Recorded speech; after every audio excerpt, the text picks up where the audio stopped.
The story begins with an incident that took place 3 years ago at Jeju Island. A soldier watches the unfolding chaos from afar and begs his captain to let them join the battle. The captain, who has seen enough action movies to know the fate of background characters like them, orders him to stay put, telling him they're powerless against mana beasts and this is a job for hunters. Meanwhile, on the battlefield, things are looking grim. A hunter sprints for his life, desperate not to become ant food. Just as he thought that was it for him, he spots his buddies. Now, with additional support, they charged at the ant, but their confidence shattered as they realized they faced not one ant, but an entire swarm. In front of overwhelming numbers of monsters, both their confidence and formation crumbled. But before the ants could get to them, a figure appeared from behind, throwing hands with the monsters, and saved the hunters. The low-ranking hunters' faces lit up as they realized that they were saved as a guy in the background yells, "Leave it to the S rank." The healer's friend scolds him for being reckless, but the healer just smiles with and gives the cliché speech about nobility and duty. But to crash this sweet, wholesome moment, a giant ant shows up from behind. The other S ranks tell the healer to stay put and look after the injured, and they'll go handle the ant as they rush to the ant all pumped up. Baek and Yoon Seok exchange looks before going all berserk. Baek plays distraction while Yoon Seok jumps high in the air, showing his fancy moves and taking down the monster in a single spell, while Baek's going full WWE on his target. And just when they think they're done, more ants show up. But these two battle junkies were far from exhausted. The commotion reaches the other side of the battlefield, where Choi FOMO kicks in, and he decides he can't let his fellow S-ranks have all the fun. As a hunter reports incoming ants, Choi gets pumped up. His initial blast turns the smaller ants into crispy critters, but the big one shrugs it off. Choi, slightly annoyed with how this played out, delegated the cleanup duty to the ground units. A narrator begins explaining what the hell went wrong with this world for it to end up like fantasy RPG gone wrong. But he is not as good as me, so I'll take over. More than a decade ago, the gods, probably bored with their celestial Netflix subscription, decided to connect this world to the worlds beyond through the gates. And from these gates began popping up bizarre creatures called mana beasts. Humans tried to fight back, but all of their modern technology and weaponry was useless against these creatures. But nature has a way of maintaining balance, and some humans awakened special abilities, becoming hunters to combat this threat. Later, they created a ranking system dividing hunters in ranks from S to E, with S being the cream of the crop, and E being, well, who cares? And unlike your typical shonen anime protagonist, these powers came with a no upgrades policy, and no amount of training montages can change that. Now on to the present day. At a raid site in Seoul, a man is buying a snack when a familiar voice catches his attention. "Kim, how have you been?" Kim turns to see Beom Shik, looking exactly as he remembers. Kim asks, "What are you doing here? I thought you'd quit this life, so what happened?" Beom Shik replied, trying to smile. "Baby number 2's on the way. Bills won't pay themselves." As he told Kim, he is feeling nervous since it's been so long since I've seen the inside of a dungeon. Their catch-up gets interrupted by murmurs from the crowd. A frail-looking young boy walks past them. "Jinwoo!" Kim calls out. "Did you eat today? Don't tell me you forgot again." Seeing everyone sucking up to him, Beom Shik asks, "Is that kid some kind of big shot?" Kim snorts. "More like the opposite. He joined after you left. They call him the weakest hunter of all mankind.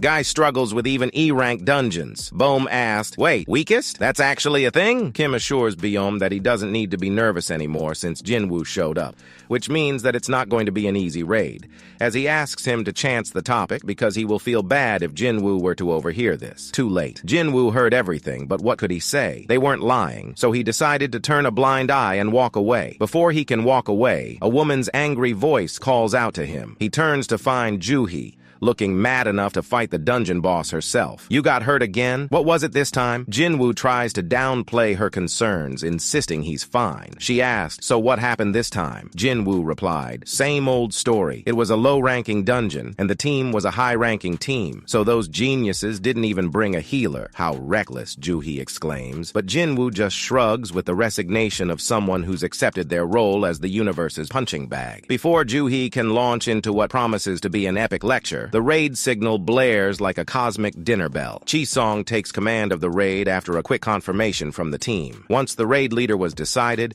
They wasted no time in entering the dungeon. As everyone was entering, Kim told Jinwoo, "Stay in the back where it's safe and try not to get stabbed this time." Jinwoo glances at his dagger, which was just a little better than a kitchen knife, and heads inside of the dungeon. At the Hunters Association, Jinchul asked Gun-hee how the meeting with the minister went. Gun-hee replied most of the topics were predictable.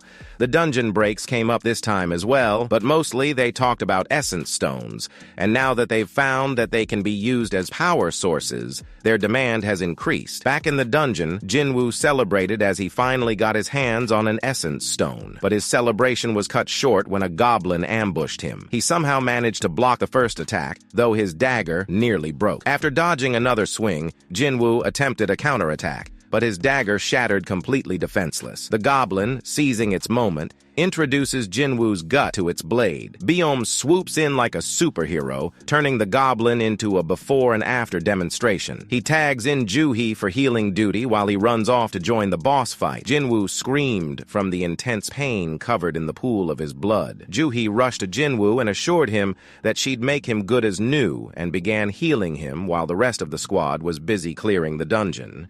With their combined efforts, they managed to kill the dungeon boss. Ju-hee was still healing Jinwoo, but seeing him get hurt this badly, she asks why he keeps doing this, and Jinwoo apologizes for getting hurt again. Ju-hee scolds him, saying that she is not looking for an apology, as she is just worried because if he continued being a hunter, he is sure to get hurt badly sooner or later. Jinwoo, with a gloomy expression, looks at the raid team as they were collecting loot, but everyone looks disappointed because they didn't manage to get enough loot out of it. Jinwoo clutches his single essence stone and speaks to himself. "So it's over, and all I managed to get is this essence stone. What a crappy reward for risking my life." Just when everyone's ready to call it a day, a man told everyone that he had found something interesting, and they should come and take a look at it. Everyone gathered in front of what seems to be an entrance to a cave, so this is a double dungeon. I've never seen one in real life, though one of them muttered. Chi told everyone that, "So guys, this is a double dungeon, and standard processor dictates that we report this to the Hunters Association."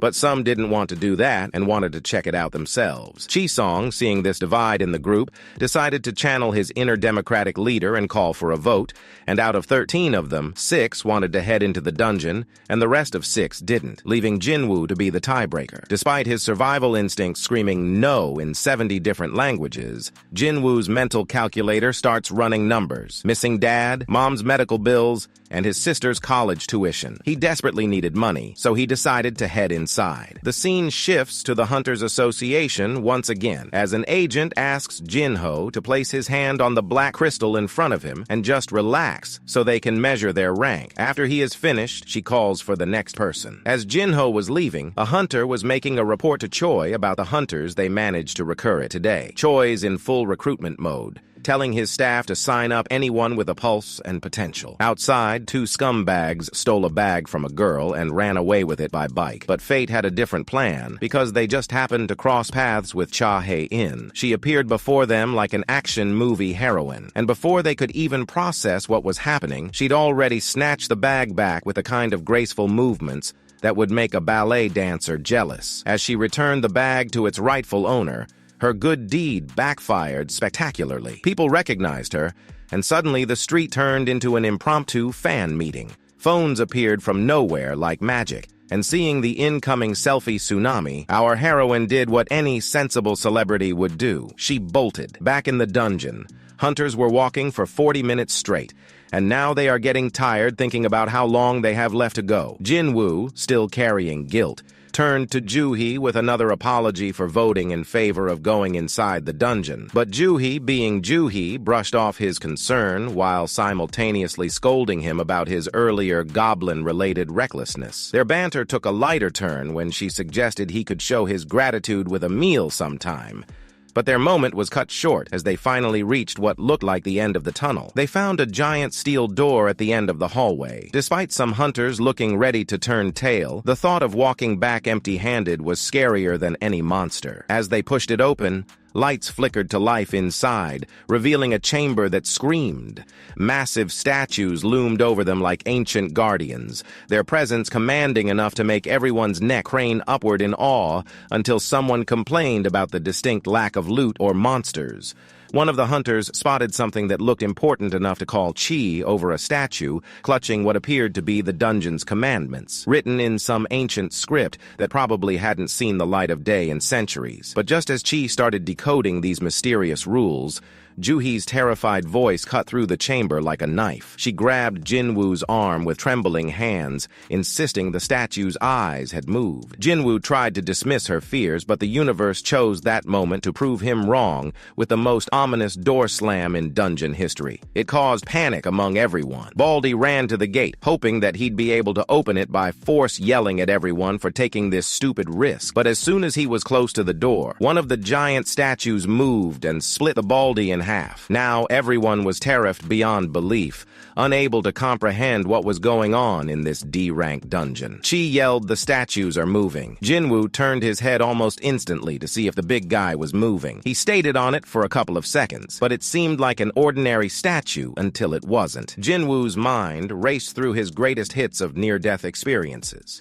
His first raid where he nearly died after being separated from his party. The time he almost starved in the labyrinth. All these brushes with death had given him a sixth sense for danger, which now screamed at him to yell, "Heads down!" The statue unleashed devastating eye beams, instantly killing multiple hunters before they could react. Hope evaporated faster than water in a desert, leaving behind nothing but pure, undiluted terror. Jinwoo somehow managed to save himself and Juhi from the initial attack. But looking at the half-buried bodies of their companions, he knew with crushing certainty that they'd walked right into hell, and the devil sitting there wasn't just going to let them walk away. After stepping into the double dungeon, the hunters knew something was wrong. They knew they had made the biggest mistake of their lives, but if any hope was left, that too shattered when the giant statue unleashed its first attack, and in an instant, all hell broke loose. After that initial attack, the survivors were left frozen in place, not knowing what might trigger the statue, now caught between the choice. If we move, we die, and if we stay here, we also die. Chi, trying to keep his cool despite the situation, tells everyone to stay put. He turned to Jinwoo and asked him how he knew the statue was going to attack, but stared at his face blankly as it was just pure instinct, a gut feeling honed by countless near-death experiences. It wasn't until this moment that he realized Chi was missing an arm. Despite his grievous injury, Chi dismissed Jinwoo's concern, only requesting help to stop the bleeding since Juhi was too traumatized to use her healing abilities. Chi's pretty understanding about Juhi's breakdown, as he tells Jinwoo that despite her B-rank healing abilities, she'd always chosen safer paths, knowing the psychological toll of high-ranking dungeons. Looking at her now, trembling and unable to help, proved she'd known her limits well. He told Jinwoo that he'd seen horrors before, but nothing like this. Looking at some ancient writing on the wall, Chi asks Jinwoo, "These aren't just fancy decorations. I think these are the rulers of this dungeon, and our only way to make it out of here alive." He began to read them out loud. "First thou shalt worship God, second thou shalt praise God, and last thou shalt show thy faith." The implications made Jinwoo's blood run cold. Could this statue, this monster, be the god they were meant to worship? The scene shifts to Seoul, where Gina and Song Yi are having a casual conversation about hunter rankings, which, given the circumstances, feels like a cruel joke. Back in the dungeon, desperation was setting in. It already broke one hunter's resolve. The silence shattered when a hunter in a red tracksuit snapped. "I can't die here," he screamed, activating every speed buff he knew. "I'm the fastest one here. I can make it," as he made a mad dash for freedom. His confidence lasted exactly 2 seconds before the statue reduced him to nothing but a pair of legs. The hunter stared in horror. The rules were clear now. There was no escape. But Jinwoo's was busy somewhere else. His mind raced, thinking, why hasn't it killed us all yet? Magic beasts attacked on sight. Yet this thing was waiting, watching. Then he remembered the commandments. What was the first one again? He asked Chi. As Jinwoo slowly rose to his feet, Chi looked at him like he'd lost his mind. But there was something in Jinwoo's eyes, not madness, but understanding. The statue's eyes began to glow, but before it could strike, Jinwoo dropped into a deep bow, pressing his forehead to the ground. "Get down," he shouted. "It's about height. We can't stand taller than a certain point. We have to worship, just like the commandment says." The others, having no better options, followed his lead. As they prostrated themselves before the statue, the air in the chamber seemed to shift. The statue's expression changed, its stone features morphing into something that would haunt their nightmares forever. It was a smile that wasn't quite human, wasn't quite divine, but spoke of ancient malevolence and terrible purpose. It was the kind of smile that suggested their troubles weren't ending. They were just beginning. After Jinwoo's idea worked and the giant statue's face changed, Byung-shik tried standing up to test if the commandment had really worked, and it did. Even after he was fully upright, the statue didn't attack. Now that the group discovered they could stand up without being attacked, it gave them a moment of hope. Just when they thought they might escape, the large statue rose from its throne, wearing an evil smile, and their hope quickly turned back to despair. Chi asked Jinwoo if he had a second part to his plan. While Jinwoo didn't, he felt they should keep following the commandments. He suggested they needed to praise the god next, though nobody was sure how to praise something trying to kill them. A student of ethnology stepped forward, claiming he knew a thing or two about prayers. He kneeled before the statue and started praying, but Jinwoo realized too late this wasn't the right kind of prayer. The statue crushed the student with its foot.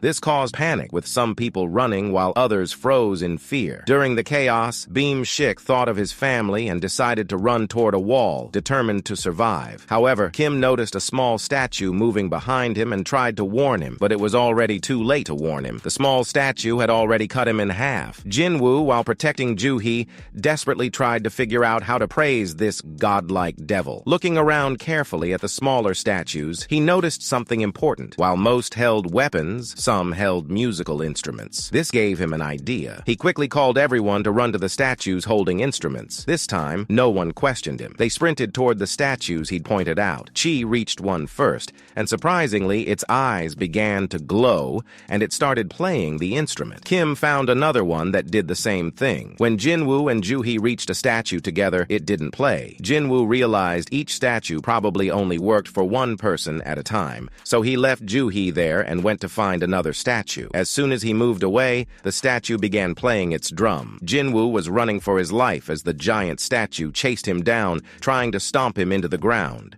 Exhausted and scared, he barely dodged the attack, but ended up too close to one of the armed soldier statues. Kim tried warning him, but before Jinwoo could react, the soldier statue slammed him with its shield. The force scattered dust everywhere. Everyone thought that was it for Jinwoo. When the dust cleared, Jinwoo was alive but had lost a leg. Despite the terrible pain, he managed to crawl to the musical statue, just before the giant statue could crush him. As soon as Jinwoo made it, the giant statue stopped its attack and returned to its throne. Ju-hee rushed to Jinwoo, begging him to let her heal him. He told her to stop since his injuries were too severe, but she pushed herself anyway. Unfortunately, she ran out of mana, started coughing up blood, and collapsed from exhaustion. The group started arguing, blaming Chi for everything that happened, but the fighting didn't last. The giant statue waved its hand, and an altar rose from the ground. Jinwoo knew it could mean only one thing. Their final trial to prove their faith is a sacrificial ritual. Kim didn't hesitate. He drew his sword and accused Chi of causing the disaster, insisting Chi should be the one to die. Chi accepted that as a leader, it was his responsibility that everyone make it back alive. So he began walking towards the altar, and as he reached it, a flame ignited out of nowhere. Chi asks Jinwoo if he knows what to do next. Jinwoo thinks to himself that sacrifice might not be the answer, as he asks two of the hunters to carry him to the altar. When they reached the altar, more flames appeared around them. Jinwoo realized that the trial wouldn't end until everyone entered the circle, so he asked everyone to enter the circle. When everyone did, the flames turned blue, the doors opened, and the statue started moving again. Jinwoo figured out the rules of the final phase and warned the group. You have to keep your eyes on the statues. If you look away, they'll keep moving. It's like that kid's game Red Light, Green Light, but not everyone could handle the tension. One hunter snapped and bolted from the circle. As soon as she left, one of the flames on the altar died, and the gate began to close slightly. Chi asked Jinwoo what to do next, but he had no answers. All he could do was think, piecing together every clue from the trials. Jinwoo thought the open gate might be a trap, and their real test of faith was to resist running away despite the approaching statues. But the temptation was too good to look the other way, as another hunter panicked and ran. As soon as he did, the gate creaked shut even more, leaving just 4 of them. With each passing second, Kim was losing his grip on sanity. Jinwoo tried to reassure him, saying they just needed to wait till the flames disappeared, but Kim wasn't convinced. "What if the flames go out and we're trapped here forever?" he shouted. "I have a family, I can't die here." Kim made his choice and ran. Now it was just Jinwoo, Chi, and Joo-hee. With only 3 left, they couldn't watch all directions at once. Jinwoo kept telling himself they'd make it, just like always, but even he knew it was a lie. Chi broke the silence and offered to stay behind so they could escape. But when Joo-hee tried to move, her legs gave out after using up all her mana earlier. Jinwoo then made a difficult decision. Since he couldn't walk with his injured leg, he told Chi to take Joo-hee and leave. Joo-hee spoke up. "It's my fault we're in this mess. I'll stay behind." Jinwoo shut her down immediately, handing her the only essence stone he had. "Don't be stupid. Here, take this.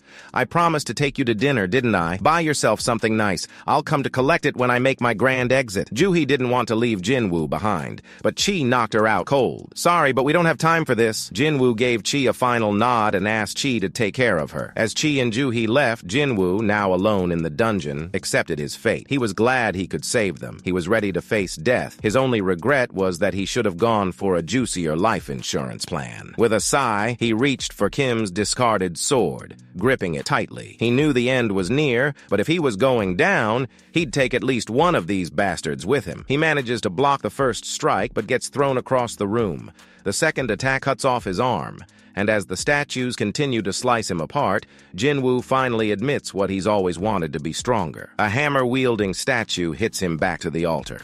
In his final moments, Jinwoo's thoughts turn bitter. He thinks about how everyone, like him, had excuses to run away from family, being at their limit. In pain and anger, he shouts that he too has family to protect and that he's also at his limit. He feels used and discarded by the others, whose gratitude now seems empty. A statue lifts him with its sword and throws him at the altar. While falling, Jinwoo first thinks he's glad his death will let others live, but facing the final sword strike, his last thought is simply wishing for another chance. As the sword strikes him, the final blue flame dies out, plunging everything into darkness. For a moment, there was only silence. Then, a glowing system window appeared before him, congratulating him for meeting all the requirements for the secret quest. Another message followed immediately, asking if he wants to become a player. A second window warns him his heart will stop in 0.2 seconds if he refuses. Jinwoo wakes up in the hospital, gasping as he remembers all the horror he went through inside the dungeon. His hands immediately move to check his body.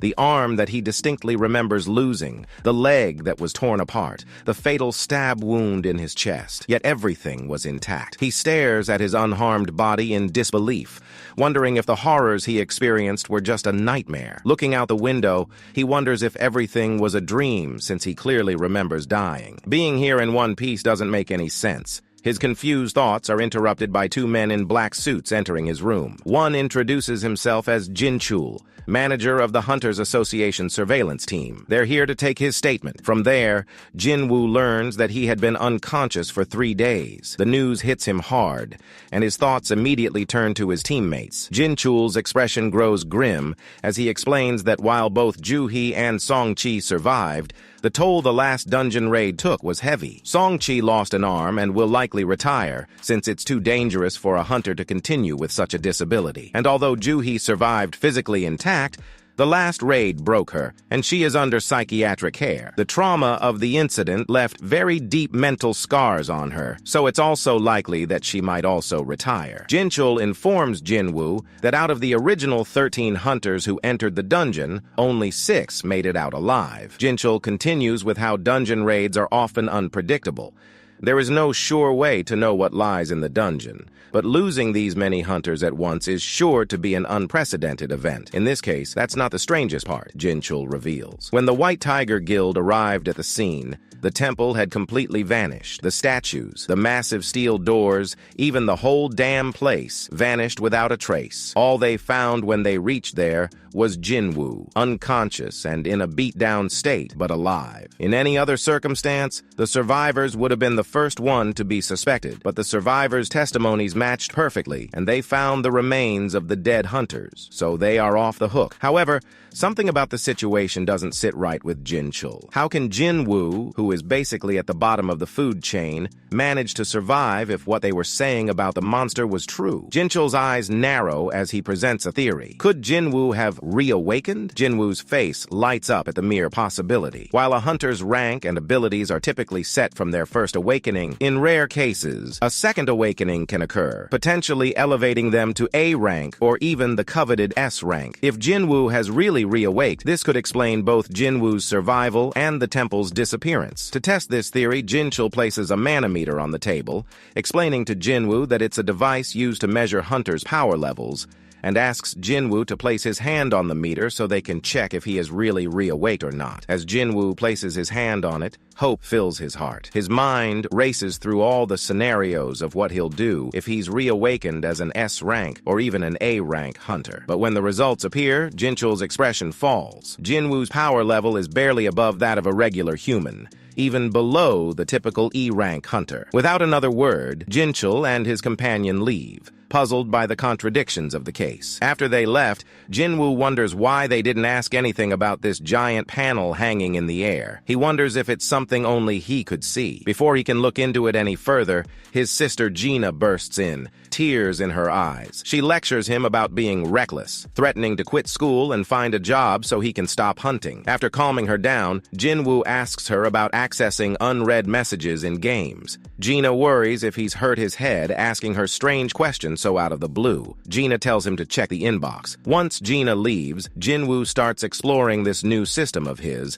as he pokes around and investigates the mysterious panel filled with stats, quests, and warnings about penalties for non-compliance. As he opens the inbox, his first daily quest appears. Strength training, including push-ups, sit-ups, and running. Jinwoo laughs it off, thinking someone is joking with him. After all, he's in a hospital bed, torn up and exhausted, and goes to sleep, planning to deal with it later. Meanwhile, Jinchul reports to Chairman Gun-hee about Jinwoo's underwhelming test results. Though disappointed, Gun-hee is relieved the incident didn't result in another dungeon break. Gun-hee orders Jinchul to drop this case. With the dungeon itself vanished, they can only mark this as a special case and move on. Meanwhile, at the Hunters Guild, Choi informs Cha Hai-in that she is going to act as an instructor for their upcoming B-rank dungeon raid, which will be crucial for evaluating new recruits. Cha expresses her doubts, saying she's unsure if she'll be a good fit for the role. Choi reassures her, suggesting she just needs to do what she always does, as her natural abilities will inspire and teach the recruits. He then explains that while the Hunters Guild is among the largest in the nation, it still lags behind internationally. While individual growth is challenging, they can undoubtedly improve as a team. Elsewhere, a gate suddenly appears in the middle of a busy road, causing panic as people hope hunters will show up soon to deal with it. Meanwhile, at the hospital, Jinwoo is sleeping peacefully. But when the clock strikes midnight, a system panel appears, warning him that he has failed to complete a task and must face a penalty. The entire room begins shaking violently, waking Jinwoo, who initially thinks it's an earthquake. As he falls out of bed, he opens his eyes and realizes he's no longer in the hospital but got transported to a vast desert under a blazing sun. Before he can process this shift, a giant centipede emerges from the sand. The system announces his penalty quest: survive for 4 hours. Back at the hospital, a nurse checks on his room, only to find it empty. Jinwoo, however, is still sprinting through the desert, exhausted after 2 hours of non-stop running. To make matters worse, he discovers there are now 2 massive centipedes chasing him, with 2 hours still left to survive. After running for what feels like eternity, he's about to give up when he notices the quest timer has only seconds remaining. Barely dodging the snapping jaws of the bugs, the timer finally hits 0. Jinwoo is teleported back to the hospital just in time. Meanwhile, Juhee isn't doing too well. She gets a call from Song Chi asking if she can join a dungeon raid. Reluctant and still shaken from her last experience, she hesitates to respond. Understanding her condition, Song doesn't push her and instead changes the subject,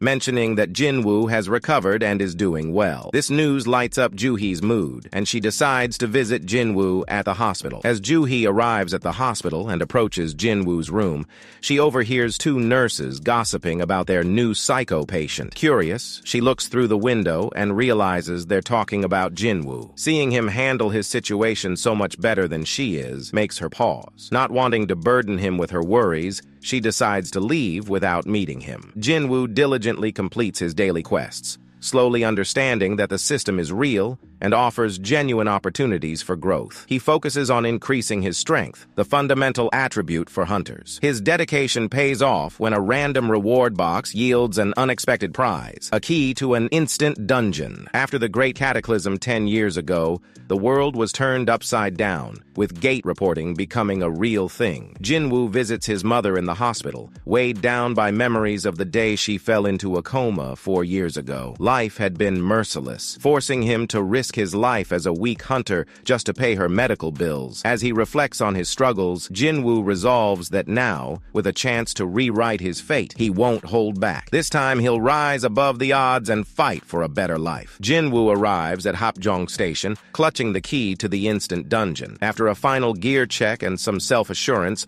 which mainly involved telling himself that running away is always an option, he uses the key. A gate materializes, and Jinwoo steps in, only for the exit to vanish behind him. Great, there goes Plan B, he mutters. A system panel informs him the only way out is by defeating the boss or using a teleportation stone. As Jinwoo ventures deeper into the dungeon, his confidence wavers at the eerie environment. When goblins ambush him, he forces himself to focus. Drawing on the strength he's built through relentless grinding, Jinwoo dodges the first attack, barely escaping a follow-up. He counters swiftly, taking down one goblin before dispatching the other two with renewed confidence. Just as he's catching his breath, a wolf appears without warning, its attack shattering Jinwoo's dagger. His status panel flashes red, a warning sign he's learned to fear. As the wolf charges again, his legs freeze in terror. With no weapon, no backup, and nowhere to run, he's left standing helpless, bracing for the worst. Jinwoo narrowly dodges the Lycan's attack with moves that'd make a gymnast jealous. Creating enough distance between them to reassess the situation, he knows he's in deep trouble, facing a beast that's clearly out of his league. And that's not the worst part. He is unarmed and alone, without anyone to rely on. The Lycan charges again, but instead of running away like usual, Jinwoo decides it's time to grow a spine and face it head-on. He throws a punch, expecting nothing, but to his shock, the Lycan goes flying. Jinwoo stares at his fists in disbelief, wondering if putting all his points into strength actually made that big of a difference, as a thought pops up in his mind that he never thought would be possible. Could I really take on a C-rank monster barehanded? And he starts throwing hands with the beast. Though his punches connect, Jinwoo knows if he makes one mistake, the Lycan will rip him apart. He is also aware that he is outclassed not only in strength, but also in preparation. No healers, no support, and no weapon. He only brought food and water with him to the fight. When the Lycan charges again, something clicks. He checks his inventory and, to his surprise, finds a sword there. Jinwoo remembers Kim bragging about how the weapon cost him 3 million won, something Jinwoo could never afford. But there's no time to question how it ended up here. Gripping the blade, Jinwoo swings with all he has, slicing the Lycan in half. System panels pop up with a message "You've leveled fade," and with that, the cuts and bruises on his body fade away, and the pain and exhaustion also disappear. Just as he begins to relax, 2 more Lycans emerge from the shadows. But this time, he's not scared this time. He's ready, or so he thinks until he realizes his sword is stuck in the ground. Jinwoo begins to panic as the monsters close the gap. He tugs at the blade desperately, finally yanking it free at the last second. With one swift move, he kicks the first Lycan back and blocks the second's attack. But this one's steel-like fangs clamp down on the sword, refusing to let go. Jinwoo grits his teeth and mutters, "Chew on this instead," before sending the beast to the afterlife with a final strike. As he faces the last Lycan, memories of being trapped in the dungeon flood his mind. Compared to that hell, these dogs are nothing. He stands up ready to face the second one, but after seeing what happened to his partner, he runs away like a scaredy cat. After defeating the Lycans, Jinwoo finally gets some rest. As he sits down to catch his breath,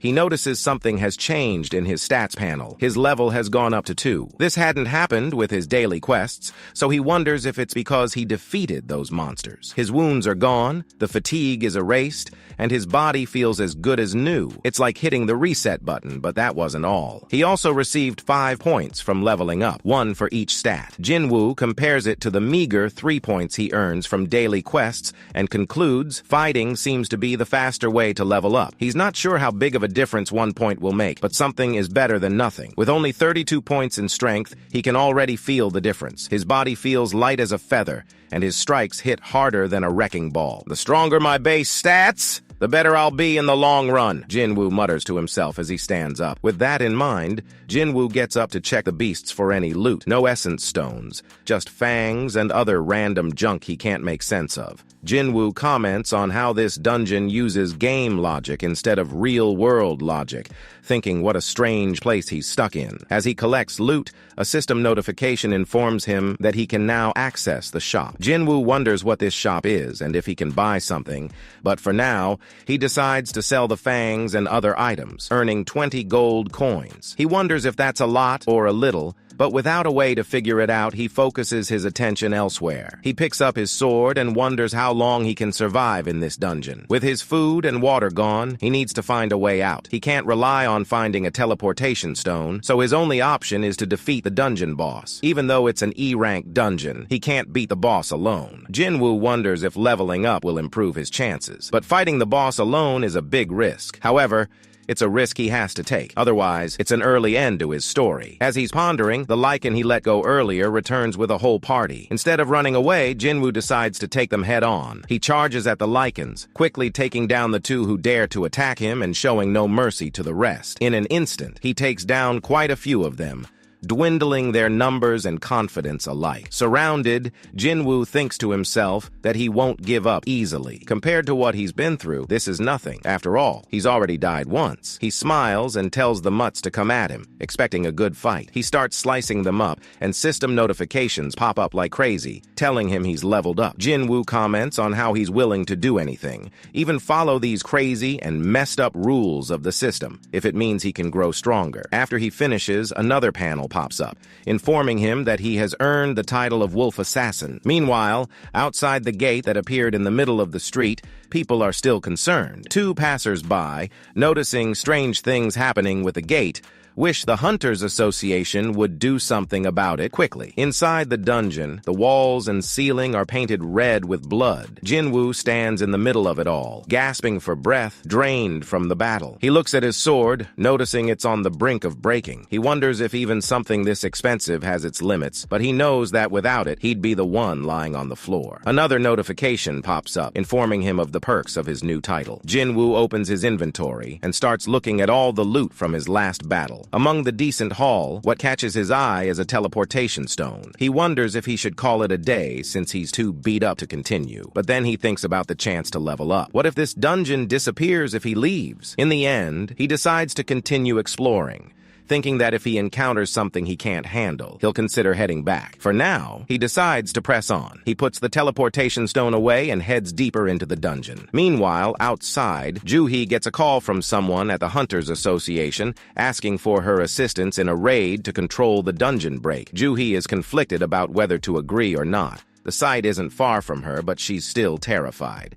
The agent informs her that he's reached out to everyone available but can't find a healer. He begs Juhee to help. Remembering how Jinwoo managed to continue even after facing the same trauma, Juhee agrees to help. Inside the dungeon, Jinwoo goes on a killing spree, decapitating monsters left and right. Now that he's leveled up quite a bit, he's not struggling with the monsters that gave him a hard time earlier. He notices that their names have changed colors. Now they're white instead of red. Jinwoo thinks the colors indicate something. White means the monster is weaker than him. Orange means it's somewhat similar in strength, and red means trouble. As he heads towards the boss's chamber, Jinwoo recalls how the Lycans were red when he first fought them, and now they're nothing. Even though he's leveled up significantly, he's still hesitant to face what's behind the wall. With his perception now leveled up, he can sense that whatever's down there is definitely stronger. He can feel it, and it's giving him chills. Jinwoo looks at his stats and sees he's now level 15. He wonders if it'll be enough. He takes a look at his sword, which is just a few swipes away from breaking apart. He starts to second-guess his decision, but decides to advance anyway since his main goal is to grow stronger,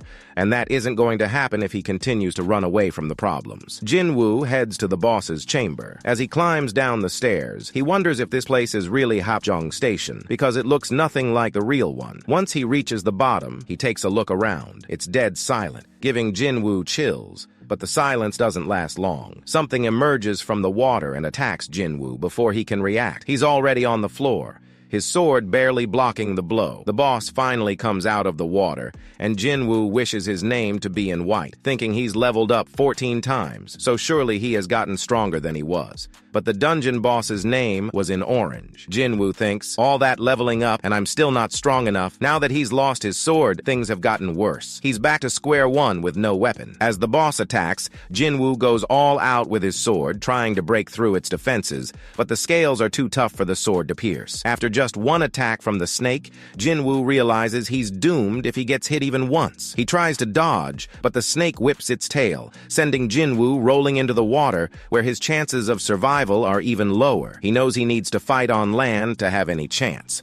Somehow, he manages to get back to land, but just then, the boss throws freaking a train at him. Jinwoo's internal monologue begins as he wonders how much stronger he needs to be. He gave it his all, but it still wasn't enough. He feels as helpless as the time when he heard the rumors about him being the weakest hunter of mankind. He recalls what Song told him, which pumps him up. Back to reality, the snake is still treating him like a toy. Jinwoo dodges the first blow, but then gets slammed against a pillar by the snake's tail, ending up in a different part of the station. His monologue continues as he laments his weak life, being called crappy nicknames, and being used as a plaything by the powerful. No matter how much effort he puts in or how creative he gets, it will be nothing compared to someone born strong. All his talent and hard work seem meaningless. With newfound determination, Jinwoo straightens up and jumps at the snake, but the monster flicks its tail, throwing him off. As he lands, he swears to himself that he'll get stronger and kill the snake, even if it's the last thing he does. Suddenly, his body starts glowing. Jinwoo dodges the snake's attack and tries to pierce its scales with his sword again. Seeing that it's not working, he thinks of a different way. With all the points he's put into strength, he believes he can kill the monster with his bare hands. He jumps into the air, tosses his sword, and clings to the snake with his hands. Using all his strength, he breaks through the scales. The snake, in pain, tries to shake him off, but Jinwoo holds on and squeezes even harder with his crazy physical strength. Finally, the system panel pops up with the message that he's killed the boss, and a bunch of other notifications fill his feed with messages of leveling up and other rewards. Jinwoo, like a boss, sits on the boss's dead body, grinning like a madman, and finally yells. Even if it's little, the weakest hunter of mankind has grown stronger. Now that his super serial killer side gig is over, Jinwoo gets up to check what he has managed to score from this battle. He examines a dagger made from the serpent's fangs and is shocked to see its stats. It's double the strength of the sword he was using. Among the loot, there's also a potion, but it looks suspicious, so Jinwoo stashes it away, thinking he'll deal with it later. Another notification pops up, informing him that now that the boss is defeated, this place will return to normal. Jinwoo begins to exit the station when he notices that there's no one around.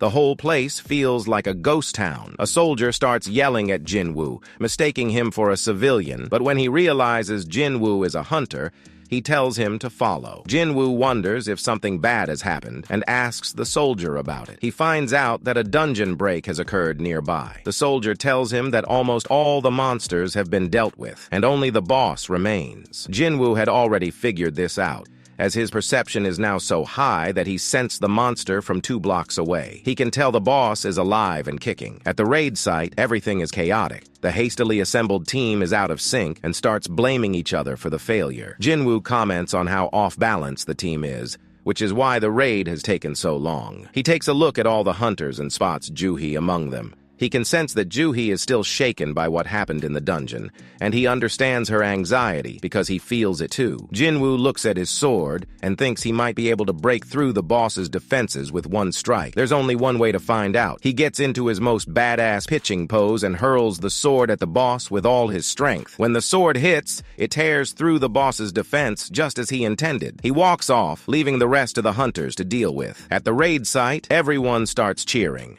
But the tank guy knows something is off. The golem had been standing there, taking all their attacks without showing any sign of struggle, and then its defense shattered in an instant. He knew it wasn't their doing. Noticing the busted sword lying around, he asks the soldiers if they know anything about it. The soldier tells him that it belongs to that hunter over there.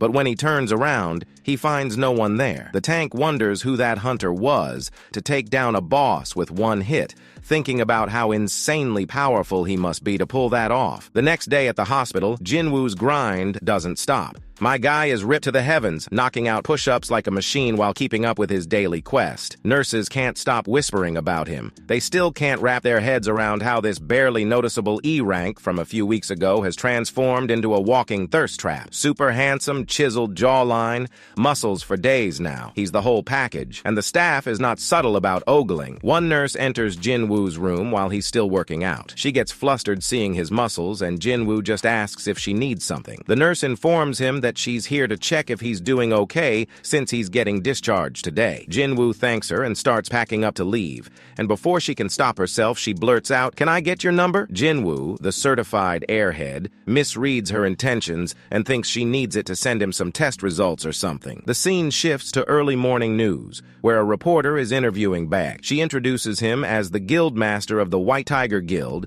and one of the 7 S-rank hunters in the country. The reporter thanks him for fitting them into his busy schedule and asks for a peek into the life of an S-class hunter. She wants to know what life is like aside from raiding dungeons and appearing on talk shows. Beck replies that the life of a hunter is always demanding. When you're not raiding dungeons, you have to train like crazy, or you'll get out of touch, and that's the worst thing that can happen to a hunter. The reporter is shocked and asks if it's too much. Beck replies, "Not for me," explaining that he used to be a firefighter before becoming a hunter, so he's used to a tough life and intense training. Gina is watching this interview and realizes it's time for her to leave. She calls out to Jinwoo to let him know she's leaving, but when he walks out of his room, Gina is shocked to see her once weak-as-hell brother this ripped. She wonders what the hell happened to him in the hospital. She asks Jinwoo if he's been working out lately, but that would only affect his muscles, so how come he's grown taller too? She brushes it off, thinking it's kind of cool that he finally looks decent, and begins to leave. Jinwoo reminds her to take the umbrella and sees her off. Finally alone, Jinwoo pulls up his quest panel and debates whether to go for his run now or later. Glancing at his reflection, he half jokes to himself about becoming a bodybuilder if he keeps stacking points into strength. He suddenly remembers he has some points to distribute and wonders where to invest them. He's been putting everything into strength so far, but it will be useless if he can't land a hit. After some thought, he distributes the points between strength, agility, and perception. As Jinwoo is debating his next steps, his phone buzzes. It's his landlord asking about the rent. Jinwoo explains that he's been stuck in the hospital for the past week, which is why he hasn't paid yet. The landlord was a kind person and offers to cut him some slack for a month if money's tight. Jinwoo assures him there's no need for that and promises to send the money by the end of the day. Now that Jinwoo has leveled up, grinding for cash won't be the same life-or-death struggle it used to be. However, he's still stuck with his E rank, which means he can't raid higher-level dungeons and has limited options available. Jinwoo wonders if he should get a reevaluation. If he ends up with a higher rank, life would become easier, but he quickly dismisses the idea. He thinks there's more to lose than to gain by doing it. He could easily end up on some weirdo's hit list if he climbs the ranks too fast. Plus, with his ability to level up, he'll stick out like a sore thumb, which can't be good. So, Jinwoo decides to hold off on the reevaluation as long as he can. As he's pondering what to do, a notification pops up informing him that there's a spot available in a raid team. Jinwoo accepts the job and heads to the raid site. Instead of taking a taxi like a normal person, he decides to run to the raid site since he has yet to complete his daily quest. It'll be like hitting 2 birds with 1 stone.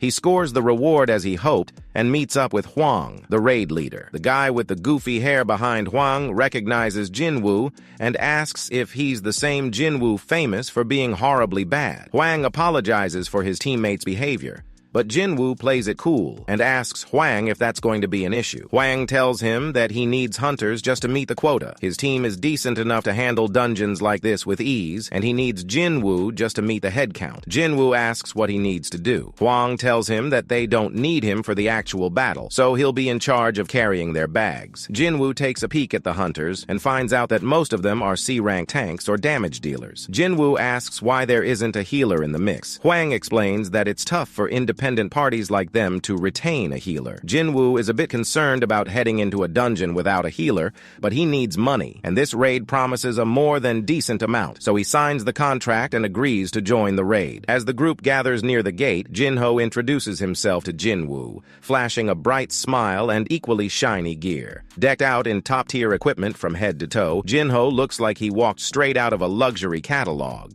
Jinwoo wonders who this guy is to afford such fancy gear. He must be the son of a rich businessman. As the party heads to the gate, Jinho offers to help with the luggage, since he's also a quota guy, but Jinwoo politely declines, saying he's fine. Jinho then starts rambling, and Jinwoo wishes he would stop, having no intention of engaging in small talk. As they approach the gate, everyone shows concern about its size, wondering if the association made a mistake measuring its rank. Jinwoo explains to Jinho that the size of the gate has nothing to do with its rank. What's considered is the magic power of the beasts inside, so they don't need to worry about the gate's size. If the association has measured the rank and given the heads up, it will be safe. If it were any higher than C rank, a large guild would be in charge of the raid. The team steps into the dungeon, only to find themselves swallowed by pitch-black darkness. No glowstones, which is bizarre for a cave-type dungeon. Jinho, ever curious, asks Jinwoo about glowstones versus essence stones. Jinwoo gives him the rundown as they make their way deeper into the cave, eventually stopping at a fork where multiple tunnels split off. That sinking feeling Jinwoo's had since they entered, it's now screaming at him. Something is seriously wrong. He had a bad feeling since they first entered, but now he's sure of it. The only question is what kind of beast they're dealing with. Jinwoo analyzes the situation, considering the tunnels and lack of light. There's only one explanation. They're dealing with insect-type monsters. Jinwoo informs the team, and everyone falls into a frenzy, wondering if they're facing ants, bugs, or something else. With his enhanced perception skill,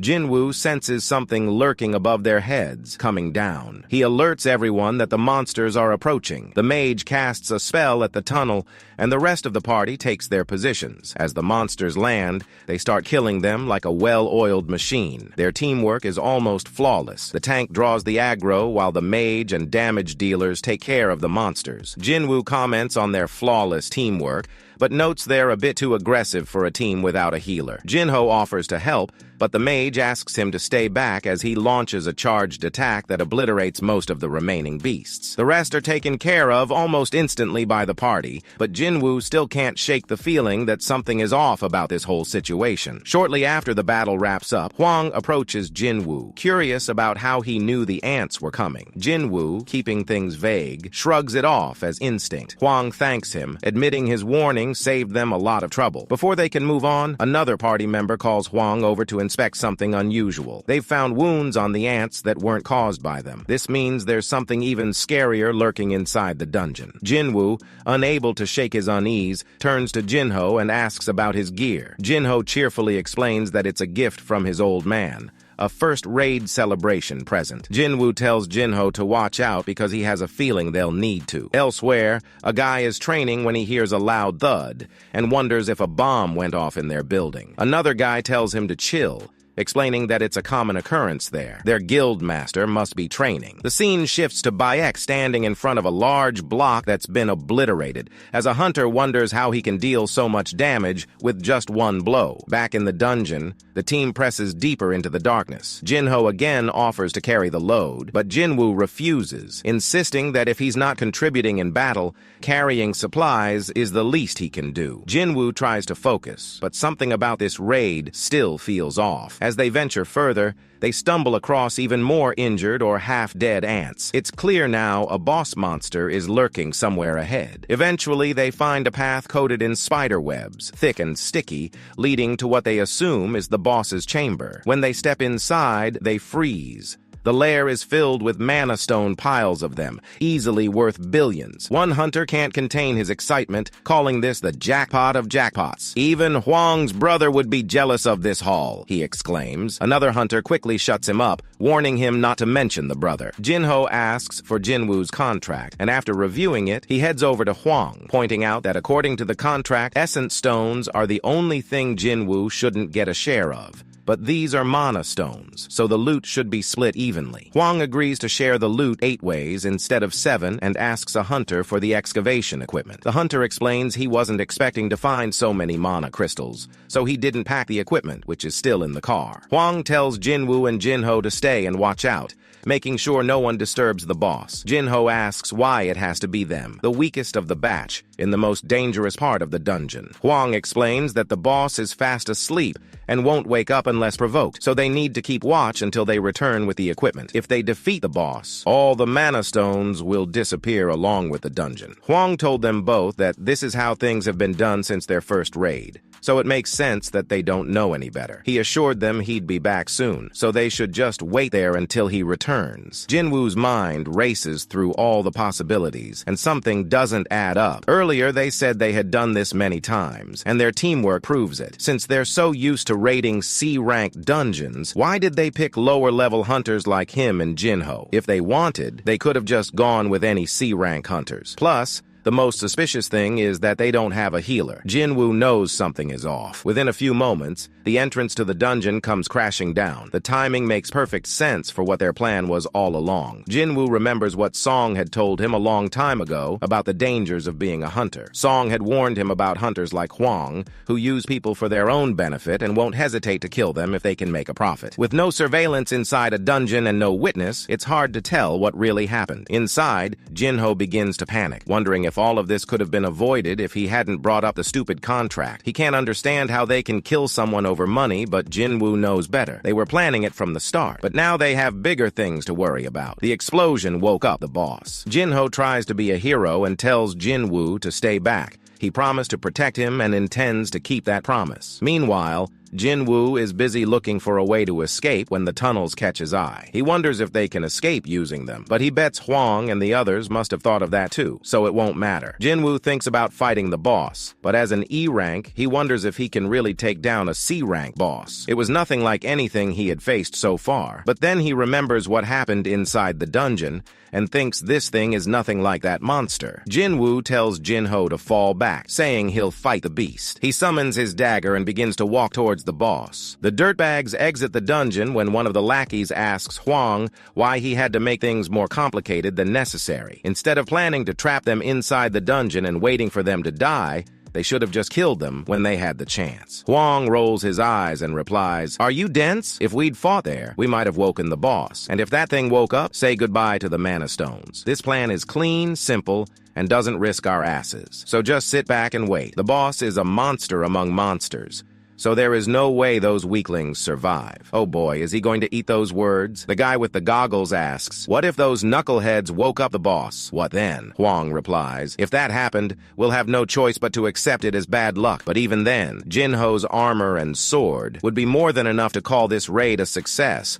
So quit moping and get to work." Inside the dungeon, Jinwoo stands face to face with the boss. Jinho asks, "You're seriously gonna fight that thing? You're E rank. That's suicide. You need to be at least B rank, maybe high C, to even stand a chance, and it suggests their best bet here is to find a safe passage to escape." Jinwoo can't help but agree, but at the same time, he's curious to know the extent of his strength. After facing the instant dungeon boss and throwing hands with the golem, he's sure he's gotten stronger. This C-rank dungeon boss seems like the perfect target to find out to what extent. With a smile, he reminds himself that he's level 18 now, so taking on this ugly thing is worth a shot. With that in mind, he runs towards the spider, stabbing it a few times, and elsewhere, Jinchul receives Gun-hee after his long meeting. He asks about his day, to which Gun-hee replies it was the usual big meeting, long conversations about mana beasts, dungeons, and essence stones. Gun-hee reflects on how ironic this sounds because he was never much of a talker,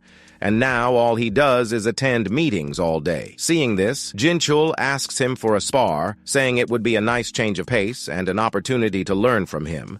Gun-hee accepts Jinchul's offer, saying, "How can I reject a request from a sincere young man like you?" Back in the dungeon, the boss is giving Jinwoo a hard time, but he's somehow keeping up with its attacks, dodging them, and managing to sneak in attacks of his own. However, there's one problem. His attacks aren't doing anything against the hard shell of the beast. It's like the instant dungeon fight all over again. Jinwoo dodges the spider's massive blows, knowing one hit could end him, but he doesn't back down. He's throwing hands left and right with the spider, while Jinho is rethinking his life choices. Literally, he wonders what he did wrong to end up like this. First, those guys ditched him to die, and now he's stuck in the boss's chamber with this lunatic. Watching Jinwoo's moves, he's convinced there's no way this guy's an E rank. No E rank is this strong. He has to be at least a B rank. Jinho convinces himself that there's no way he's leaving this dungeon alive. The focus shifts to Jinwoo once again, who is still struggling to keep up with the spider as it knocks him back with one strike. Jinwoo looks at his system panel and realizes that he's running high on fatigue. If this fight drags on any longer,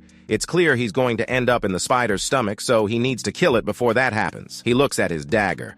Those buffs of paralysis and drain are his only shot. The plan's simple. Hit the spider's weak spot and let the debuffs do their magic. But it's easier said than done when this monster's trying to turn him into a snack. He runs towards the spider, but as he's about to jump and aim at its weak spots, the spider spits acid on him. Jinwoo thinks, damn, this thing is full of surprises. As if its crazy defense wasn't enough, it can even use acid. But the clock is ticking, and with every second, he's getting more and more tired. He has no choice but to take it head on. As he's wondering how to get close to the spider, he gets a new skill, Dash, which improves his movement speed by 30% for 1 minute. Jinwoo knows it's a do-or-die moment, so he decides to use it. Jinwoo kicks into gear, moving so fast he's practically teleporting. He uses the wall for extra momentum, striking the spider's forehead. The first hit barely does anything, but he manages to paralyze the beast. Jinwoo takes a few steps back, thinking if one attack won't do it, he'll do it as many times as needed. Jinho can't help but admire all the effort Jinwoo is putting in, but even he realizes that Jinwoo can't keep this up for long. He needs to wrap it up quickly or he'll run out of stamina. Jinwoo goes hard on the spider, but then his fatigue hits him, and he freezes at the worst possible moment, taking a massive hit. The spider follows up with another attack and is about to crush Jinwoo. At that moment, Jinwoo remembers he hasn't used his daily rewards yet and decides to go for the full recovery. As the dust settles, Jinwoo is gone, and in the next moment he leaps up, lands on the spider's forehead, and stabs its eye with his dagger. His attack goes through this time, so Jinwoo continues with a series of attacks, eventually killing the giant spider. As he gets back to the ground, the panel pops up, informing him that the boss is dead, and he's jumped a couple of levels because of it. Jinho is shocked to see that Jinwoo has taken down the C-rank boss alone. But it doesn't mean he's safe. This confirms his suspicions about Jinwoo being a false ranker. He knows the only way to get out of here alive is to suck up to him, and that's what he does. He starts buttering Jinwoo up, promising to take care of his stuff and even mine and handle his essence stones. Jinwoo wonders what's gotten into him all of a sudden, but he'll take it. After all, he's too tired to think about anything else after that fight. As he's looking around, he hears something. It's those dirtbags. They've come back and are surprised to find the newbie hunters still kicking. Meanwhile, at the training hall, Jinchul was going all out against Gunhee, but even with his best efforts, he can't land a single hit on him. Gunhee totally overpowers him with just one punch. Jinchul comments on how Gunhee hasn't lost it yet despite his old age, but Gunhee brushed it off, saying he's nowhere near his prime. He gives props to Jinchul for grinding hard all this time and training his body, even though he knows he can't level up. Training his body and mind for combat can't hurt. Gunhee points out that Jinchul is doing the right thing because he's in a business where he's sure to bump into some nasty people. Speaking of nasty people, Hwang and his gang roll up to Jinwoo and Jinho. Seeing the dead spider beside them, they conclude it must have been weak for some deadbeat hunters like them to come out of this battle alive. Hwang calls out to Jinho, telling him he did some digging and found out his old man is the chairman of Yujin Construction. Jinho asks what if he is. Hwang tells him he can let him go if he becomes an accomplice, explaining that they usually kill the party members to hog all the loot. But if Jinho kills Jinwoo and sides with them, he'll let him off the hook. Hwang didn't want to fight Jinwoo because he was worried his gear would be a threat since he fought a C-rank boss alone, so he wanted to avoid fighting if he could. When Jinho starts walking towards Jinwoo, Hwang grins, thinking he got to Jinho. But my boy pulls the ultimate Uno reverse on them and sides with Jinwoo. Now that his strategy to use Jinho failed, they decide to kill them both and start heading towards them. Hwang asks the crew if they've ever killed someone before, and right then, Jinwoo gets an emergency quest to kill all these bastards who are trying to kill him. While Jinwoo is distracted, the mage attacks him with a straight hit that knocks him down. Jinho freaks out, wondering if Jinwoo is okay. Meanwhile, outside the dungeon, some ladies are having a get-together. When one asks the other about their recent raid through the A-rank dungeon, she starts fangirling over Cha-Hai, and how she took down an A-rank beast in an instant while her whole team was struggling against it. That's when the third chick chimes in, telling the others they need to be thankful they're in the biggest guild. Otherwise, they could have ended up in the strike squad with its crazy high death rate. Back in the dungeon, Jinho thinks Jinwoo is done for, as do the dirtbags. Meanwhile, after the hit, Jinwoo's internal monologue kicks in. He realizes how careless he's gotten just because he leveled up a bit and got stronger. He forgot that the world is filled with backstabbing bastards like these, and now even the system is using him like others did, asking him to kill his own kind. Jinwoo stands up with a new resolve. If the system wants to use him, he'll use the system right back and get stronger. Huang yells at the mage for holding back and not finishing Jinwoo off in one blow. Jinwoo thanks the dirtbags for reminding him how things go in the dungeon. Here, it's survival of the fittest, and the strong prey upon the weak. The crew mocks Jinwoo, saying, "So the weakest hunter of all mankind is aware of dungeon rules?" Before they can finish, Jinwoo asks, "Are you ready to be preyed upon?" After all, the strong decide the fate of the weak. One of them, thinking Jinwoo is getting ahead of himself, walks up to him, telling him he needs a reality check if he thinks he's the strong one here.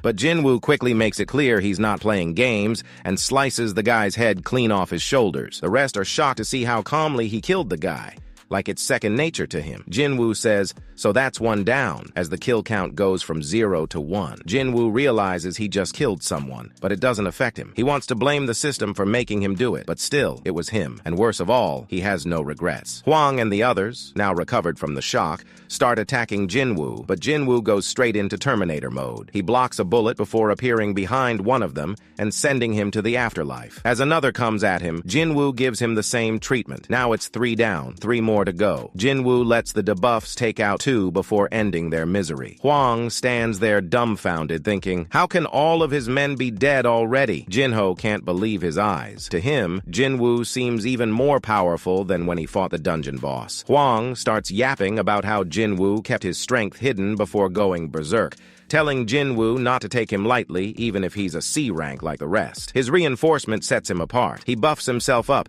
thinking Jinwoo has to be tired after fighting the dungeon boss and the hunters, and his debuffs or speed won't affect him because of reinforcement. But this poor bastard soon gets a reality check. Jinwoo grabs his face and bashes it on the floor before revealing that he's been leveling up all this time. Huang doesn't even realize what happened to him, seeing the stark difference in their strength. Huang decides to buy his way out, telling Jinwoo that if he lets him go, he'll pay any price he wants. But Jinwoo isn't falling for that. He reminds Huang that he tried to kill him 3 times before. How can he ask for mercy now? Huang, seeing Jinwoo has no intention of backing down, reminds him that he won't be able to get out of this alive. But then Jinwoo reminds him of his own words. What happens in the dungeon stays in the dungeon. Huang tries to brag about his younger brother being some big shot, but before he can finish, Jinwoo slices his head off. With that, the emergency quest completes. But with the boss gone, the dungeon starts crumbling. Once outside, the agent has a hard time believing that all the other hunters died while a D rank on his first raid and an E rank managed to survive. Things would have been even more suspicious if Jinho wasn't wearing such expensive gear. The agent assumed that Jinho did all the work while Jinwoo just stayed with him, and that's how they made it back. Jinwoo's mind is elsewhere, shocked he's getting a skill for murder. When Jinho thanks him for saving his life, Jinwoo just stares at the sky and says, "I'm glad I gave her that umbrella." The next day, news reaches Jinchul that 6 members were killed in a C-rank dungeon, while the 2 weakest ones survived. Jinchul initially dismisses the case, thinking it was the usual scenario of weaker hunters running away after the stronger ones got killed.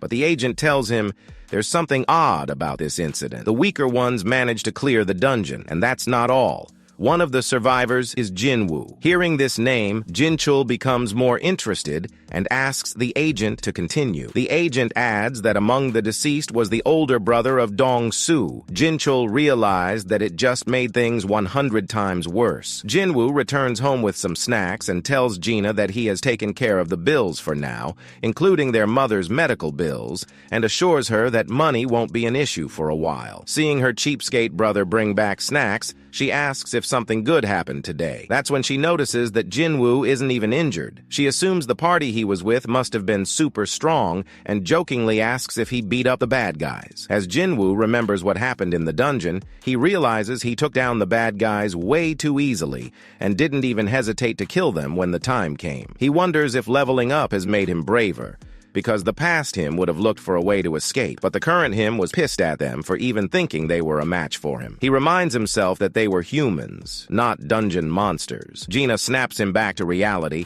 and seeing her face, Jinwoo decides not to think about it anymore. All that matters is getting stronger so that no one can hurt his family. Even if he has to do it all over again, he'll gladly cut them down once more. He decides to wash away the remaining guilt with alcohol, but as he chugs it, his body detoxifies it, and a system panel pops up, telling him that a harmful substance was found in his body. Jinwoo figures it's from the alcohol, but decides to keep drinking. To his surprise, no matter how much he drinks, he doesn't seem to get drunk. As he's thinking about what to do next, a system panel pops up showing some buffs he got from the double dungeon. He was too busy to check his rewards that day, but now it makes sense why his limbs grew back. After some time, Jinwoo meets up with Jinho, who thanks him for agreeing to meet and for saving his life. Jinwoo cuts straight to the point, telling him they don't have anything to discuss. Jinwoo considered them even because he gave him his share of essence stones and helped him keep everything that happened in the dungeon a secret. Jinho tells Jinwoo that he is putting together a strike team, but before he can ask Jinwoo to join, Jinwoo declines his offer and begins to leave. Jinho begs him to at least hear him out, telling him that he only needs him for 19 raids. He explains that he wants to be a guild master, and to do so, he needs to complete a minimum of 20 raids. He tells Jinwoo that his father is planning to open a guild, and he wants to help out however he can. At first, Jinwoo finds it weird that a construction company would get into the dungeon business, but then he remembers that even though dungeons are dangerous, the treasures inside are worth a risk. Everything from essence stones to mana stones to even crops has its use. So in a time when everything is dependent on dungeons, it makes sense that opening a guild is a profitable business. Jinho explains that his father wants an S-rank hunter to be the guild master, and his brother will become the vice president. But the problem is there aren't many S-rank hunters in the country, and to make matters worse, there is only one S-rank hunter who isn't affiliated with a guild, and that is Byung-gu, and even he is retired. So that leaves only one option. They have to snatch an S-rank from another guild. Jinwoo thinks about how that strategy can be dangerous, and if they go down that path, they'll just be making some powerful enemies. Jinho understands this too, and that's why he is putting in so much effort. He asks Jinwoo to think about the offer once again, because it's beneficial to both of them. This way, Jinwoo can continue to raid dungeons without revealing his rank, and Jinho would complete his 20th raid with weaker hunters since Jinwoo is still an E rank on paper. Completing 20 raids with some weak-ass hunters instead of S rank will certainly make him look good in front of his father. Seeing that Jinwoo is still hesitant, Jinho pulls out a folder, showing a paper for a building worth 30 billion, which is supposed to be the HQ of their guild. Jinho tells Jinwoo that it can be his if he agrees to do 19 raids with him. Jinwoo thinks about how he would have been all over this offer in the past, but now things have changed. Now, when he is the only person who can level up, he is dead certain that he can reach S rank, or even higher by the way things are going. But there is still too much unknown about his powers, and it would be too risky to team up with someone. So, Jinwoo declines the offer. Jinho tries to convince Jinwoo by telling him that if he works with him, he'll take his secret to the grave. But Jinwoo quickly reminds him that he is in no position to negotiate, giving him a look that sends chills down his spine. Meanwhile, news of Huang's death reaches his younger brother Dong-su, and he does not take it well. He demands intel about the two survivors and asks Laura what will happen to him if he were to kill someone abroad. Laura is shocked to hear this, but quickly catches on that he isn't joking. She explains the legal process. If there's a treaty with the country, he'll face trial there. If not, he'll be sent home for prosecution. She adds that if that happens, he can negotiate for a reduced sentence. Dong-su orders Laura to clear his schedule. She pushes back, reminding him he's booked solid for months, telling him that he can't go right now. He asks her to make it happen as soon as possible, while glaring at Jinwoo's photo, hoping they'll stay alive until he gets to them. The next day, Jinwoo takes Gina to the park for a morning jog. As they stretch, he casually asks her what she'd do if they had 30 billion won. Gina laughs, saying the amount is so absurd she can't even imagine it. Jinwoo takes off, telling her not to follow him. He goes for his 10-kilometer run, but as he completes his daily quest, he notices that it keeps score even after he passes the 10-kilometer mark. This makes him curious, and he decides to check its limit. Gina finally catches up to him, but he takes off again, telling her that he'll run a little longer. Jinwoo finds out that it stops at double the distance, and he decides to complete the rest of his quests. After completing all of them, he receives a bonus reward. He chooses the blessed loot box from the options and receives the key for an S-rank dungeon, the Demon Castle. As he goes through the info, he finds out that in the dungeon, he can find a magical item called the Elixir of Life that can cure any disease or illness. Knowing this, Jinwoo is pumped to go there. He pays a visit, thinking how all of this seems too good to be true, but he is tempted to try anyway as he doesn't have any choice. Jinwoo heads to the location and uses the key to open the door to the Demon King's castle.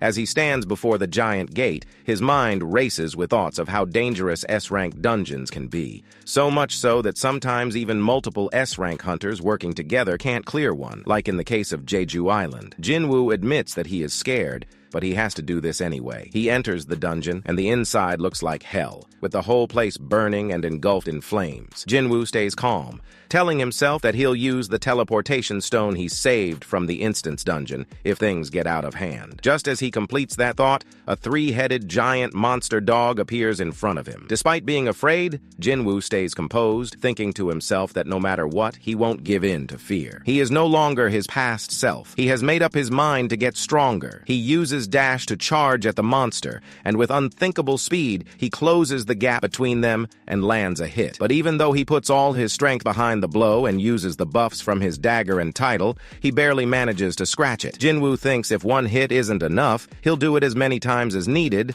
and unleashes a fury of attacks on the beast. Seeing nothing is working, Jinwoo tries a different approach. He leaps into the air and uses his new skill, Murderous Intent, on the beast, but that doesn't work either. Jinwoo then lands on its nose and stabs it with a dagger. Even though he succeeds, the buff he was relying on doesn't apply. The monster is unlike anything he has faced so far. It's far stronger and more brutal. It tears through Jinwoo's arm, causing him to lose it, and his HP starts dropping like crazy. As if the monster wasn't strong enough, it enters rage mode, and all its attributes double. Before Jinwoo can react, the monster's attack hits him, dropping his HP below 50%. He didn't expect to use his daily quest so soon in the battle, but he has to if he wants to stay alive. With that, his arm grows back, and he manages to land a hit on the beast, but that's the only good news. The beast goes hard on him, coming at him from all directions, as if there are multiple of it on the battlefield. And as a result, Jinwoo gets tossed around. His HP drops below 50% again and keeps dropping. As it drops below 30%, the system activates the skill Willpower, giving him a 50% damage reduction. The beast throws him across the battlefield and charges at him.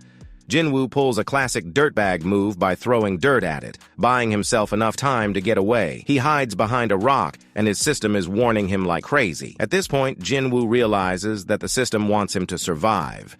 He doesn't need to be a genius to figure out that this isn't a regular reawakening. As he thinks about using the teleportation stone, he drops it due to the impact from the monster's attack. Jinwoo realizes he's in deep trouble now. The teleportation stone was his only way out, and he's lost it. His mind is working overtime, trying to come up with a solution.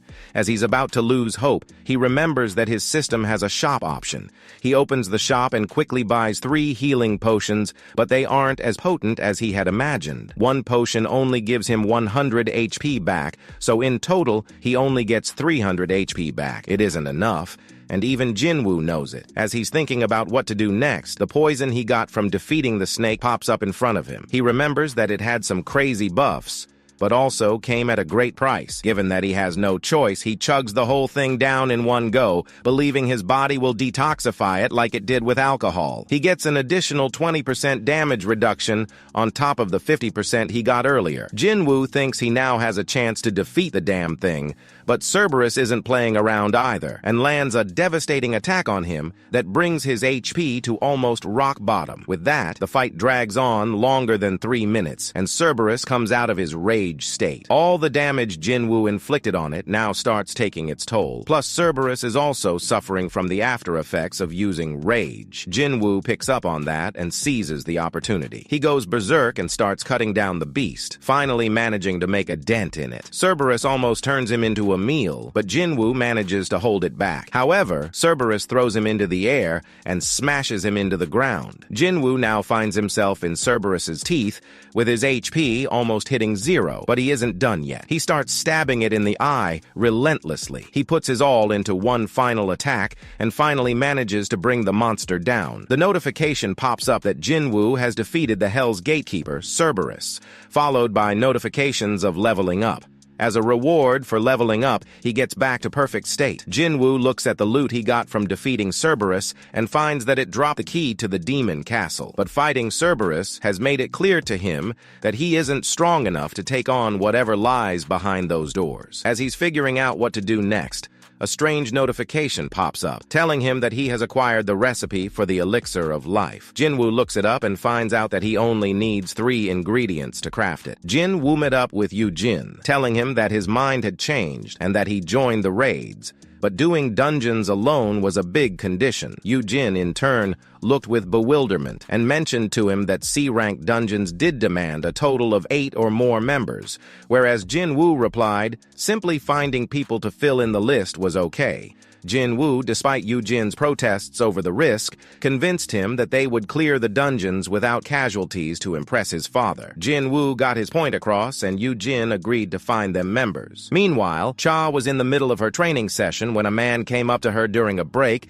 and invited her to be the guild master for Yujin's guild. In another scene, Yujin's father, Han, sat down with his son and talked about how the world had changed since the dungeons started appearing. He explained that it was no longer possible to maintain the world's infrastructure without the resources gathered from the dungeons. Han understood that society now relied on hunters, the only ones capable of collecting these resources, who were controlled by the state-owned association. However, he revealed that it was the guilds that were making a fortune, as they profited from the hunters' efforts. Mentioning that the top guilds in the country were incredibly wealthy, Han expressed his desire to establish his own guild, believing it would benefit everyone. Returning to Jinwoo, he had just finished his daily quest and could no longer surpass his requirement and get another blessed loot box. Wanting to get a piece of equipment to make himself stronger, he opened up a normal loot box and received a bingo card that looked useless. Angered, Jinwoo came to the conclusion that finishing daily quests was an inefficient way to become powerful. He thought about defeating the centipede in the penalty zone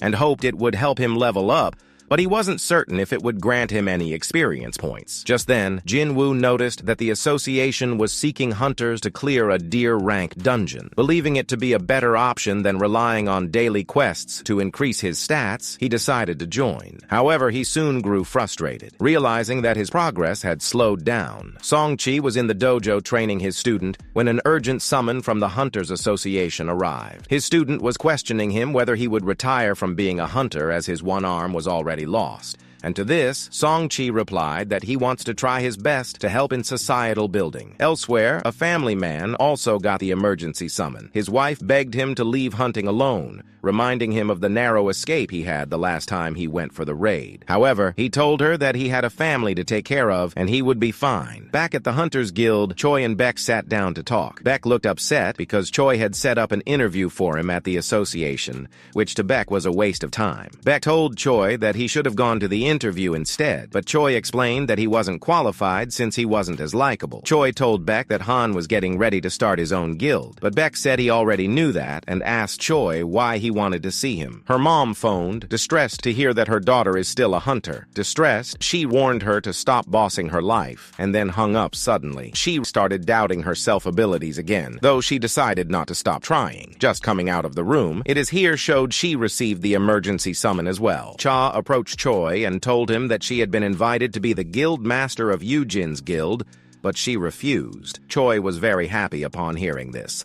Cha told him that she saw Beck earlier and wondered what he was doing there. Choi told Beck about Jeju Island, which had been sealed off after their failed raid, and how everyone was trying to forget about the incident. Beck thought it was unimportant, but Choi became upset, declaring that he would never forget what had happened on the island. He wanted to clear the dungeon and asked Beck to help him gather allies, wondering if Beck had also lost something during the raid. Beck remembered how they had been defeated in that raid, leading to the deaths of his friends, for whom he still thought these days. As Song-chi walked across the city, he reflected on how his magical powers did not fit him as a swordsman. While walking in the city, he saw Jin-woo, who saw that his leg was healed. Song-chi asked him how it got that way, and Jin-woo replied that it had already healed by the time he woke up. Song-chi suspected that it was the work of a high-ranked healer. With Jin-woo finally in his sights, Song-chi knew very well that he had never recovered his lost arm. Jin-woo was a little sad for him because of this, but Song-chi said that it was all right. They found out that they were going to be working together on the upcoming mission. They reached the portal and met Jui, Kim, and the other man who joined them in their last raid. Jui was very happy to see them, but the men all grew quiet due to their guilt for having sacrificed Jin-woo to save themselves. Jui felt that Jin-woo was a little different and was relieved to see that he had recovered. Right on cue, a van showed up, and 3 criminals joined the group. She explained that the association had sent these 3 to clean the dungeon in light of the recent lack of hunters in the area, but reassured them by claiming that the convicts wouldn't start any trouble since the B-rank Hunter King would be overseeing and could dispose of them if they showed any signs of not playing along. He felt that the convicts were suspicious to join the raid and told Jui not to join them, but she had to keep staying with him. He removed their restraints but warned the convicts that if any one of them showed bad behavior, he would kill them. He asked who was to lead the raid now, and Jin-woo suggested the name of Song-chi. Song-chi thanked him for believing in him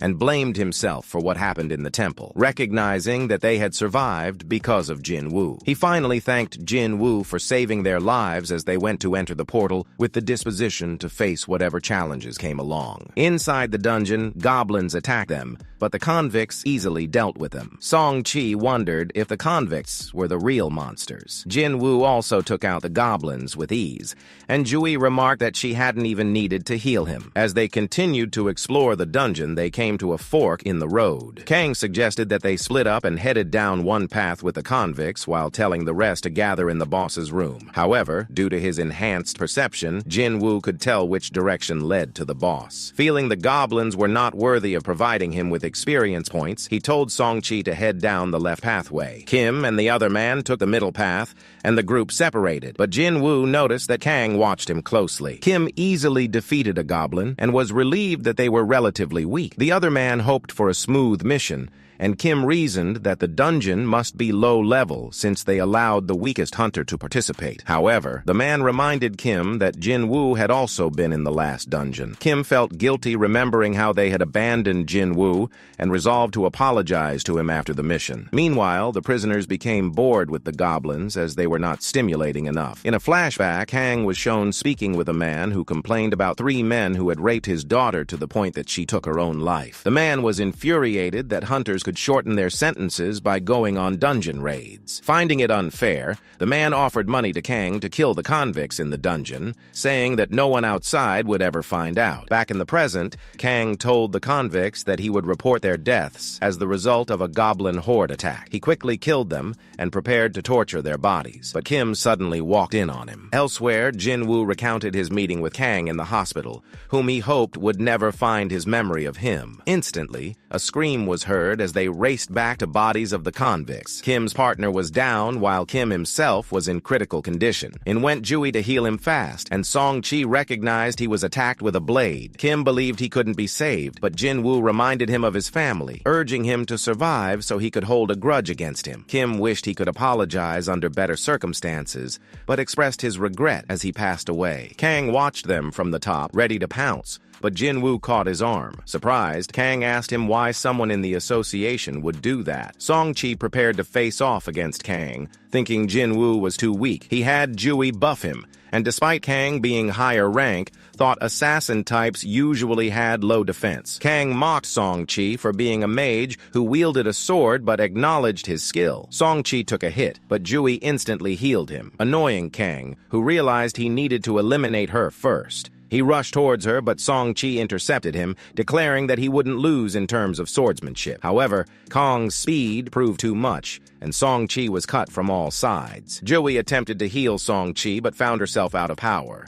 Kang believed it was over, but Song Chi suddenly unleashed a fire blast at him. Kang managed to dodge the attack and commended Song Chi on his strategy of using the sword as a distraction. As Kang prepared to finish Song Chi off, Jin Woo unexpectedly intervened, pushing Kang back. He had asked who Jin Woo was, to which the latter had identified himself as a lowly E-rank hunter. Kang had simply refuted his claim by citing the facts that Jin Woo had managed to block 2 of his attacks. Ergo, he had to have been through the second awakening. Song Chi speculated that it must have been the result of the double dungeon. Kang finally recognized Jin Woo, but remained confident in his superiority due to his greater experience. Jin Woo asked Kang why he did all of this. Kang explained that the father had requested him to kill the men, claiming he was carrying out justice. However, Jin Woo found it suspicious that Kim had been tortured instead of silenced, making him doubt Kang's true motives. As they began to fight, Song Chi was amazed by their incredible speed. Although their speed seemed evenly matched, Kang believed his experience would give him the upper hand. He resorted to dirty tactics, kicking dirt into Jin Woo's eyes and landing several slashes. However, Jin Woo's system activated, giving him a quest to defeat Kang. With a surge of power, Jin Woo's speed increased even further. Kang was hit by the poison from Jin Woo's dagger, but he decided to use his own special skill, vanishing into thin air. Jin Woo tried to locate him, but Kang's stealth skill made him completely undetectable. As Jin Woo attempted to defend himself, Kang managed to cut his leg, boasting that no one had ever witnessed his skill and lived to tell the tale. Kang thought he had the advantage now that Jin Woo was injured, but Jin Woo used his full recovery ability to instantly heal the wound. Confused and alarmed, Kang wondered how a combat hunter could also possess healing magic. Realizing that Jin Woo was a dangerous opponent, Kang disappeared once more, but this time Jin Woo was able to block his attacks by sensing his bloodlust. Unleashing his own murderous intent, Jin Woo overwhelmed Kang, defeating him in mere moments. With the quest completed, Jin Woo acquired the stealth skill for himself. When Kang asked what he was, Jin Woo admitted he wasn't entirely sure, describing himself as a hunter who grows stronger with each battle. As he reflected on his increasing power, Jin Woo also felt something within him beginning to unravel. Jui and Song Chi expressed their gratitude to Jin Woo for saving them. He instructed them to leave the dungeon while he finished off the remaining enemies, venturing off to face the boss alone. Jin Cho arrived at the scene, shocked to discover that Kang had been secretly killing people. He considered Kang's actions careless and felt responsible as his supervisor. Jin Cho's assistant led him to the survivors, and he was surprised to see Jin Woo among them. Curious about who had defeated Kang, Jin Woo worried that his secret would be exposed. However, Song Chi unexpectedly claimed responsibility for defeating Kang. When Jin Cho questioned how Song Chi, a lower-ranked hunter, could have accomplished such a feat, Song Chi attributed his success to having a healer's support. Although Jin Cho remained suspicious, he decided to accept the explanation for the time being. Jin Woo realized he couldn't afford to be overconfident just because he had defeated Kang, as he could sense that Jin Cho was an A-ranked hunter, far beyond his current abilities. Song Chi apologized for overstepping, but believed Jin Woo must have a good reason for concealing his true strength. He considered this his way of repaying Jin Woo for everything he had done. Jui noticed the changes in Jin Woo, but still felt uneasy during their missions, doubting her own abilities as a hunter. She reminisced about the time she had to save Jin Woo from his injuries during their previous assignments and reminded him of his promise to have dinner with her. Jui showed him the essence stone he had given her, revealing her decision to retire and help her parents with the family business. She encouraged him to visit her during his free time and returned the stone as they said their goodbyes. Jin Woo recalled Jin Cho's warning about being cautious, as Dan Suk's brother was investigating him. He recognized Dan Suk as an S-rank hunter, and Jin Cho informed him that Dan Suk would come after them regardless of the facts, since they were with Dan Suk when he was killed. Jin Cho explained that the law held no power over S-rank hunters due to their immense strength, advising Jin Woo to flee the country with his family. This made Jin Woo realize the necessity of becoming stronger to protect himself. Sometime later, Jin Woo and Yu Jin prepared to raid an S-rank dungeon. Yu Jin had assembled a strike team, deliberately choosing the most useless hunters since they wouldn't need to fight anyway. Jin Woo noticed that Yu Jin had even recruited a miner, but Yu Jin dismissed his concerns. A girl named Song Yi approached them, claiming to be qualified as a hunter. Yu Jin questioned her, learning that she was an E-rank hunter with no raiding experience. Jin Woo instructed the other hunters to wait outside while he and Yu Jin cleared the dungeon together. One of the hunters expressed disbelief, considering they were each being paid 3 million just to stand by. Yu Jin confirmed this, emphasizing that they didn't need to fight but were forbidden from disclosing their arrangement, or they would owe him 10 times the amount. Yu Jin donned a new set of armor, intending to use it during the raid, but when Jin Woo poked him, he crashed to the ground. Jin Woo advised him to remove the armor, as it severely hindered his movement. As they entered the gate, everyone doubted their chances of success, believing they were too low-ranked to make it out alive. However, after an hour, Yu Jin emerged from the gate, revealing that the dungeon had been cleared. The onlookers were stunned, wondering how they had managed to defeat the boss. Yu Jin announced their plan to clear 3 dungeons in a single day, meaning everyone would earn a total of 9 million. Throughout the raids, Jin Woo encountered numerous monsters but easily defeated them, allowing him to level up. Yu Jin noticed that Jin Woo was growing stronger, utilizing new skills like stealth, which enabled him to fight while invisible. Yu Jin collected the loot as Jin Woo realized he lacked sufficient mana to use his skills, contemplating increasing his intellect. Suddenly, he received a notification indicating that he had reached the required level to accept the job change quest. At the White Tiger Guild,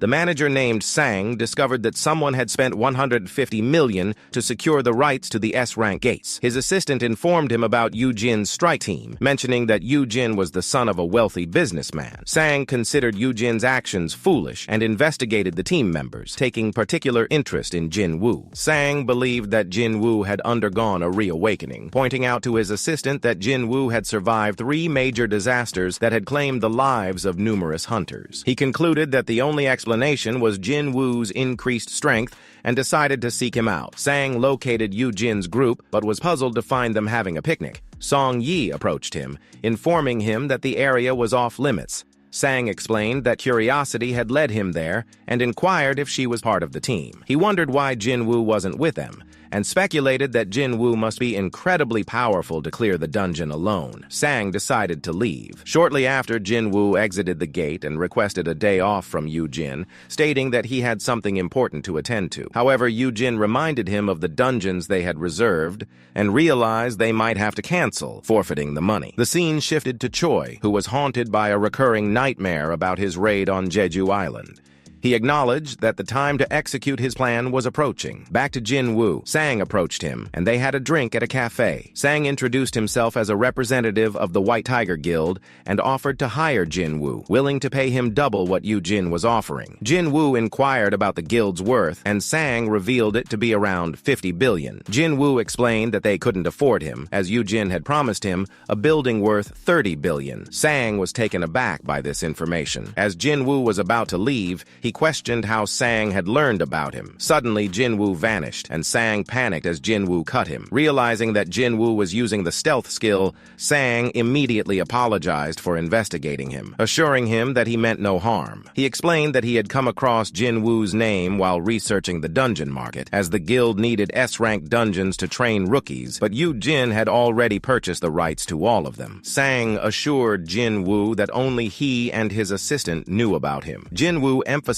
his desire to maintain a low profile, threatening to kill them if they wrote a report about him. Sang promised to keep quiet, and Jin Woo spared his life, revealing that his team needed to monopolize the S-rank gates until they achieved their goal. He offered to sell 3 gates to Sang for 900 million, but Sang countered with 600 million, which Jin Woo eventually accepted. Before parting ways, Jin Woo instructed Sang to open his mouth and gave him a healing potion. Sang asked if Jin Woo trusted him, but Jin Woo simply told him to keep his mouth shut. Upon returning home, Jin Woo informed Yu Jin that he had received the 600 million from Sang. Yu Jin was curious about how Jin Woo had managed to sell the dungeons at such an exorbitant price, but Jin Woo refused to divulge any details. Sang realized he had been scammed, as there were other S-rank dungeons available for less than half the price. He received a message from Jin Woo, stating that he would overlook Sang's spying on him, making them even. Jin Woo left the city and ventured into a forest to complete the job change quest. Although he was given time to decide and anticipated the quest to be challenging, he accepted it nonetheless. A portal appeared,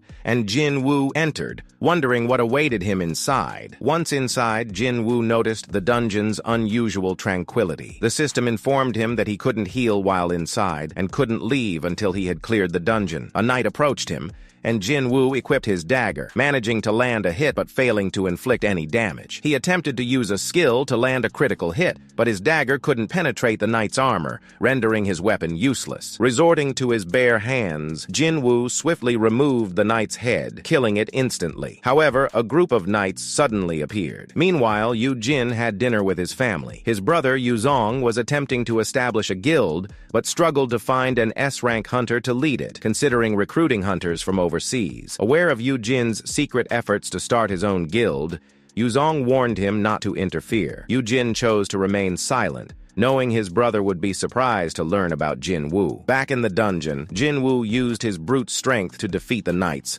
noting his increasing fatigue. Suddenly, he sensed a presence and stabbed an assassin, realizing they possessed the stealth skill. A mage attacked him but missed, and Jin Woo noticed that the enemies in the dungeon resembled those he had fought in the past. Jin Woo knew it would not be an easy battle against the different enemies, for they all have their own weakness. He needed higher intellect for fighting against those mages effectively. For a while, Jin Woo fought and continued to fight as the fatigue began to mount inside him. When he defeated them, they dropped an armor, and Jin Woo chose to equip it. Much to his surprise, the armor was invisible and did not obstruct him from moving properly. Feeling his fatigue recover, Jin Woo pressed deeper into the dungeon. He came to a giant door and opened it, thinking it would lead him to the boss. Entering the throne room, Jin Woo could feel the powerful presence. The Knight Commander Igris appeared before him, exuding a strength far greater than any opponent Jin Woo had faced thus far. Igris charged at Jin Woo, who barely dodged the attack that broke the pillar behind his back. Igris swung his weapon, and though Jin Woo tried to block, he was sent flying. Igris chased after Jin Woo, who was having a hard time keeping up with the commander's movements. Jin Woo tried to fight back, but Igris dodged the attacks. Even when Jin Woo did hit him, it didn't have any effect. Igris struck back, overpowering Jin Woo and pushing him back. Despite his efforts to defend himself, Jin Woo soon realized that although he was as fast as Igris, he didn't stand a chance in terms of strength against the commander. His little dagger was helpless against the great armor of Igris, and Jin Woo began to wonder how on earth one could beat him. Doubting the possibility of gaining victory with a weapon, Jin Woo chose hand-to-hand combat. Surprisingly, Igris threw away his weapons to fight on equal terms. Meanwhile, in Gun Yi's office, Jin Shul told him that Choi had made his move. Gun Yi received a call from Choi, who let him know that his group was ready to leave. Choi thanked Gun Yi for allowing the mission to go through, and Gun Yi reminded him that the people hadn't forgotten what happened on Jeju Island, telling him to be careful. Meanwhile, back in the dungeon, Igris slammed Jin Woo to the ground and threw him aside.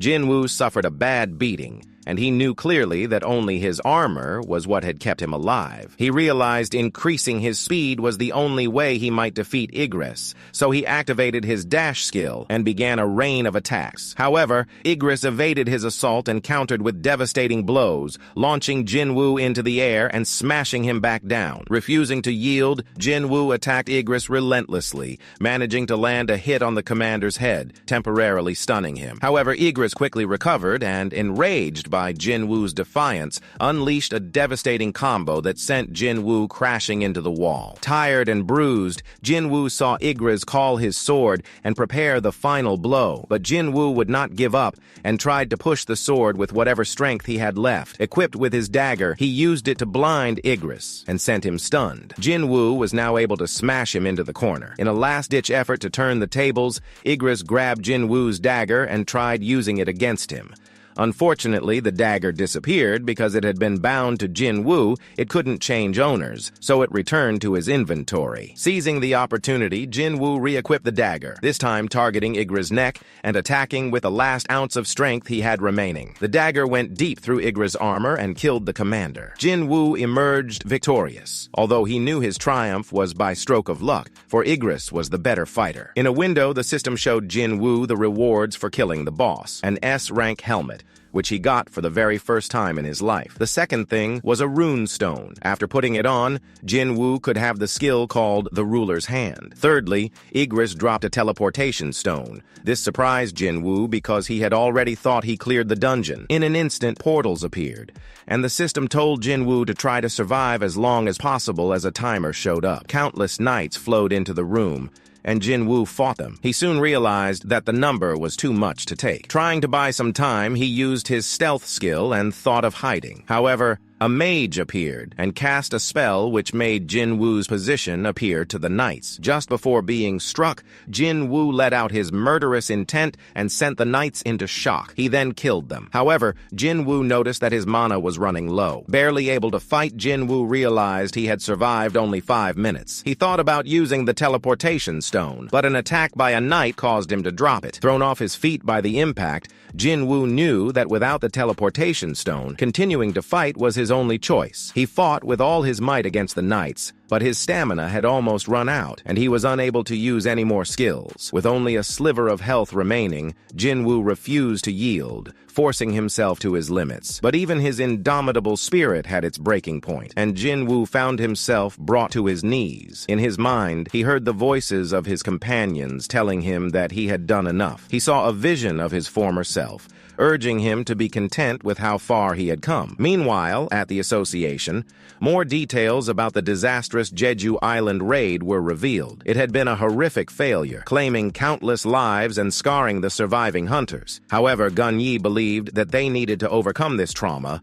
or else they would all be doomed. As Jin Woo struggled on, his other self just called him an E-rank hunter, the same as before, mind you, and told him to stay in his place. Jin Woo crashed into the ground while a knight approached to grant him the finishing blow. His daily quest was about to expire today. The reason being, he was ported into the penalty zone right on time as a penalty for not finishing it. Using the store, Jin Woo bought potions to recover all of his stamina and then immediately found himself surrounded by giant centipedes. But he started to charge at them, fueled by an inner drive to become stronger. He won, rising a few levels with 10 minutes left in the penalty zone. Checking the shop for new weapons, Jin Woo picked up the Night Killer dagger that gave bonus damage to armored monsters. He used the rune stone he had obtained from Igris to get the Ruler's Hand skill, which allowed him to manipulate objects without direct contact. His timer was 0, and Jin Woo felt himself being whisked back to the dungeon to get round 2 underway. Meanwhile, Choi's group was preparing for another raid on Jeju Island. Choi apologized for his absence during the previous raid, but suddenly,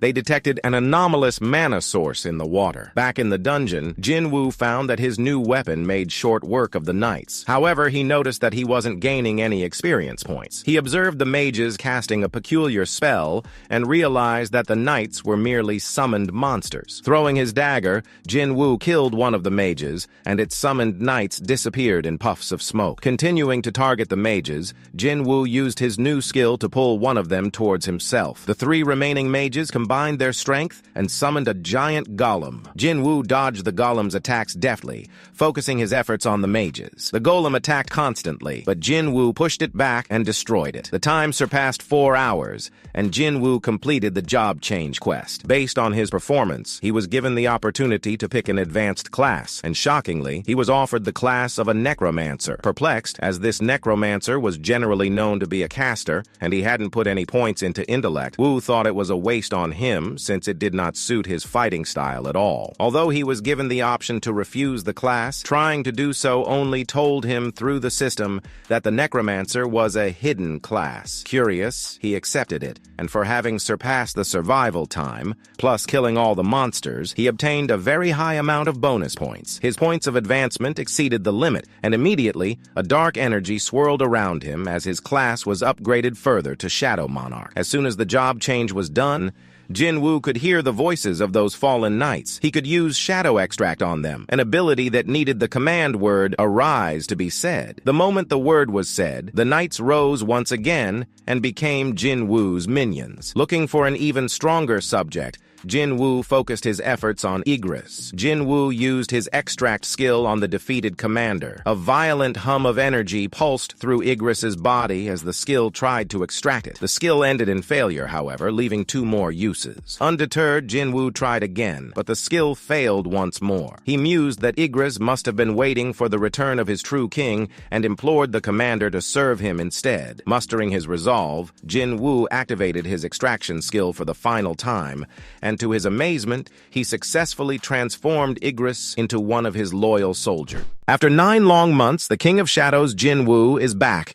And honestly, it feels like the New Year's gift we've all been waiting for. Solo Leveling fans, our patience has paid off, and Season 2 is finally here. To refresh your memory, Season 1 left us on a high note. Jinwoo had just unlocked his game-changing power to raise the dead and summoned one of the most badass shadows to grace his army. Now he's charging full steam ahead on his journey to becoming an unstoppable force of nature. And Season 2, it doesn't waste a single second. From the first episode, we're thrown right into the action. You can feel the intensity climbing, the stakes skyrocketing, and Jinwoo's power growing to terrifying new heights. Now let's talk about the animation, and holy shit. The studio absolutely pulled a Mappa move on their animators because everything from the art style to the character designs looks drop-dead gorgeous. The fluid fight scenes, the atmosphere, the details, it's all so crisp it might just snatch some awards. And we've only seen episode 1. Season 2 is here, and it's ready to blow our minds. If this first episode is anything to go by, we're in for one hell of a ride.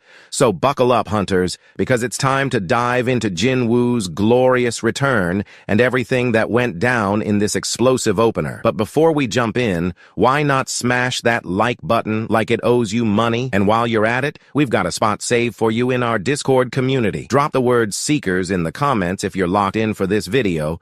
We want to know who's ready to grind through this season with us. The episode begins with a shot of Jinwoo's apartment. The camera pans to his room, where we find him sleeping peacefully, a well-earned rest, especially after the day he's had. After all, he nearly died today. However, his room is a complete mess, clearly in need of a serious cleaning. His peaceful slumber is abruptly interrupted by the sound of a phone ringing. Half asleep, Jinwoo fumbles around, trying to locate the source of the noise. On the phone's screen, we see a text message from Gina, asking if he's still asleep. Moments later, Jinwoo finally picks up the call. Annoyed and groggy, he tells Gina not to bother him. He's far too tired for her antics. But Gina's tone quickly shifts to irritation as she asks him if he's completely lost track of time. She reminds him that he was supposed to attend her school's parent-teacher meeting today. Caught off guard, Jinwoo freezes. It's clear he has no idea what day or time it is. He's been so focused on leveling up and getting stronger that trivial matters like dates and schedules have completely slipped his mind. The mention of a parent-teacher meeting jolts him awake, and he jumps out of bed in a panic. In the next scene, Jinwoo is completely transformed. He's groomed, freshly styled, and dressed to impress, looking like a K-drama lead. He even managed to squeeze in a haircut before heading out. Gina, who had been gearing up to scold him for being late, is momentarily stunned when she sees him. Her scruffy, careless brother now looks like a heartthrob. Though she's tempted to question what caused this sudden glow-up, she lets it slide with a simple, "People sure can change," as they're running late. As they walk through the school corridors, Jinwoo quickly becomes the center of attention. The girls can't help but swoon over his striking appearance. Gina, noticing the attention her brother is getting, jokingly asks if he has a girlfriend. She even offers to introduce him to some of her friends. Jinwoo, however, brushes off her teasing. His focus isn't on romance. It's on fighting monsters and leveling up. Annoyed by her joke, he playfully pinches her cheeks, causing Gina to flail around like a dancer. Finally, they arrive at the teacher's room. Gina waits outside while Jinwoo steps in. The teacher greets him warmly and offers him tea before starting their discussion. With a smile, she assures Jinwoo that he has nothing to worry about. Gina has been an exemplary student this year. Not only is she well-behaved, but she also has excellent grades and is at the top of her class. The teacher even calls her the role model of her peers. Jinwoo is taken aback. Well-behaved and role model aren't exactly words he associates with his sister. He silently prays for the brothers of Gina's friends, knowing the chaos she's capable of. Still, hearing about her good grades and spotless reputation brings a rare smile to his face. It's moments like these that remind him why he endured so much hardship, to give Gina a brighter future. The teacher continues, sharing Gina's impressive mock exam results. She confidently states that Gina could get into any medical college she wants, including her dream school. She advises Jinwoo not to pressure her, and he reassures the teacher that he won't. The camera shifts to Gina, who's sitting outside the room, gazing out the window. She looks visibly bored, waiting for the meeting to end. The scene shifts back to the teacher's office. She thanks Jinwoo for attending and assures him that's all she needed to cover about Gina. As Jinwoo gets up to leave, she hesitates for a moment before asking if he has time for another matter. Curious, Jinwoo nods, asking how he can help. The teacher's next question catches Jinwoo completely off guard. She asks, "If Gina were to awaken as a hunter, would you allow her to pursue it?" Jinwoo freezes, clearly not expecting this curveball. The idea of his little sister stepping into the bloody, monster-infested world he's been clawing his way through wasn't even on his radar. Without a second thought, he firmly rejects the notion. The teacher then takes a deep breath and says, "I know this is asking a lot, but please hear me out." She explains that one of Gina's closest friends recently awakened as a hunter. The girl is dead set on quitting school to chase the dream of being a hunter. The teacher pleads with Jinwoo to talk to her, hoping he can convince the girl to rethink her choice. The next scene introduces us to the girl stepping out of an elevator. She walks a few steps before noticing Jinwoo waiting for her. Recognizing him as Gina's brother, she's confused about why he's there. Jinwoo pulls out his phone, showing her a photo of himself with Gina to confirm his identity.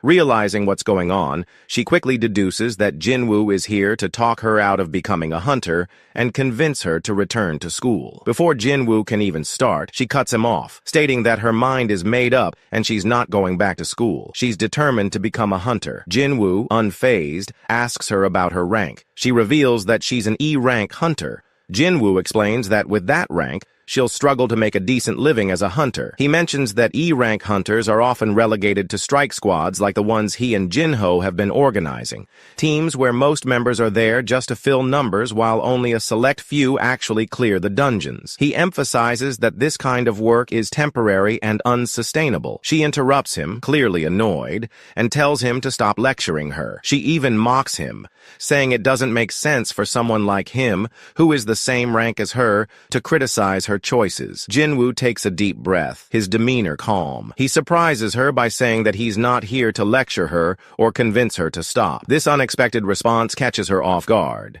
Jinwoo then asks her to follow him. The scene transitions to an airport, and we see Jinchul waiting for someone. He turns and greets Dong-soo, welcoming him back. Hwang pauses for a moment, glancing out the window. With a sneer, he remarks, "Home? Like I'd ever call this dump of a place my home." As they walk toward the exit, Hwang questions why someone like Jinchul would bother picking up a guest. Jinchul asks how long Hwang plans to stay. Hwang replies that he has no intention of sticking around, especially since he dislikes the place. Jinchul presses further, asking why Hwang has come all the way across the world. Did he abandon his work just to insult his homeland? Or is he here for someone? Hwang stops in his tracks, his tone turning sharp and angry. He warns Jinchul to stop playing games, especially when he already knows why he's here. Hwang declares that he's going to kill both of them and advises Jinchul to look the other way if he wants to avoid trouble. What happens in the dungeon stays in the dungeon. He adds that it doesn't matter if Jinchul intervenes, there's nothing he can do to stop him. Jinchul, unshaken, meets Hwang's threat head-on. With a calm yet resolute tone, he responds, "All I intend to do is my job." The scene shifts again, this time to Gun-hee's office. He and Choi are deep in discussion about a pressing matter. Gun-hee asks if the ants have evolved and developed wings. Choi confirms this, but points out something even more concerning. The bodies of the ants were found in the sea, not on the mainland. This indicates that the ants are now capable of flight. Gun-hee, visibly troubled, assures Choi that he'll assign someone to investigate the situation. A group of hunters and agents stands in front of a massive gate, their expressions tense as if they're waiting for someone. Suddenly, a voice greets them from behind.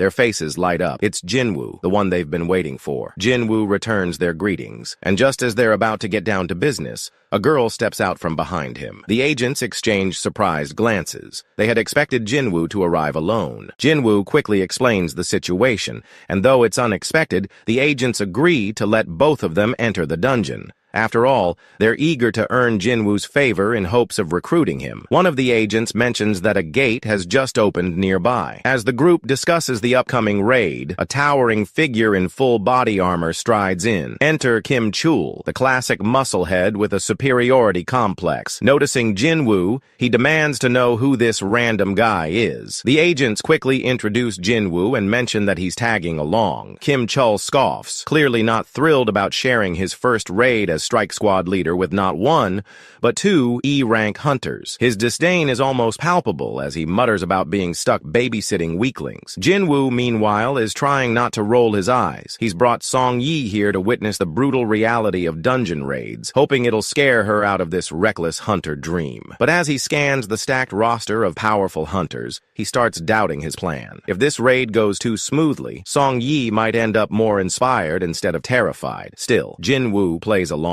assuring the agents he'll limit his participation so the rookies can learn. With all the formalities complete, it's time for action. The Strike Squad begins entering the dungeon one by one. Soon only Jinwoo and Song Yi remain outside. She hesitates for a moment, glancing at the gate nervously. Taking a deep breath, determination flickers in her eyes as she steps forward and enters. Jinwoo follows right behind her, just as he promised. However, the moment Jinwoo steps inside, an uneasy feeling washes over him. Something is off. As the last two to enter, they glance back at the gate, and that's when things take a turn. The gate begins to shimmer and distort, its color shifting from blue to an ominous red. The hunters inside the dungeon notice the change as well, their chatter dying down as they turn to face the now red gate. Jinwoo is the first to realize the gravity of the situation. Red gates are rare and incredibly dangerous, far beyond the difficulty of the original C-rank gate they had entered. Acting quickly, he grabs Song Yi and attempts to exit the dungeon, but to his horror, it doesn't work. Only his head manages to breach the barrier before he's forced back inside. Realizing the situation they're in, Jinwoo urgently tells the agents outside to contact the main Strike Squad for reinforcements. The agents immediately call Baek Yunho, informing him of the situation. Baek, trying to make sense of what's happening, asks how a C-rank gate could transform into a red gate. This kind of phenomenon is unheard of, and the hunters inside are left in stunned silence, knowing they are now trapped in a life-or-death scenario. Jinwoo and the other hunters now find themselves in a vast open field blanketed in ice. The air is tense as Kim Chul gathers the group and explains their dire situation. He tells the group that they are trapped inside a red gate. For most of the hunters, who are rookies, the term means little. Song Yi, equally confused, turns to Jinwoo for answers. Jinwoo explains that red gates are far more dangerous than regular dungeons. He tells her that they are now completely cut off from the outside world, and their only way out is to either defeat the dungeon boss or wait for a dungeon break. Before Song Yi can fully grasp the gravity of their situation, chaos erupts as an arrow suddenly flies out of the woods, striking and killing one of the hunters instantly. The group freezes in shock as another arrow hurtles toward Song Yi. Jinwoo reacts in the blink of an eye, intercepting it just in time. The commotion spreads and the group frantically scans their surroundings for the attacker.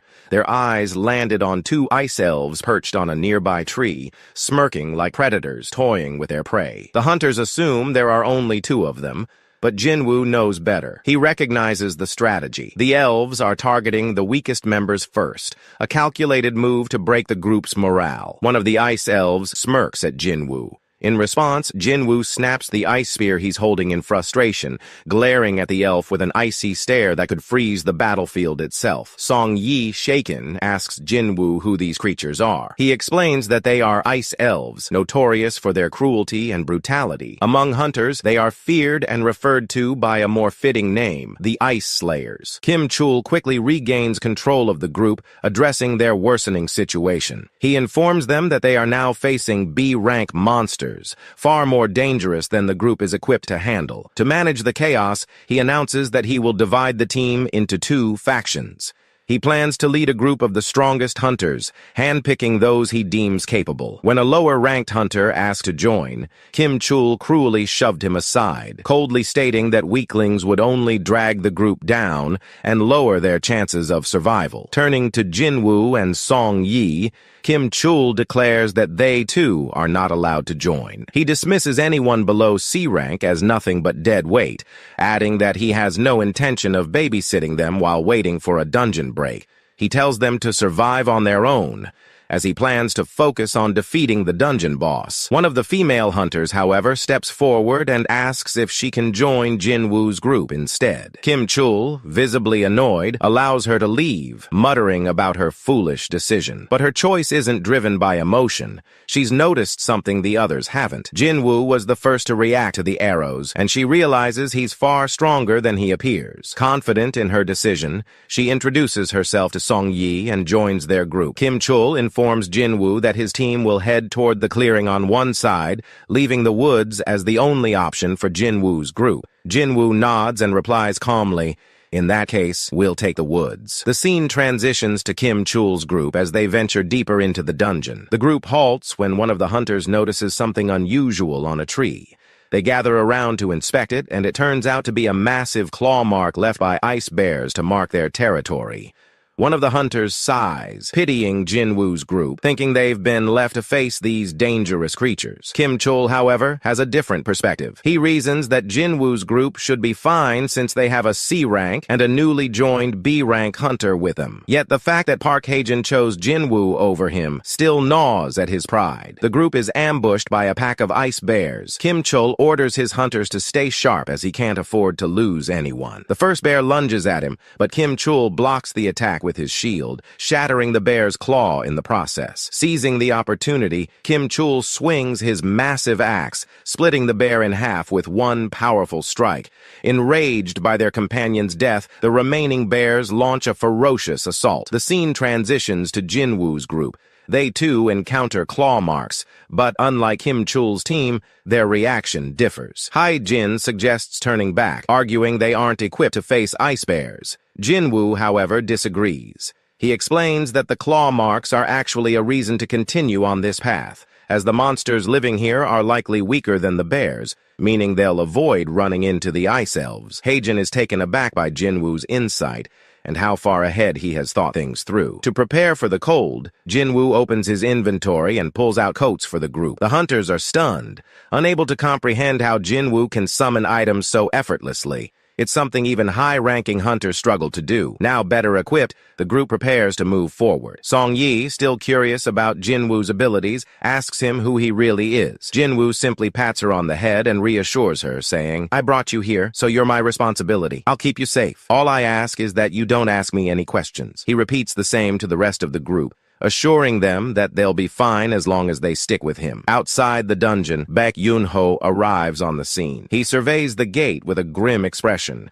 concerned about the hunters trapped inside. He mutters about how unfortunate it is for the rookie's first raid to turn out like this. Knowing the dangers of a red gate, he suspects that only a few might make it out alive, perhaps some of the B ranks and Kim Chul. An agent interrupts his thoughts, informing him that there are others inside the dungeon besides the strike squad. This piques Baek's interest, and he asks about their ranks. The agent reveals that one of the individuals inside is Jinwoo. Though officially listed as an E rank, the agent suspects Jinwoo might have undergone a reawakening. Before Baek can respond, a car pulls up, and Dong-soo steps out. He wasn't expecting to run into Baek here and immediately questions his presence, asking if an A-rank gate has opened. Baek, unfazed, points out that Dong-soo is in their jurisdiction and asks why he's here. Dong-soo smirks and responds with a question of his own, asking what a low-ranking, unaffiliated hunter is doing inside a dungeon that belongs to his guild. He adds that he flew all the way from America to meet this Jinwoo guy, but now it seems like he might not even get the chance as Jinwoo might already be dead inside. Clearly, Dong-soo is unaware of the chaos Jinwoo has already unleashed within the dungeon. The scene shifts back to the dungeon, where we see the dead bodies of the ice bears that Jinwoo had killed alone. He finishes the last of the bears with one punch. A system panel pops up, informing Jinwoo that he has leveled up. Jinwoo thinks how this place is just giving him free experience points at this point. Heijin, after seeing the chaos Jinwoo has caused, can no longer hold back and questions him, but Jinwoo just ignores her and proceeds to find a safe place to camp. They are cooking the bear meat, and Song Yi tells the others how it tastes much more delicious than she thought. The others can't help but agree with her. One of them points out how they haven't been attacked for a while and wonders if Jinwoo has already taken out all the monsters in the area. Heijin tells them they have to be careful in any case, as dungeons are dangerous places. As Jinwoo was gone for a while, Song Yi wondered what Jinwoo was up to. Jinwoo is deep inside the woods, where he has found the main pack of ice bears. Their numbers are too great for him to fight alone,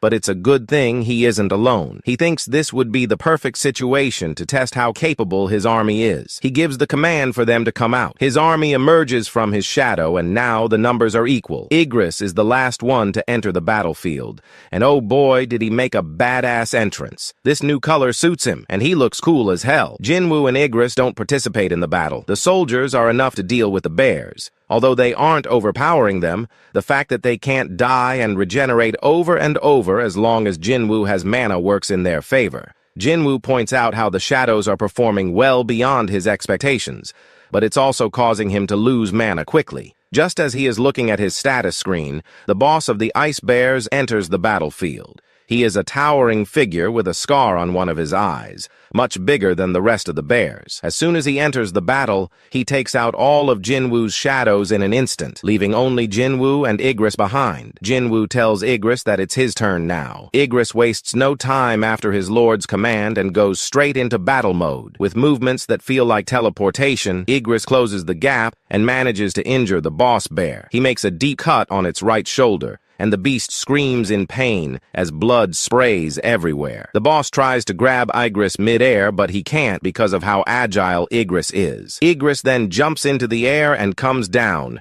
stabbing the bear in the back and making a huge cut across its back. Jinwoo is taken by surprise, seeing what Igris is capable of. Igris continues with his one-sided beatdown and slices the boss's legs, causing the beast to fall to the ground. The boss still isn't ready to give up, but Igris finishes him in a single stroke, decapitating the beast and sending his severed head rolling to Jinwoo's feet. Jinwoo stands there, wondering what would have happened to him if Igris had fought him with his sword, though he knows the answer. Igris would have wiped the floor with him, and Jinwoo would have been dead. As Igris stands victorious, Jinwoo thinks that now that he has leveled up, he has reached a level where both of them are equals. But Jinwoo knows that Igris is still stronger than him. The scene cuts to Kim Chul's group, or at least what's left of it. Almost all the members were brutally slain by ice elves. Only 2 of the group members survived: Kim Chul and another guy who was brutally injured. The injured hunter was calling Kim Chul's name over and over, thinking he would help him. But Kim Chul didn't move. He just stood there frozen, looking at the massacre that had just gone down. He thought to himself, this wasn't how it was supposed to go. This raid was his ticket to become an elite member of the White Tiger Guild, but now he was looking straight at death. Kim Chul watches as an ice elf finishes the man off right in front of him,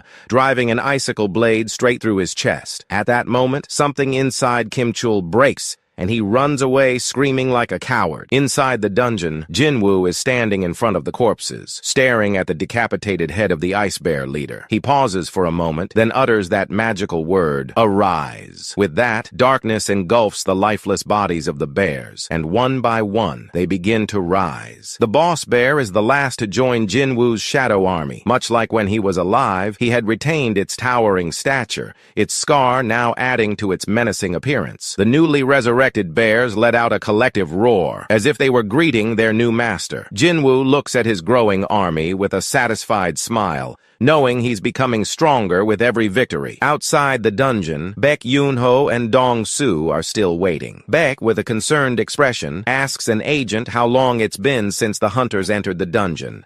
The agent replies that it's been about 3 hours. Baek frowns, aware that time flows differently inside the dungeon. To those trapped within, days may have already passed. He grimly concludes that most of the hunters are likely dead by now, and the survivors won't hold out much longer as red gates are far more dangerous and unforgiving than regular dungeons. Dong-soo, growing bored, starts heading to his car, muttering about how a low-ranked hunter like Jin-woo couldn't possibly survive this long. But before stepping into his vehicle, a thought crosses his mind. Turning back, he asks the agent why Jin-woo, a hunter unaffiliated with their guild, was part of this raid. When the agent tries to lie, Dong-soo releases a menacing aura, warning him of the consequences if he's not truthful. Terrified, the agent admits Jin-woo was a mere acquaintance of Baek's and had requested to observe a C-rank raid. Though the excuse seemed plausible, Dong-soo wasn't buying it. As the agent sighs in relief, thinking the questioning is over, Dong-soo grabs him by the collar and lifts him off the ground, snarling about how he doesn't fall for such obvious lies. Dong-soo accuses him of having a hidden agenda, sensing that Jin-woo must be special for him to go to these lengths. Before Dong-soo can escalate the situation any further, Baek intervenes, grabbing his arm and telling him to stop causing trouble. Baek, visibly annoyed, says he has enough on his plate without dealing with Dong-soo's antics. Dong-soo, however, isn't intimidated. He sneers at Baek, asking if he has a death wish for interfering.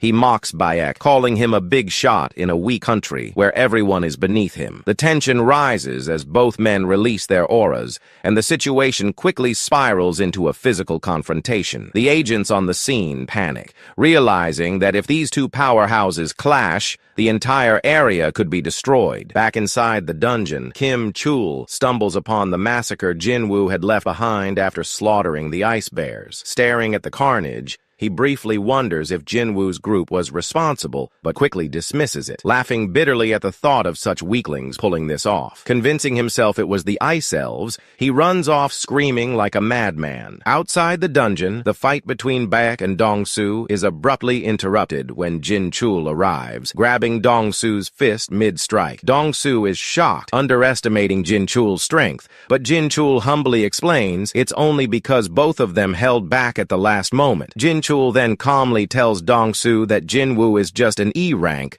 someone he personally re-evaluated, and assures him Jin-woo isn't involved in his brother's death. As for Dong-soo's suspicions about his brother's death, he explains that the surveillance team concluded it was caused by a battle with a magic beast. Dong-soo laughed and said, "Don't feed me that bullshit cover story. We both know that story is just for the public. And don't think I don't know the real players behind this." Yu Jin-ho, the youngest brat of the Yujin construction chairman. Jin-chul asked Dong-soo if he believes that, then why he is after Jin-woo. Dong-soo smiled devilishly and told Jin-chul, "Isn't it obvious that it's just an excuse so that he could kill someone?" Before he could say anything, his phone rings. He looks at the text and, with an irritated expression, tells Jin-chul that this guy Jin-woo is lucky as something urgent has come up and he has to leave. Inside the dungeon, other members of Jin-woo's team were relaxing by the fire, sipping tea and munching on meat, sharing stories and laughing. When Kim Chul arrived, he lost his mind seeing the scene before him. He wondered how these weaklings could be enjoying themselves like they were on vacation,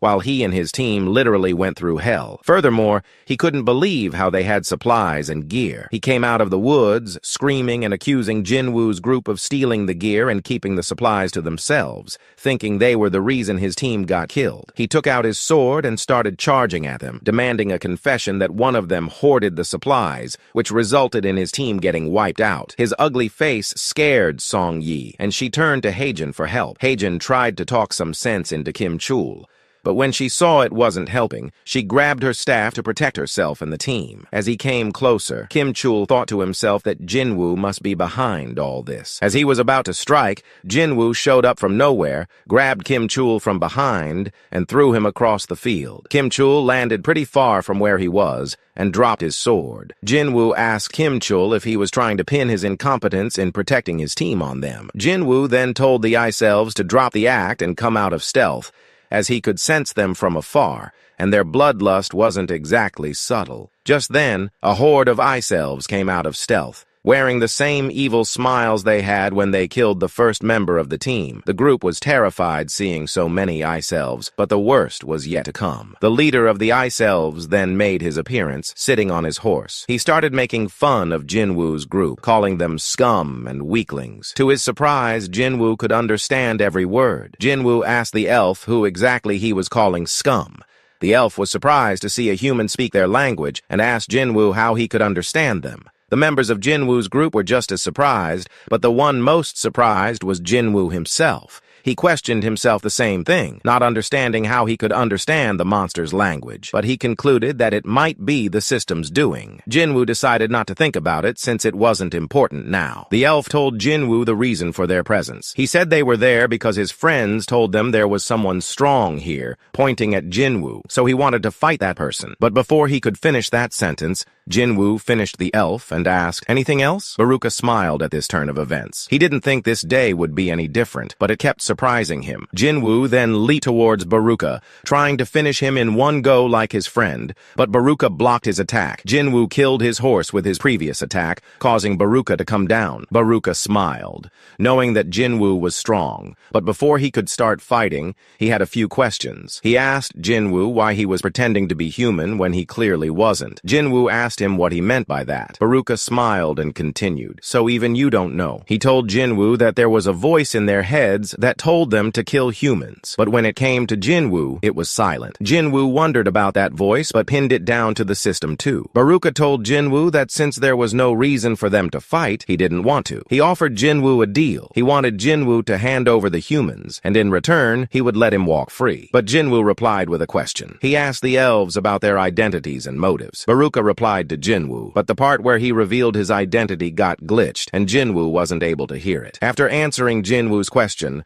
Baruka again told Jinwoo to hand over the humans. Jinwoo wondered what had just happened. He turned to his allies to see if they noticed it too, but by their looks, he figured it only happened to him. Baruka told Jinwoo that it was a good offer and wanted to know his thoughts about it. Jinwoo took a deep breath before replying. He told Baruka that he wouldn't be taking the deal as it wasn't a good offer for him. This annoyed Baruka because to him, he was doing a mercy to Jinwoo by allowing him to walk free. Baruka asked Jinwoo if he was sure he wanted to make an enemy out of them, pointing at their numbers. Jinwoo paused for a moment and started smiling as if he was waiting for this moment. He asked Baruka if he was sure about that. He then ordered his soldiers to come, and the battlefield turned black. His team members got scared seeing monsters appearing out of nowhere. Heijin asked Jinwoo if this was his doing, but Jinwoo just ignored her as always and turned to Baruka to see his reaction. Baruka didn't even flinch and told Jinwoo that it was just a waste of time before commanding his army to charge. Jinwoo also ordered his army to charge,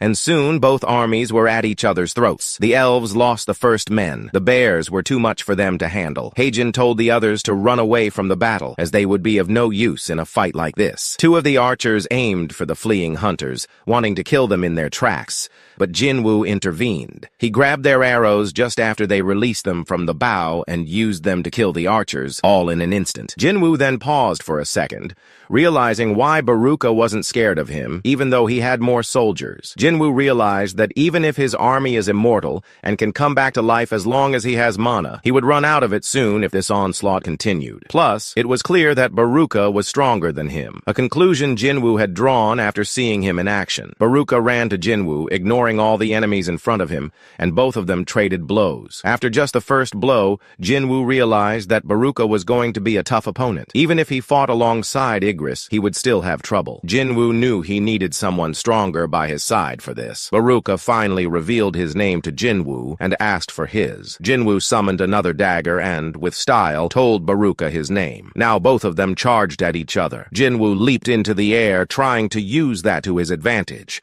but Baruka dodged and stepped onto Jinwoo's dagger. Jinwoo was unable to overpower him with strength, so he put the dagger in his inventory and then resummoned it. All of this happened in an instant, so it felt like the dagger never left Jinwoo's hand. Jinwoo then tried to slice Baruka's head off clean, but Baruka stopped it with his bare hands. After that, they traded a couple of blows. Baruka kicked Jinwoo, sending him flying. Kim Chul, who Jinwoo had hit earlier, was now gaining consciousness. He wondered what had hit him. Just then, he saw Jinwoo fighting with the elf. Kim Chul went for his sword, determined to take revenge for his humiliation, and charged at Jinwoo. At that moment, Baruka was also charging at Jinwoo, and Jinwoo was standing in the middle of it. Baruka told Jinwoo how worthless he was, as the humans he was protecting had given up on him. Just as Baruka was about to leap and attack Jinwoo, Jinwoo used dust as a smokescreen to buy some time. Baruka told Jinwoo that a few seconds wouldn't help him, but just as he finished, a towering figure in black emerged from the shadow with a sword and shield in hand, roaring. This even caused Baruka to stop in his tracks. Baruka wondered what had happened in those few seconds, and where this guy had come from. That's when we learned that after seeing what Kim Chul was up to, Jinwoo decided what to do with him. He summoned Igris, who decapitated Kim Chul. Just as that happened, Jinwoo summoned Kim Chul as his shadow. As soon as he awakened as a soldier, he blocked Baruka's attack and let out a roar. Jinwoo then told the shadow his new name, and it let out a roar accepting it. It was a skill of some sort that caused the battlefield to glow red for a second. After it hit Baruka, his eyes started glowing red, and he became even more out of control. He told Jinwoo that he had made this fight even more interesting for him, and added that he would take his time cutting them all into pieces. Baruka then went on to release his attacks continuously. He landed every one of his blows as he was too agile for Iron to counter anything. He had brought Iron to his knees. The hunters who were watching from the woods were too terrified to think straight, even wondering if this situation was real. Baruka, bored of playing around with Iron, turned to Jinwoo with a smirk and said, "If you want a shot at beating me, you'd better step in, along with that knight of yours." Jinwoo knew he was right. This wasn't a one-man job. Without hesitation, he and Igris charged into the fray. Even against all three, Baruka was untouchable. His movements were smooth, calculated, almost like he was toying with them. He landed his hits cleanly, while dodging every one of theirs with ease. Iron, frustrated, tried using the same skill he'd used earlier. He jumped in the air and aimed at Iron, but Iron blocked his blow with his shield. After that, Igris attacked Baruka from behind. Baruka dodged effortlessly, but just as he thought he was safe, Jinwoo got him from behind and managed to stab him. However, it wasn't what Jinwoo had intended. He wanted to end Baruka with that blow, but Baruka twisted mid-air, narrowly avoiding a fatal wound. Baruka then told Jinwoo to stop taking him lightly, making it clear that he wasn't a weakling like Jinwoo. But Jinwoo was aware of that from the beginning, which is why he was aiming for Baruka's army. Baruka stopped to look at where his army was, only to find the bear making a snack out of them. He then told Jinwoo not to feel too good about it, as his army would be worthless without him, and charged at Jinwoo. Jinwoo threw his dagger at Baruka. Baruka dodged it and called Jinwoo a fool for throwing his dagger, but he didn't know what Jinwoo had planned. Using his ruler's authority, Jinwoo controlled the dagger in the air and diverted its course to attack Baruka from behind. Though he managed to save himself at the cost of his dagger, Jinwoo then ordered Iron to grab Baruka and the mages to cast a fireball on him. The mages used all their mana in one giant fireball, but all it managed to do was burn the armor Baruka was wearing. Baruka emerged from the flames, screaming and cursing at Jinwoo, telling him that it wasn't over. But Jinwoo then came out of stealth with his dagger already inside Baruka and told him that it was over. As Baruka was about to hit him, Iron used his hammer to bash Baruka's skull and made him one with the ground. Jinwoo then repeated himself, "Like I said, it's over." A system panel popped up, informing Jinwoo that he had leveled up. Jinwoo was looking at the panels when a noise drew his attention. It was Iron, relentlessly pounding Baruka's skull into the ground with zero chill. Jinwoo, slightly startled by Iron's overzealous behavior, muttered, "Seriously? This guy doesn't know when to stop," compared to Igris, who followed orders like a disciplined knight. He told Iron to knock it off and show some restraint. Jinwoo then turned and started heading towards the hunters, while Igris went to the other side. Iron stood there, wondering if he had done something wrong. But with the mages, he continued to celebrate his victory. Heijin asked Jinwoo if it was over, and with a smile on his face, Jinwoo told them that there was nothing to worry about and that they should be heading home now. They didn't know what Jinwoo meant by that, but just then, the gate showed up, bringing smiles to their faces. They couldn't believe they got to go home, especially after what they had witnessed today. Jinwoo, too, was eager to head home, but there was something he needed to do first before he could leave. Outside the dungeon, Beck and the agents were worried sick, thinking about what had happened to the hunters inside the dungeon. As it had been over a week, the agents asked Beck to head back and said that they would contact him if something came up, but Beck refused to leave, determined to stay there as long as it took. Just as he said that, the gate turned normal, and hunters started coming out of the gate. Beck thought Kim Chul was the one exiting the dungeon, but when he saw Heijin and the others, he was surprised. He told them he was glad to see them alive and asked about the others. Heijin then turned to the gate, and Jinwoo and Song Yi were the ones exiting through the gate. Beck was expecting others, but the gate closed after that, which came as a surprise to him. He was expecting Kim Chul to step out too. As he saw Jinwoo leave, he asked him to stay and answer some of his questions. Jinwoo shrugged his hands off, telling him to ask his guild members as he was too exhausted for it. Beck was pissed about it. He again grabbed Jinwoo and told him that he wasn't asking. It was an order. He told Jinwoo that 6 of the members of his guild had gone missing, and he deserved to know what happened to them. Beck grabbing him pissed Jinwoo off. Jinwoo told him with a cold look that he had saved 2 of the members, hadn't he? And that Beck should be thankful to him for that. B quickly realized his mistake and got back to his senses. He knew very well how exhausting dungeons could be. Bowing slightly, he asked Jinwoo for forgiveness. Jinwoo then headed to his car with Song Yi. Meanwhile, Beak stayed behind, keeping an eye on his guild members. He asked Heijin about Jinwoo, curious about why he seemed so angry, wondering if something bad had happened to him inside the dungeon. Heijin reassured Beak, saying that Jinwoo is a good guy, but he had been acting differently since defeating the boss. Manager An chimed in, suggesting that Jinwoo's behavior could be due to fatigue. Beak took a deep breath, realizing that Jinwoo must have something unique about him. He told the manager to bring Jinwoo to the guild first thing tomorrow. Meanwhile, Jinwoo's trip with Song Yi came to an end as they arrived at her house. Jinwoo dropped her off,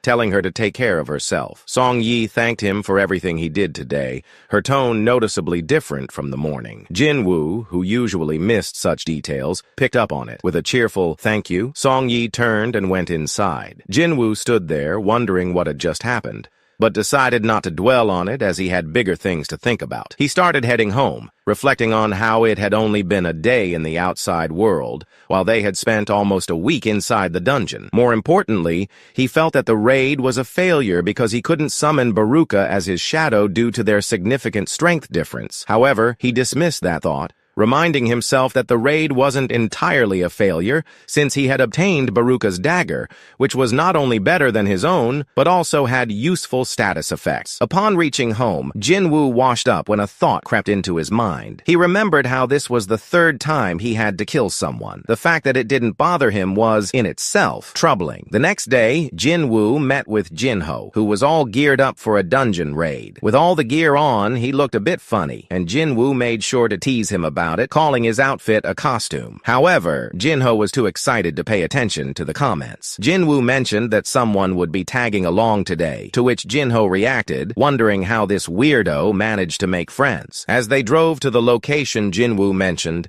they spotted a pretty girl waiting and acting overly friendly toward Jinwoo. Jinho's mind raced as he tried to figure out this absurd situation. Their conversation about getting home late at night and other usual topics didn't help him at all. He assumed things he shouldn't have, and after exhausting every possible explanation without a decent answer, Jinho finally spoke up, reminding Jinwoo that Song Yi was underage. Jinwoo simply shrugged and replied, "So what?" This response freaked Jinho out even more. After picking up Song Yi, the gang heads to the dungeon, and inside, Jinho is having a full-blown existential crisis.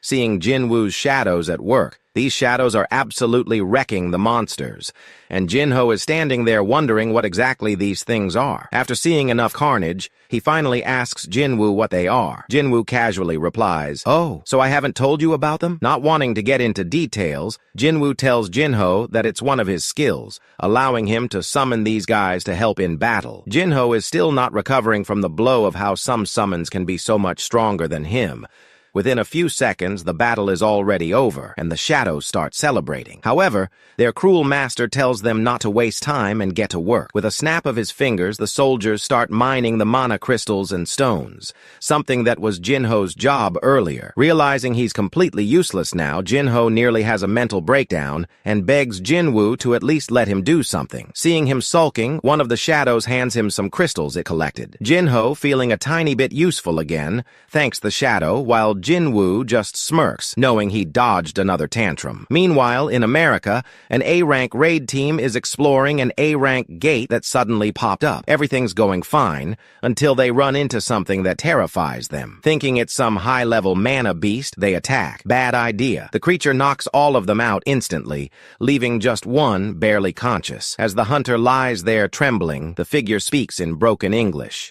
Human, I want to go home. Back in Korea, Jinho and Jinwoo are having a small party celebrating the completion of their contract of doing 19 raids together. Jinwoo asks Jinho, now that he has completed 20 raids and their contract is complete, what he intends to do next. Jinho, while chugging down alcohol, tells Jinwoo that first, he'll take the written exam for Guildmaster, and after passing it with flying colors, he'll use it as a bargaining chip to negotiate with his father and ask him to make him the Guildmaster instead. Jinho asks Jinwoo the same question, to which Jinwoo casually replies that he has something to take care of, so he might not be available for a while. Jinho, who is completely drunk by this point, thinks that Jinwoo is just saying that to get away from him. Jinho asks Jinwoo if he thinks he is annoying, and if he does, he'll not contact him anymore. Jinwoo, sensing the absurdity of the question, asks Jinho if he is drunk. That's when Jinho tells him that he has a brother, but never had a good relationship with him. Compared to him, Jinwoo is more of a brother to him, as he has saved his life on more than one occasion and also helped him. With a sulking face, Jinho tells Jinwoo that he really wanted him to be his brother. Jinwoo, as always, just smiles. While Jinho looks down, feeling embarrassed, Jinwoo picks up the bottle of alcohol and pours a glass for him. And like One Piece has taught us that sharing a glass of sake makes you true brothers, both of them share the alcohol, and Jinwoo accepts Jinho as his little brother. Meanwhile, back in America, the same man from the dungeon is now sitting inside a cell, handcuffed, while the agents wait to confirm his identity and send him home. The agents chat amongst themselves about how absurd and unprecedented this whole situation is. One agent says, "Tell me about it. This guy claims to be a hunter from a foreign country and was stuck inside a gate for 10 years. Another agent asks if his identity has been confirmed, but the second agent says he has sent the report and asked for a translator. As the department doesn't have any, they have requested Hunter Dong-soo, who will be available soon. Taking a second look at the guy, the agent asks, "What did you say his name was?" The second agent, looking at the papers, replies, "It's pronounced something like Sung-il Hwan." Jinwoo, tying his shoes with his bag packed and ready to leave, tells Gina that he'll be gone for a week. Gina, looking at him suspiciously, asks who he is going with. Jinwoo opens the gate and tells her he is going with a friend, but Gina is still not convinced and asks him since when did he get a girlfriend. But Jinwoo, without any further delay, heads straight to the demon castle. The scene there is still the same as before, the same burning city, as if it were a part of hell. Jinwoo remembers his fight with Cerberus and how he almost died fighting him at level 20. But now he is level 60. He expects that the fight will be easier this time around as he has gotten way stronger than before. Jinwoo enters the demon castle, but when he inserts the key, the gate teleports him to a corridor. As he takes his first step, a quest window pops up with a mission to collect 10,000 demon souls. At first glance, Jinwoo thinks that it's too much, but after entering the main area, he reveals that this time around, the quest doesn't matter. His goal is to get the ingredient for the elixir of life, and to get that, he is willing to collect even 100,000 demon souls if he has to. He summons his daggers and goes on an extermination spree. Meanwhile, Jinho has obtained the Guildmaster's license and is now in negotiation with his father, as he had planned. He tells his father about his plans to become the Guildmaster, contrary to what his brother had planned. His father just smiles and pulls out a report about Jinwoo, telling Jinho all of his feats, including the double dungeon, the Red Gate incident, and everything else. He points out that this same hunter was in all 19 of his raids, meaning that Jinho got his license with Jinwoo's help. Jinho asks his father that even if that were true, he still wants to lead the guild. His father, once again smiling, tells Jinho that he is willing to make him the guild master, but only under one condition. He tells Jinho that after the Red Gate incident, the White Tiger Guild is secretly planning to recruit Jinwoo. So, if Jinho wants to be the guild master, he will have to convince Jinwoo to join their guild. Jinwoo was too busy slicing through demons inside the dungeon, standing on top of a mountain of their corpses. He was sulking about one thing. He couldn't turn these demons into his shadow soldiers. Just then, a panel popped up, showing that he had acquired an entry permit. Curious, he checked its details and realized that this item would allow him to go to the next floor. As he held it in his hand, a gateway appeared in a corner of the dungeon. Jinwoo climbed down from the pile of bodies he had just created. Walking there on foot? Not happening. So, he summoned one of his shadow soldiers to act as his ride. That's when the boss of the Ice Bears appeared. Jinwoo told him to head straight for the light, but more demons showed up, blocking the way. Jinwoo was about to jump down and fight, but the bear told him to hold on, then charged straight through the demons, obliterating anything in his path. Jinwoo was impressed. Even though this guy wasn't at the level of a knight, he was still strong as hell. So, he gave him a name, Tank. Reaching the second floor, Jinwoo thought back to when he first got the dungeon key. He had assumed this was going to be an S-rank dungeon, but now that he was inside, he was figuring out how it worked. He understood that he needed an entry permit for each floor, and that the difficulty increased at every level. So far, the demons were only around B rank,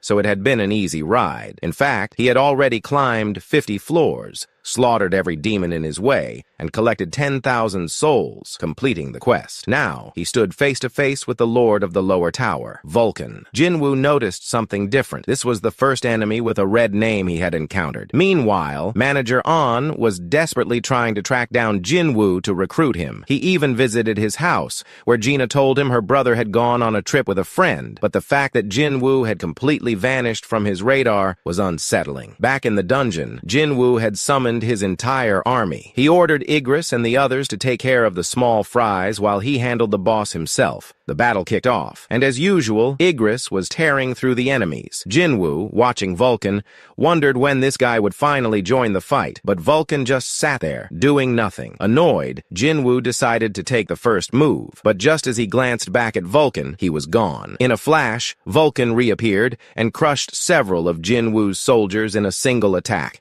That pissed Jinwoo off. He threw a punch with all his strength, sending Vulcan flying. Even Jinwoo was surprised by the power behind his own hit. Maybe he had put too many points into strength, but Vulcan wasn't done yet. He activated Rage, boosting his stats like Cerberus did before. Then he charged straight at Jinwoo. Jinwoo quickly realized he couldn't dodge this one. He ordered Iron to hand over his shield and used it to block the attack. But Vulcan kept hitting him over and over, wearing him down. Jinwoo knew he had to act fast, or he was done for. Thinking quickly, he threw the shield at Vulcan to buy himself a few seconds for a counterattack. But Vulcan saw through his plan and dodged, proving he wasn't just strong. He could learn Jinwoo's attack patterns too. That meant Jinwoo couldn't just rely on brute force. He needed a different strategy. The only option? Bash that oversized skull of his. Jinwoo came up with a plan. He would use Vulcan's rage against him. He baited him toward a building, forcing him to destroy it, which restricted his movement. Using that opening, Jinwoo launched a final attack, taking down the lower boss of the tower. As a reward, he obtained the Fragment of the World Tree. Meanwhile, back in America, they had finally tracked down Dongsu and called him in for interrogation. Annoyed at being summoned so suddenly, Dongsu didn't bother hiding his irritation.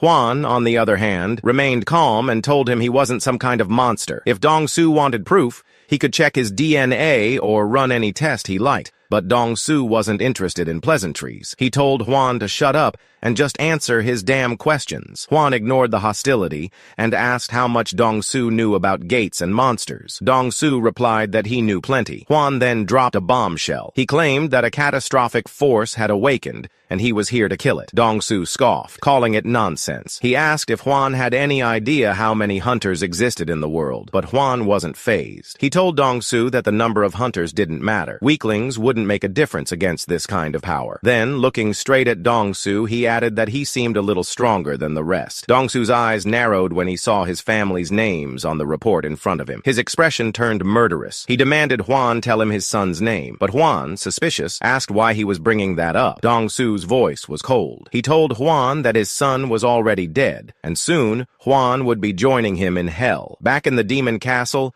Jinwoo was still climbing the tower, now on the 75th floor. He faced Midas, and as always, his army was dominating the battlefield. But Jinwoo wasn't in the mood for a drawn-out fight. So he skipped all the theatrics, appeared right behind the boss, and scared the hell out of him. Before finishing him off, Jinwoo casually asked if immortal beings could feel fear, but then he shrugged. Answers were overrated. Without waiting for a reply, he ended the meeting on the spot. Meanwhile, back in America, firefighters were scrambling to put out a massive blaze. Turns out, this was the aftermath of the fight between Dong-su and Hwan. And judging by the destruction, Hwan had completely wiped the floor with him. Inside the demon castle, Jinwoo had been grinding in this dungeon for what felt like forever. He had finally run out of food, water, and supplies. Now he had a decision to make. Keep pushing forward or head back for now. There were still 25 more floors left, but without any resources, continuing would be risky. Deciding to call it a day, Jinwoo went through his loot. Today had been a good haul. Great gear, solid accessories, and even an orb he could either use or sell. But the best find? A random cursed loot box. Opening it, he got another key. Now, with 2 of the necessary items to create the elixir of life, Jinwoo wanted nothing more than to keep going. But for now, he chose to return. Jinwoo finally steps out of the demon castle, exhausted, out of rations, and way past the time he promised Gina he'd be back. The first thing he did was check the recipe for the elixir of life. Seeing he had acquired 2 of the 3 necessary items, Jinwoo felt a surge of excitement. But the final ingredient, the purified blood of the Demon King, could only be obtained by defeating the Demon King on the 100th floor of the castle. Jinwoo knows it won't be easy. Even after leveling up a ton in this dungeon, he knows that it still wouldn't be enough and that he needs to get stronger. But there was a big problem with his plan. He's technically still an E rank on paper, meaning he's stuck with low-level dungeons that won't help him get any stronger. That's when he decides, screw the E rank act, it's not doing him any favors anymore. Time for a rank reevaluation. Cut to the Hunter Association office, where hunters are lining up for their rank reassessments. Recruiters from big guilds are also lurking around, hoping to snatch up any new talent before their rivals do. Hyun Ki-chul, a recruiter from the White Tiger Guild, spots Jinwoo and immediately speed dials Baek Yoonho to spill the tea. Baek, upon hearing that Jinwoo is finally at the reevaluation center, ditches whatever he was doing and rushes over. Meanwhile, Jinwoo was called to the waiting room. A well-meaning C-rank dude notices him and, thinking it's Jinwoo's first time, reassures him that the process is super simple, nothing to be nervous about. Meanwhile, another guy in the room is not okay. He's aggressively biting his nails, mumbling about how this reevaluation is his last hope because he's drowning in bills, tuition fees, and life in general. The first guy tries to cheer him up, pointing at the recruiters and saying that as long as he gets at least a D rank, one of them will probably hire him. It's the E ranks who are screwed. Jinwoo just smiles, remembering his former loser days, knowing that chapter is officially closed. Finally, Jinwoo's name is called, and the agent sets up the machine for his assessment. She tells him to place his hand on the crystal. As they waited for the results, the machine showed an error. Confused, she wondered if the machine was malfunctioning. She asked Jinwoo to try again, but the error persisted. Just then, her superior arrived. Pointing at the screen, she explained that something was wrong with the machine. The superior pressed some buttons, and the error appeared again. The agent pointed at the error, saying, "See? That's what I was talking about." But the superior freaked out, saying the machine was working fine. It was Jinwoo's mana power that had exceeded the limits the machine could measure. When the agent asked what that meant, the superior explained that it could only mean one thing. Jinwoo was Korea's 10th S-rank hunter. Meanwhile, at the Hunters Association, Jinchul and Choi were discussing the ant situation on Jeju Island. Jinchul explained that research was still ongoing, so he couldn't say anything as of now. Choi, uninterested in bug politics, switched topics to the Red Gate incident. He'd heard a White Tiger Guild member was saved by some mysterious guy and wanted Jinchul to spill the details. Before Jinchul could respond, a loud commotion erupted inside the building. Choi, ever the curious type, asked Jinchul to check it out with him. By then, rumors had already started flying, and people were trying to figure out if the news was real or just another office gossip session. Inside, one of the manager was walking Jinwoo through the process of updating his license. Meanwhile, the White Tiger Guild's recruiter was scheming in the corner. He had a gut feeling about Jinwoo, and now all he needed to do was strike up a conversation and convince him to join. But just as he was about to make his move, Choi entered, stealing everyone's attention. Choi scanned the room and instantly identified Jinwoo as the source of the commotion. Sensing the intense mana around Jinwoo, he knew this man was strong. Choi introduced himself formally and asked if Jinwoo had plans to join any guild. However, Jinwoo brushed past him, saying he was in a hurry. The whole room was stunned, including Choi. Choi turned to Jinchul and asked if he had informed Jinwoo who he was. Jinchul nodded, confirming that Jinwoo knew but still walked past him. This was a first for Choi, but he consoled himself, knowing his favorite kitten was here. He decided to play with it for a bit, figuring out that Baek must already know about Jinwoo given how quickly he had come. Choi realized Mystery Man of Red Gate incident was Jinwoo. Elsewhere, Jinwoo paid a visit to his mother at the hospital. Seeing her peaceful face, he muttered that she looked like she could wake up any second, but he knew the truth. She wouldn't unless he made it happen. He promised her that he'd bring the cure soon. As he left the room, he found Jinchul waiting outside. Jinwoo ignored him and kept walking, but Jinchul called out, saying someone wanted to meet him. That got his attention. Stepping out of the shadows was none other than the big boss himself,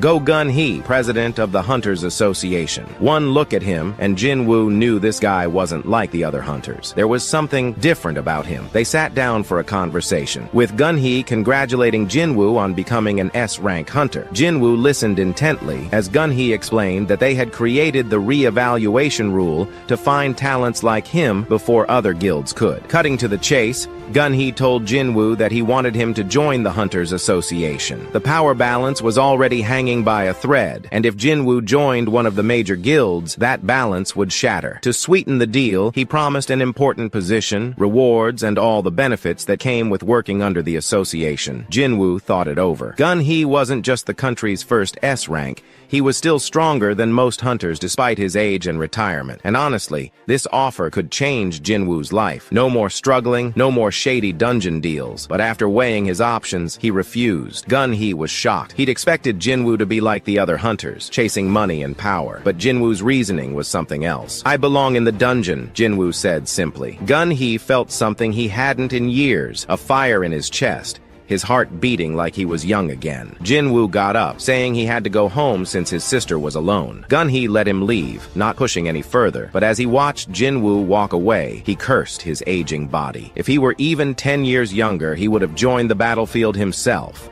Meanwhile, Jinwoo was still thinking about the offer. The truth was, it wasn't about loyalty or ideals. The Hunters Association didn't have access to high-ranking dungeons. And right now, Jinwoo needed to level up fast. Sitting around, clearing low-tier dungeons wasn't going to cut it. His goal was clear: get stronger, no matter what. Over in America, the Sung family's personal punching bag, aka Dongsu, was finally waking up after days of being knocked out. He couldn't help but think about how much he got his ass handed to him by Il Huan. Just when he was reliving the humiliation, the deputy director of the Hunters Bureau decided to pay him a visit. The guy needed to confirm something. He asked Dongsu if he was sure he didn't make a mistake in his assessment. According to the director, Il Huan didn't seem like a monster. Dongsu, still a little battered, just pointed at his condition and asked, "You really think a regular hunter could do this to me?" Meanwhile, Jinwoo was scouring the internet, looking at artifact listings. He needed to grab all the best gear before heading into the demon's castle, but there was a small issue. Those artifacts cost a fortune, and Jinwoo didn't have a single penny to his name. So he thought about selling the Orb of Avarice, but being an E-rank hunter, that would raise a lot of eyebrows. Not only that, but his rank also meant he couldn't exactly walk into high-ranking dungeons and claim he got the orb as a drop. So Jinwoo scrolled through job postings, hoping to find a gig, and luckily he found one, a job for an A-rank dungeon. Back in Korea, Korea, Gun-hee was doing some due diligence on Jin-woo. He had Jin-chul compile a report, and the more he learned about Jin-woo's past, the more impressed he became. That is, until he reached the end of the report. Apparently, Jin-woo had joined the raid team of the Hunters Guild. Gun-hee thought, so he's just like the rest of them, huh? Can't resist the temptation of money and fame. But then Jin-chul dropped a bombshell. Jin-woo had joined the raid team as a miner. Gun-hee was like, wait, what? What's this kid planning? Over at the raid site, Jin-woo had just arrived. The head of the mining team asked him if he ever worked as a miner before. Jin-woo shook his head and replied, first time. The head shrugged and said it'd be easy since Jin-woo was a combat-type hunter. There are a lot of guys like you in the mining team, he added, trying to make it sound casual. As Jin-woo geared up, he could feel the mana distortion. S-ranks were battling it out inside the dungeon. Inside the dungeon, Choi, known as the ultimate hunter, was living up to his reputation. He took out several high-ranking monsters with just one strike,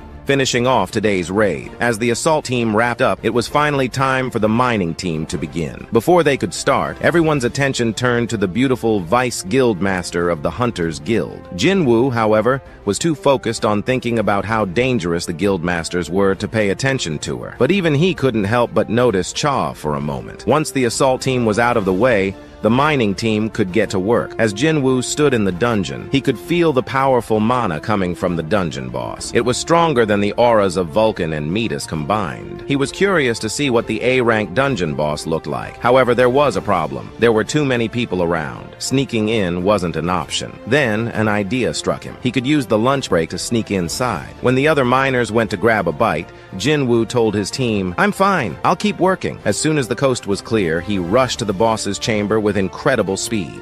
Within moments, he arrived. Standing outside the chamber, he compared it to the time he faced Metis. He knew he couldn't just defeat the boss. It wasn't his dungeon, and doing so would be a huge problem for the Hunters Guild. But his curiosity got the best of him. He summoned his dagger and was about to enter when a voice from behind froze him in place. It was Cha, there to inspect the dungeon. She asked, what do you think you're doing in front of the boss's chamber? Standing in front of the boss's chamber, Jin-woo was practically vibrating with the urge to go full John Wick on everything inside. Just as he was about to step in, Cha Hai-in, the only person who could keep this man in check, appeared behind him like a ninja. She questioned what he was doing there. Jin-woo hit her with the classic I got lost excuse. Cha, being the responsible queen she is, warned him about the dangers lurking in the boss's chamber as Jin-woo started walking. Cha just stood there and questioning her own sanity because she was pretty damn sure she had just seen a weapon in his hand a second ago. What happened next was straight out of a B-grade romance novel crossed with a deodorant commercial. As Jin-woo walked past Cha, Homegirl's world did a full 360 because for the first time in forever, someone actually smelled good to her. In what could only be described as the most awkward sniff check in history, Cha literally rushed to smell him like he was a walking Yankee Candle. Realizing she'd just gone full weirdo mode, she tried to play it cool by double-checking his hunter ID. After confirming he wasn't just some random guy with good hygiene,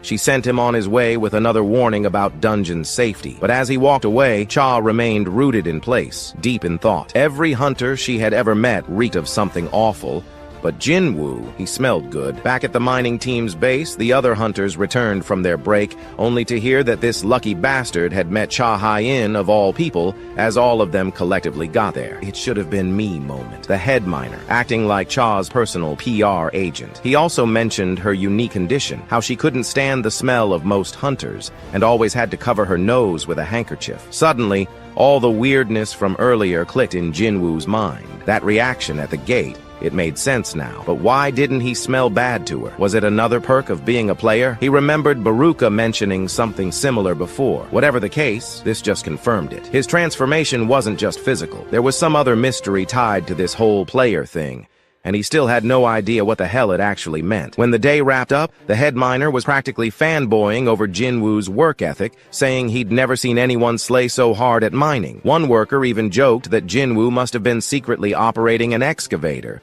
because his output was just that cracked. The head miner tried to secure the bag by offering Jin-woo a partnership, but our boy straight up declined faster than someone swiping left on a bad dating profile. However, when mentioned that 2 raids were happening tomorrow, Jin-woo's curiosity got the better of him, and he agreed to return, proving once again that the promise of watching some A-rank gate action was too tempting to pass up. Meanwhile, Cha is now officially obsessed with Jinwoo's scent and decided to do some digging. She asked a guild member to look into him, but as soon as the guy heard Jinwoo's name, he gave her a weird look. Turns out, their guild master, Choi Jong-in, had also asked for information on him. The guild member told Cha that he had tried, but the association had completely locked down all details on Jinwoo. That kind of secrecy was unheard of, unless the hunter in question was some big shot. Lying in bed, Cha was now 100% sure there was something different about this guy. But was she after answers about his power, his past? Nope. All she cared about was why the hell he smelled so damn good. The next day, Jinwoo arrived at the raid site, greeted by the sight of hunters waiting around for him. The scene triggered some memories, back when he was an E rank,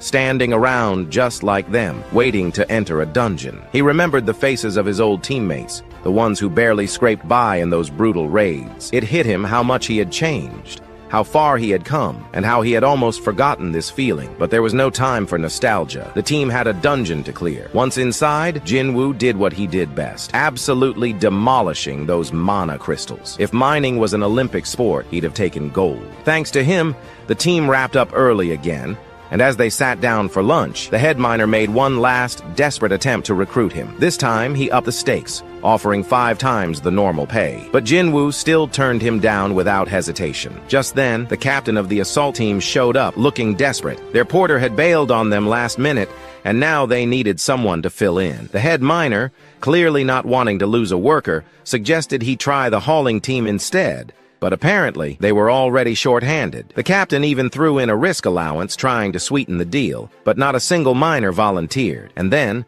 because he just can't say no to a bad idea, Jinwoo raised his hand. The entire mining team turned to stare at him like he had just volunteered to wrestle a dragon for fun. They tried to talk him out of it, telling him the extra pay wasn't worth a risk, but Jinwoo, being Jinwoo, brushed it off with some "I'm built different" bullshit. The captain, meanwhile, didn't care why Jinwoo was volunteering. He was just relieved to have someone, even if that someone was a supposed E-rank human punching bag. Fast forward to the raid, one of the hunters commented on how unusually large the gate was, bigger than other A-rank gates they had seen. But he quickly reassured everyone that size didn't matter, and that the monsters inside should still be weaker than the ones the main squad had fought yesterday. Jinwoo took a moment to analyze the strike team. Even without an S rank in the mix, this squad was stacked with A rank and B rank hunters.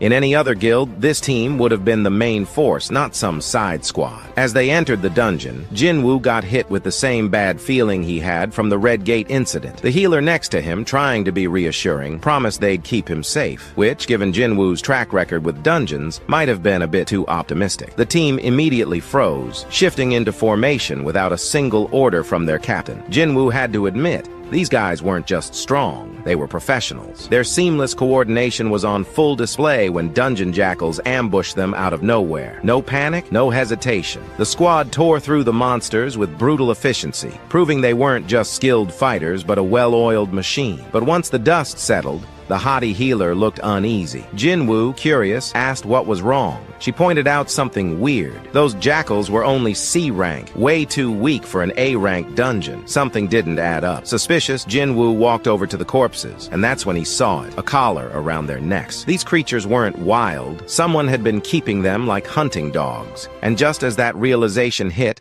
a group of high orcs emerged from the shadows. The moment the captain saw them, his face drained of color. These weren't just any orcs. They were the elite, stronger, faster, and way deadlier than the jackals. And they weren't alone. Their gym-addicted leader, built like a damn tank, stepped forward, flexed, and hurled a spear straight at them. Ki-hoon barely deflected it, and even then, the impact nearly shattered his shield. The orcs didn't give them time to recover. They charged. But instead of scattering like scared chickens, the hunters actually worked together like a well-oiled machine. The tanks tanked, the mages maged, and the healers healed. But against these orcs, even their best effort felt useless. Ki-hoon did his best to keep everyone together, but even he knew they were screwed. And then, the worst happened. As the healer finished patching up a teammate, one of the orcs, towering over her like a walking executioner, raised his weapon. No one was close enough to save her. She braced herself, and then, in a blink, the orc went flying. The battlefield shifted. A moment ago,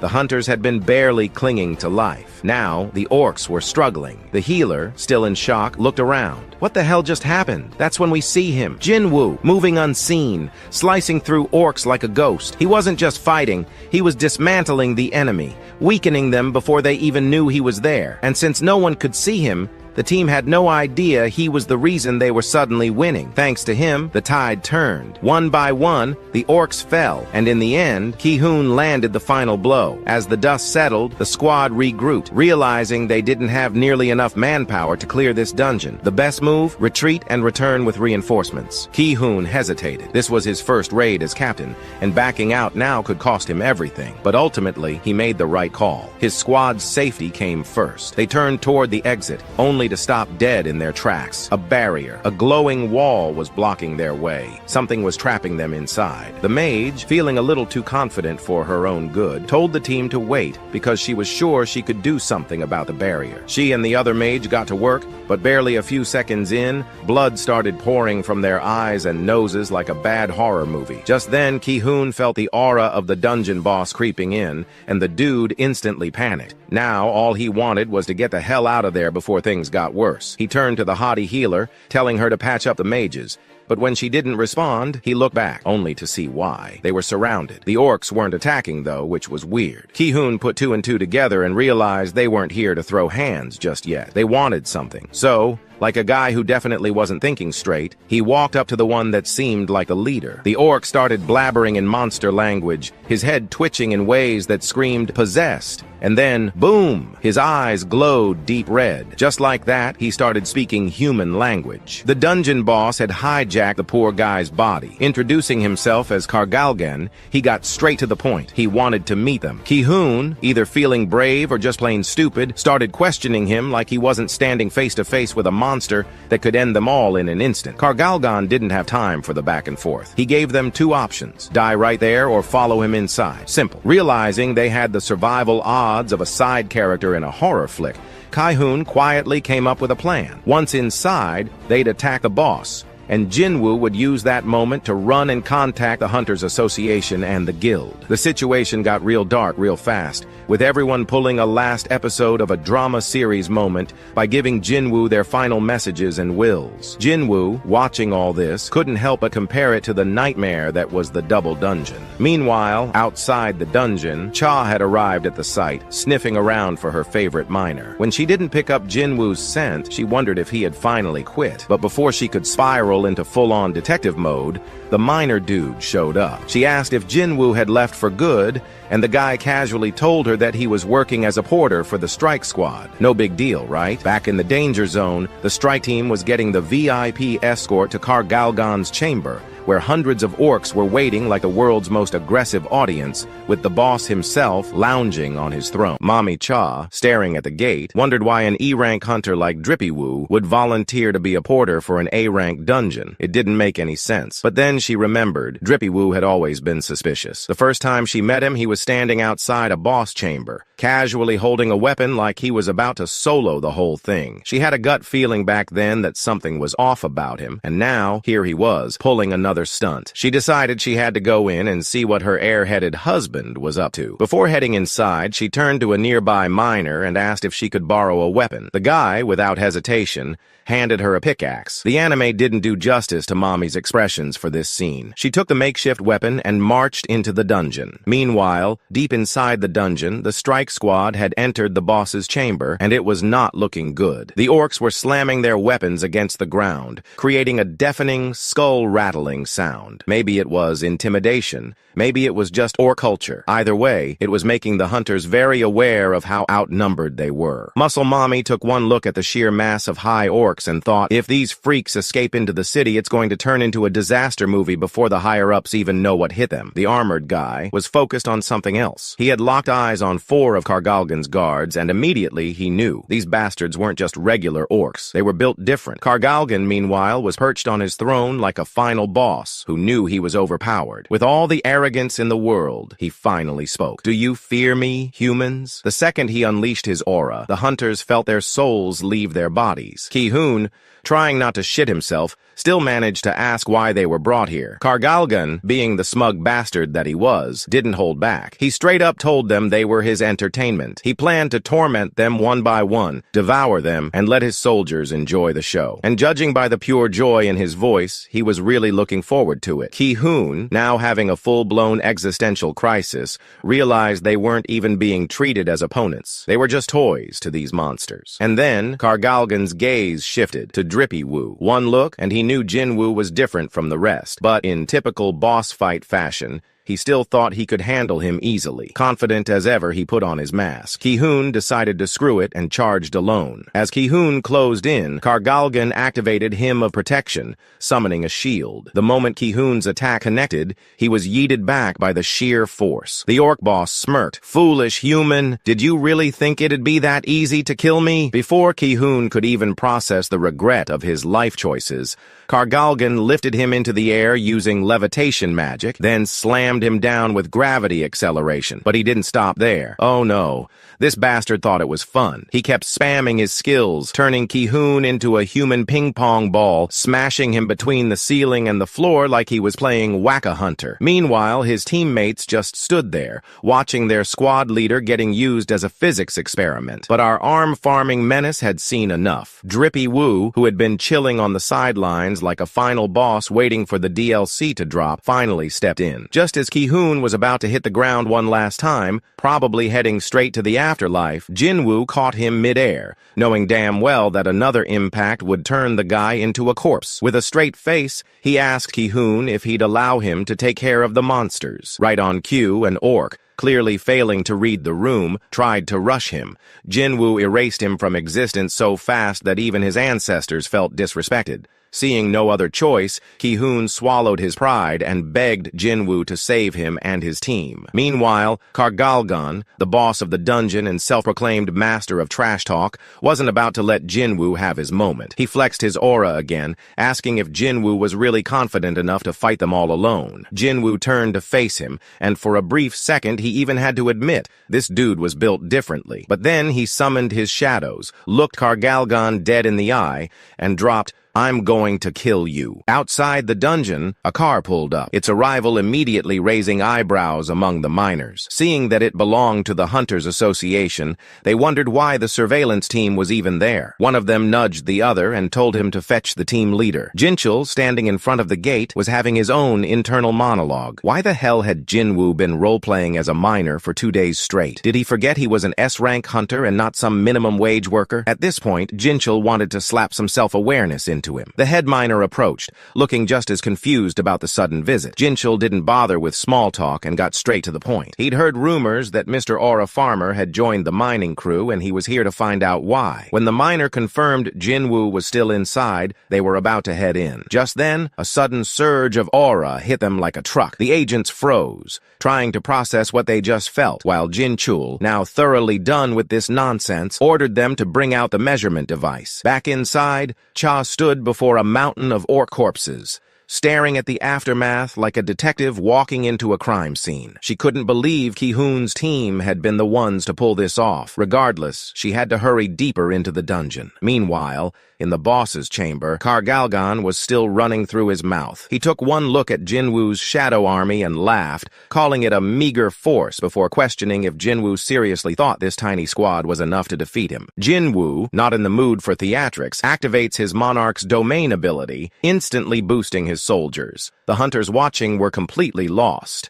The scene in front of them made zero sense. The summoner, now in the middle of an existential crisis, wondered how Jinwoo could summon this many beasts. The mage, equally broken, questioned how a human could even wield such dark power. Then, the battle began. Iron started hacking through orcs like it was a Black Friday sale. Igris, not wanting to be outdone, joined in, cutting through enemies like a seasoned executioner. But Jinwoo, he was straight up massacring them. Watching his speed, the hunters couldn't help but compare him to Cha.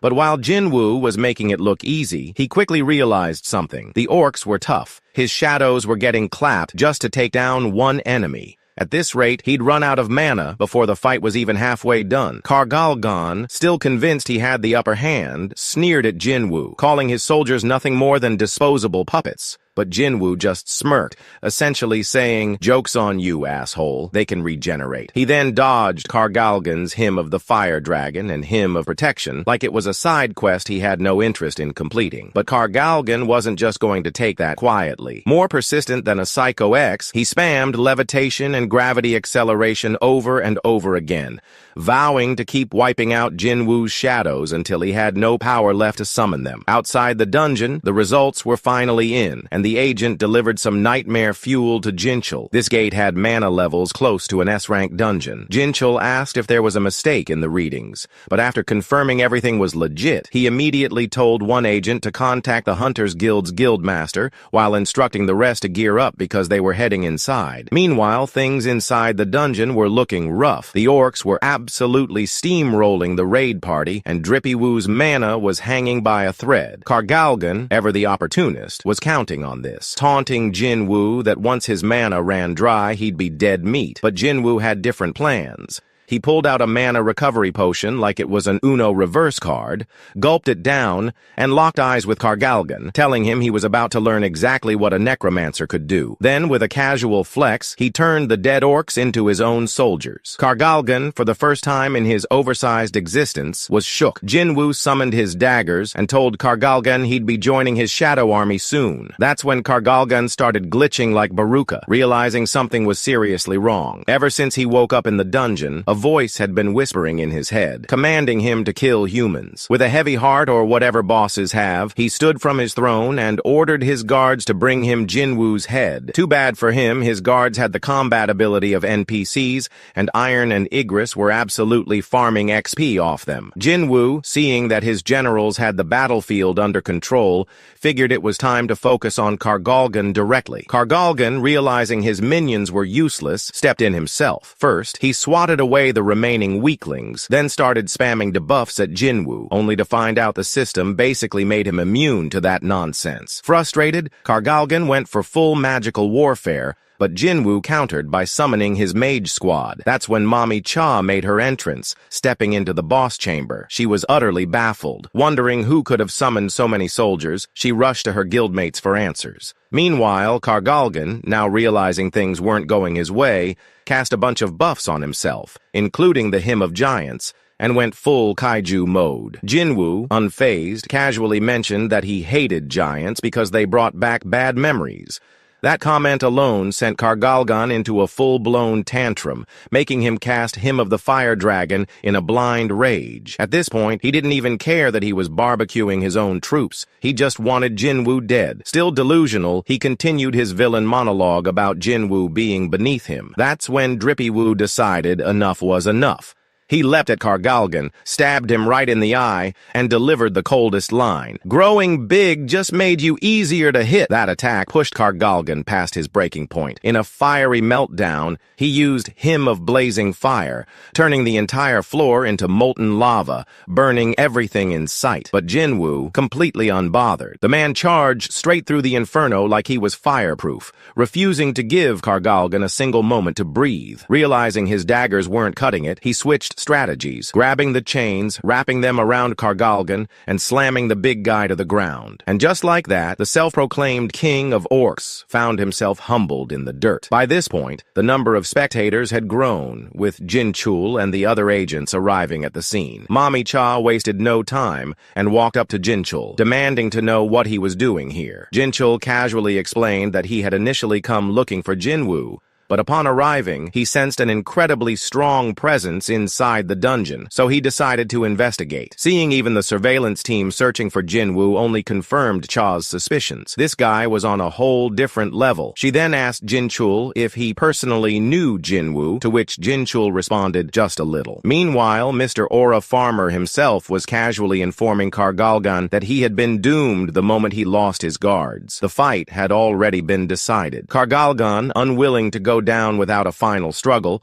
put up one last desperate attempt to save himself. But it was pointless. Jinwoo's shadows quickly restrained him, and before the orc boss could do anything else, a sword strike ended his reign for good. As Kargalgan's body hit the ground, the system panel popped up, notifying Jinwoo that he had officially defeated the dungeon boss. Since this dungeon wasn't his, he didn't really care about taking the loot. But there was one thing worth trying: shadow extraction. And then, Drippy Woo uttered the words that would send the entire fandom into a frenzy. With just one attempt, he successfully turned Kargalgan into a shadow. Looking at his new recruit, Jinwoo noted how much more docile the guy had become. The system prompted him to give the shadow a name, and this man, who could solo armies, was absolutely trash at naming things. He had already forgotten Kargalgan's real name, so after seeing the guy's massive fangs, he went with the first thing that popped into his head: Tusk. Seeing that Tusk was ranked as an elite knight, Jinwoo had a brief wait. What the hell is that rank moment? He had never seen that classification before, but honestly, it didn't matter. He was just happy to get his hands on the boss of an A-rank dungeon. That's when Jinchul finally spoke up, calling for Jinwoo. And that's when Jinwoo realized, oh crap, they're still here. Now came the hard part, explaining this mess. But before he could say anything, Jinchul handled it for him. He told the other hunters to keep Jinwoo's abilities a secret, and straight up declared Jinwoo to be an S-rank hunter. Ki-hoon, still in awe, personally thanked Jinwoo for saving him and his team. As Jinwoo was about to leave, he turned to the healer and returned her will to her. Cha, meanwhile, wanted to say something to Jinwoo, but just as she was about to speak, the mage cut in and asked why she was still holding a pickaxe. Cha immediately short-circuited, realizing how ridiculous she looked, and asked, "Do you think he'll think I'm weird?" The next day, over at the Hunters Guild headquarters, Choi was reviewing the report on the previous day's incident. The more he read about Jinwoo's abilities, the more absurd it all sounded. He didn't even want to believe it. So he turned to his assistant and asked, "Between me and him, who do you think is stronger?" His assistant didn't even hesitate. He straight up asked Choi if he thought he could solo an A-rank dungeon by himself. That was all Choi needed to hear. His once legendary title of the Ultimate Hunter? Yeah, that was starting to feel like a joke now. Baek Yoonho and Choi Jong-in rolled up to the Hunters Association as they stepped out of their cars and were swarmed by reporters.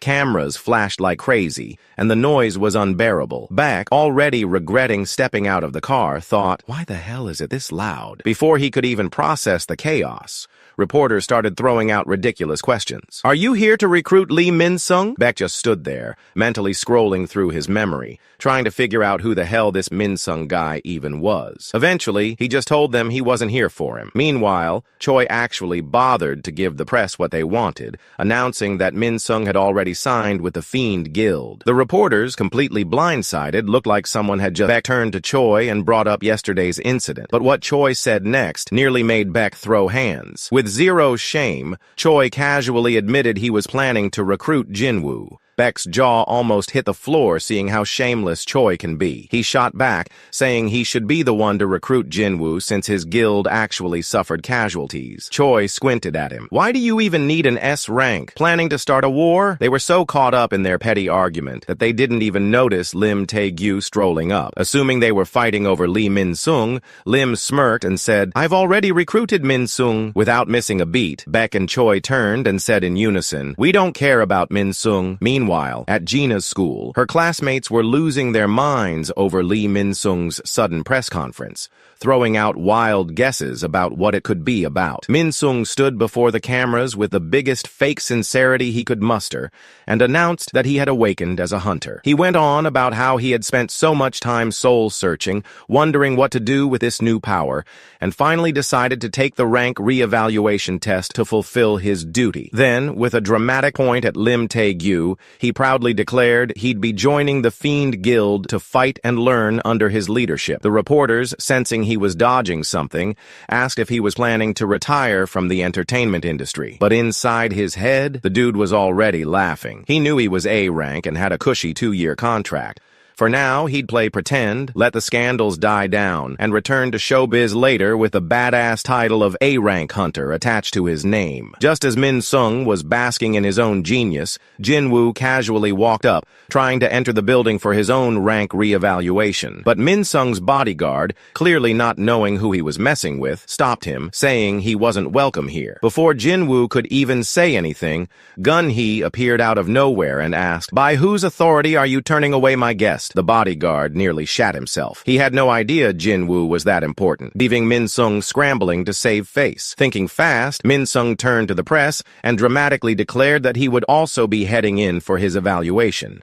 But while Choi Jong-in and Baek Yoon-ho respectfully bowed, Gun Hee, ever the blunt old man, pointed at them and said, "These guys have been waiting an hour for you." In the evaluation hall, the instructor asked Jin Woo about his abilities, wanting to know exactly what kind of power he had. But Jin Woo, being the peanut brain he was, just summoned a single shadow and went, "I can do stuff like this." Gun Hee, who had already read the reports and knew Jin Woo was holding back big time, finally snapped and told him, "Enough playing around. Show them what you're really capable of." Jin Woo, realizing that his power wasn't exactly a classified secret anymore, decided to stop holding back. He summoned his newest additions. The room's atmosphere shifted instantly, like someone had just cranked the AC to freezing. Gun Hee barely had time to process what was happening before Jin Woo, in full I'm him mode, turned to him and casually flexed, "I can summon about 100 more of these bad boys." Outside, Choi and Baek had the worst first-row seats to an existential crisis,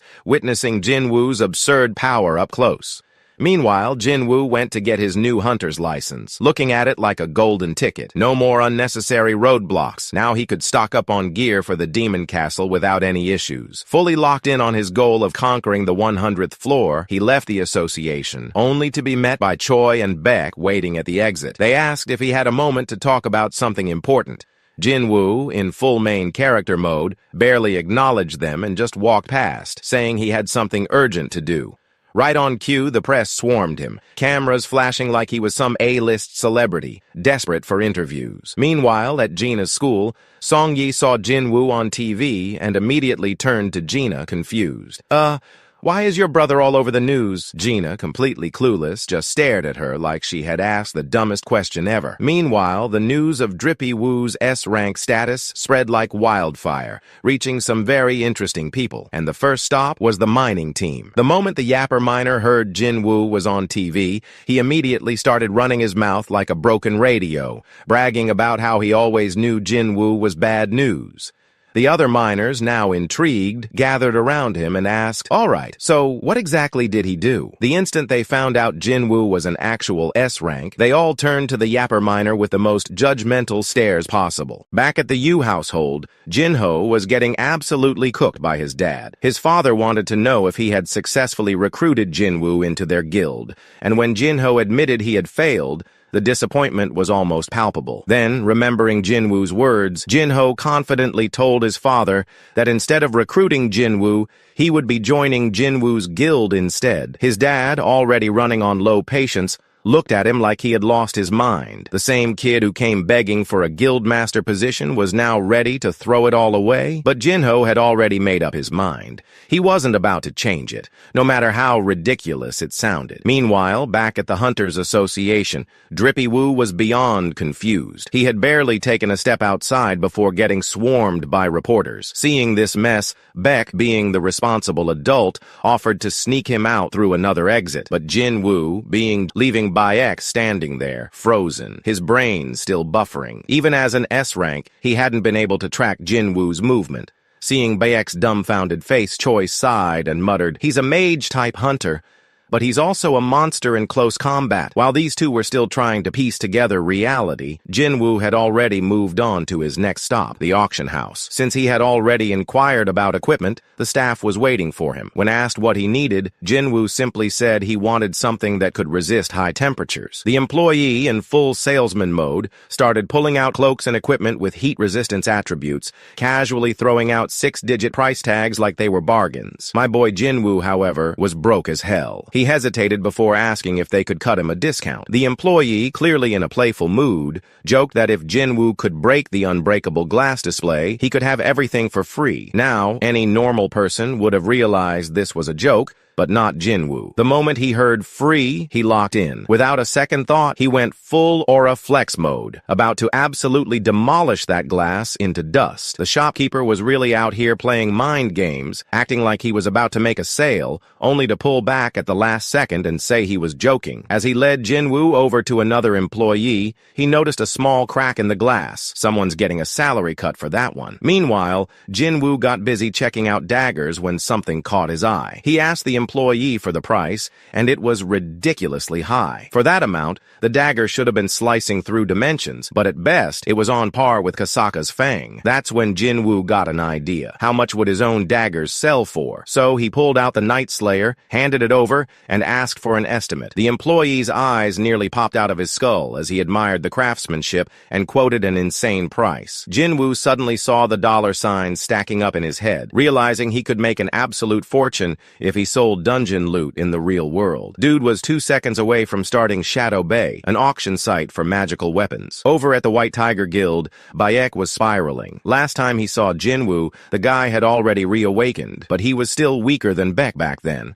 So how the hell did he surpass him this fast? And then it hit him like an isekai truck. What if Jinwoo could keep leveling up? The realization alone probably shaved a few years off his lifespan. Meanwhile, back at Jinwoo's house, Gina peeked through the window and let out a sigh of relief as she saw the reporters were finally gone. But before she could enjoy the peace, Jinwoo asked what she was looking at, and that was her cue to go full-on angry little sister mode. She went off on him, telling him to stop acting reckless and dragging her into his mess. Jinwoo then casually mentioned he'd be out for a week for work, which immediately set off her suspicion alarms. He had been disappearing way too often lately. Just as Jinwoo was scrambling for an excuse, Jinho conveniently showed up, and Jinwoo used him as the perfect scapegoat, telling Gina he'd be out with Jinho for the week. Then came a scene that practically handed the sister-leveling fanbase premium content on a silver platter. Jinwoo summoned the elite bodyguards for Tusk, but instead of 4, only 3 showed up. When he asked what happened to the 4th one, the orc just pointed at the roof. And let's be real, the anime absolutely butchered this scene,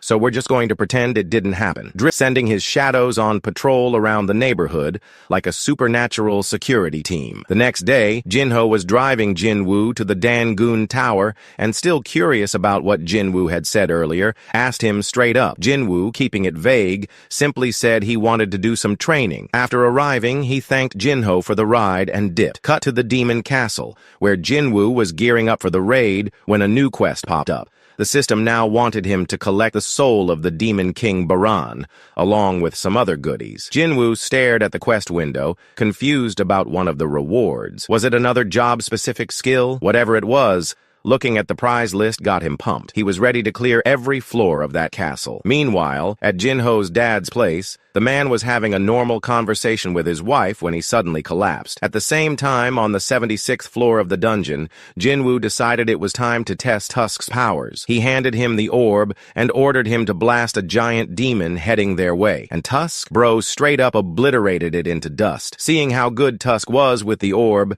Jinwoo decided to let him keep it for now. Back at the hospital, Jinho's dad finally woke up, and when his wife told him Jinho had come to visit, his face actually lit up. That's when the doctors walked in and hit him with the worst news possible. He had eternal slumber, a disease that came into existence with the dungeons and magic beasts. Turns out, people with low magic resistance were more likely to fall victim to it, and the chances skyrocketed if they spent too much time around awakened beings. Meanwhile, off the coast of Japan, 2 hunters were out on patrol when they spotted a bizarre creature in the distance. Back in the Demon Castle, Jinwoo was leveling up like a madman, proud of his decision to divide his shadows into 6 teams. It made farming XP way easier and sped up floor clearing, but now he hit a roadblock. Something was wiping out his shadows, and it wasn't random. This thing was targeting the weaker ones, which meant it was capable of thinking. Realizing this, Jinwoo decided to handle it himself. He called in High Orc Team A and set up a trap near Tank's location,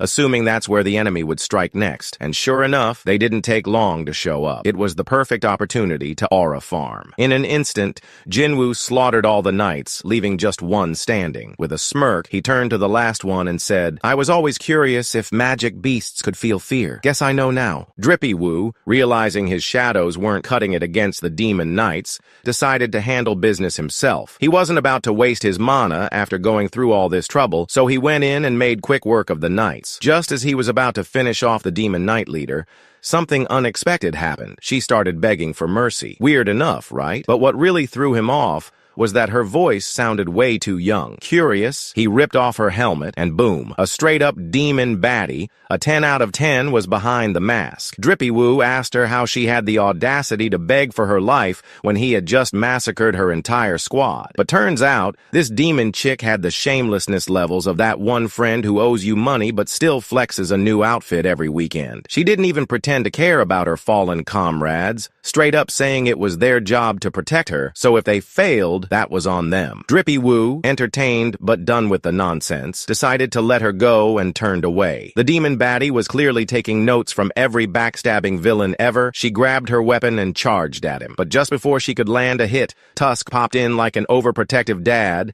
and hit her with the hymn of protection, blocking the attack. Drippy Woo, now really confused, asked her what the hell she was trying to pull. Realizing she had 0 chances left, she immediately flipped back to begging mode, and there was Drippy Woo, standing there with his 2 barely functioning brain cells, trying to figure out what her deal was. Meanwhile, Tusk, tired of the back and forth, just levitated her into the air like a misbehaving toddler. The demon baddie, now desperate, told Drippy Woo she'd do anything if he spared her life. And because Drippy Woo was, at his core, a battle-obsessed gremlin, he casually asked if she knew anything about the entry permit. He wasn't even being serious, but to his surprise, she actually did. She told him they had one stored at the castle and offered to hook him up in exchange for protection for her and her family. Drippy Woo, sensing a good deal, agreed, but not before making it very clear that if she pulled any more shady moves, things would not end well for her. Dude practically flexed his aura just to make sure she got the message. Meanwhile, on some random island,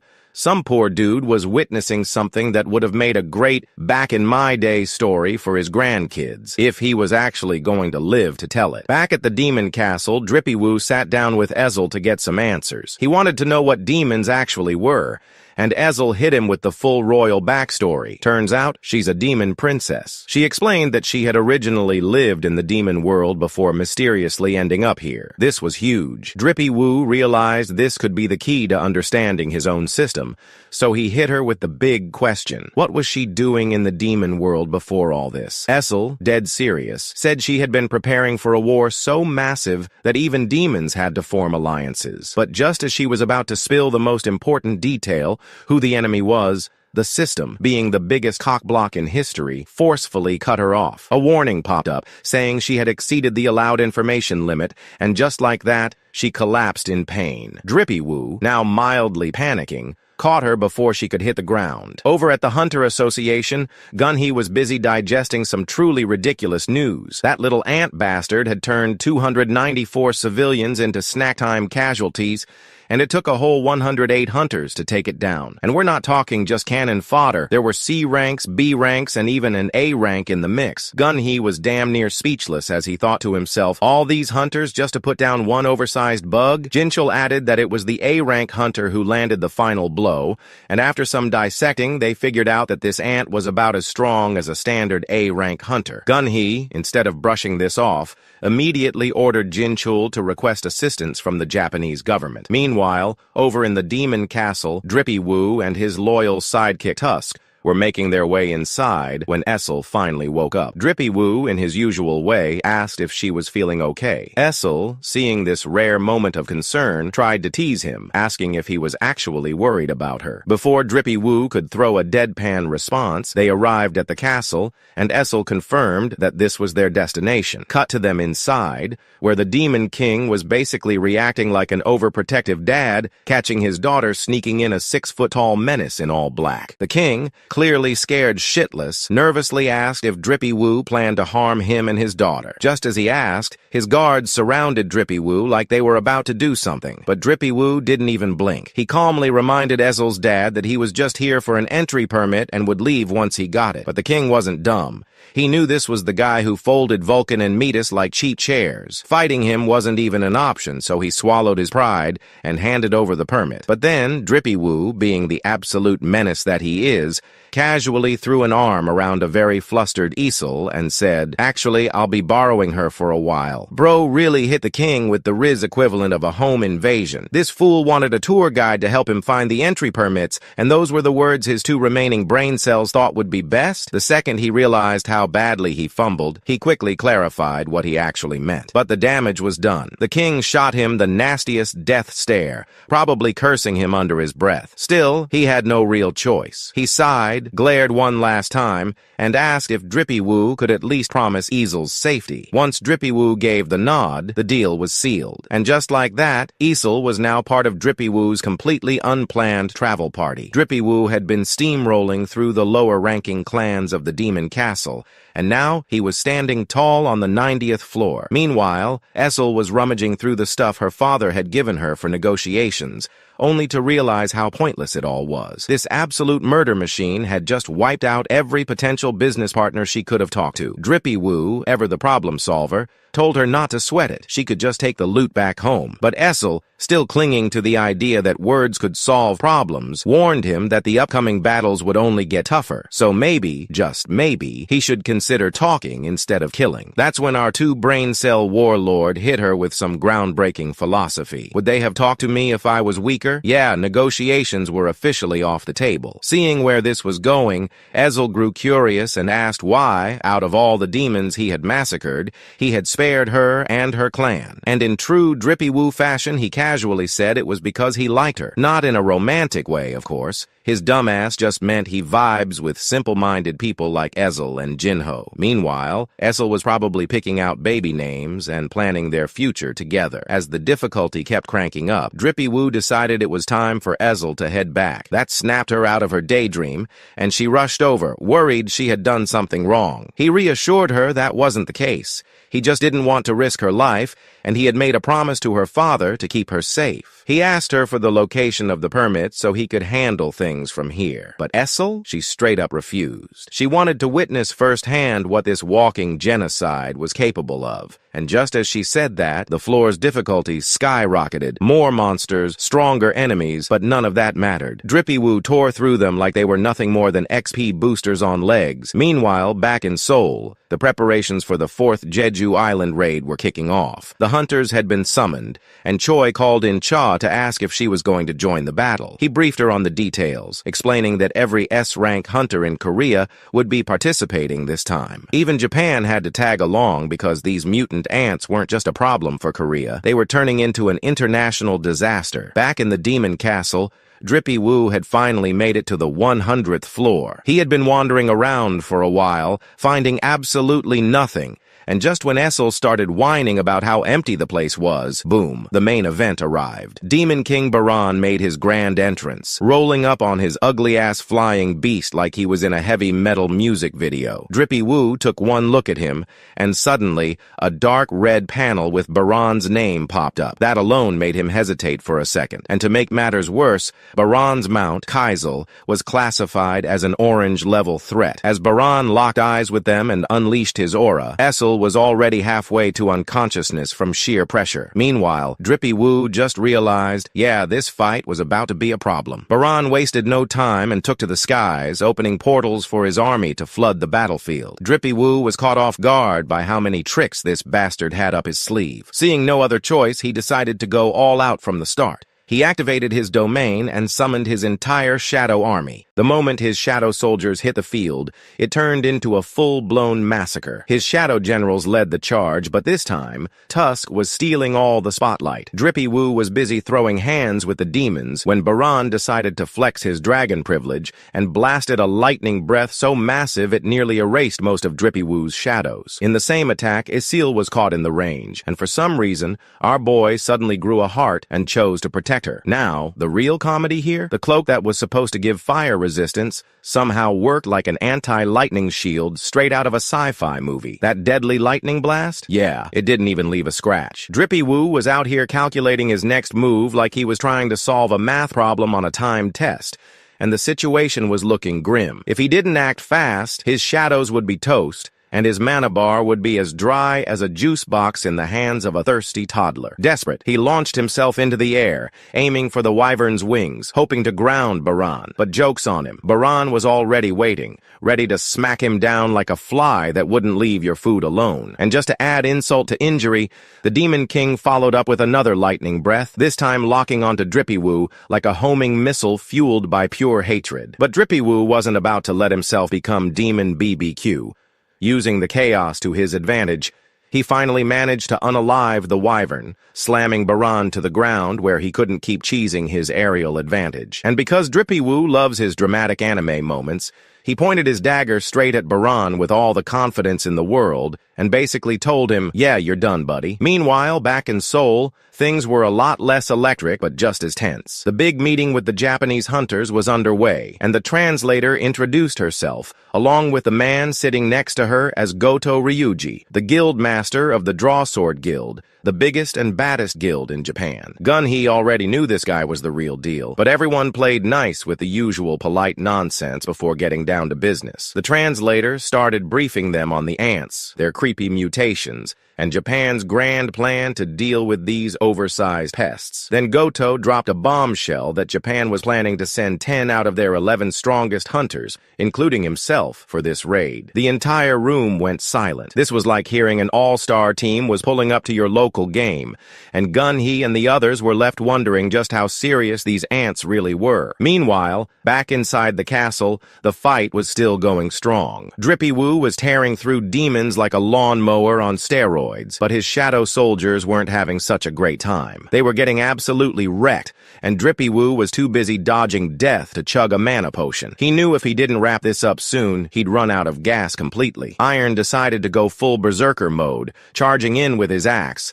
Before anyone could react, Baran impaled Iron without a second thought, deleting him from existence like a bad save file. Then came Igris, dashing in so fast he was practically teleporting. But Baran, the man straight up caught his blade with his bare hand, because of course, he had to flex his aura farming skills, and if that wasn't enough, he followed up with a point-blank lightning blast, turning Igris into smoke. Drippy Woo saw his chance. He lunged in, activating Vital Strike, aiming straight for Baran's heart, but Baran, with those demon reflexes, parried it like it was nothing and had Drippy Woo by the throat before he could even process what just happened. It should have been game over, but Drippy Woo wasn't going out like that. In a last-ditch effort, he summoned Iron and Igris back, their ghostly forms blocking Baran's strike for just a second, just enough time for Drippy Woo to bury his daggers deep into Baran's arms, locking him in place. Furious, Baran unleashed another lightning wave, blasting Drippy Woo across the battlefield. The two locked eyes, both refusing to back down.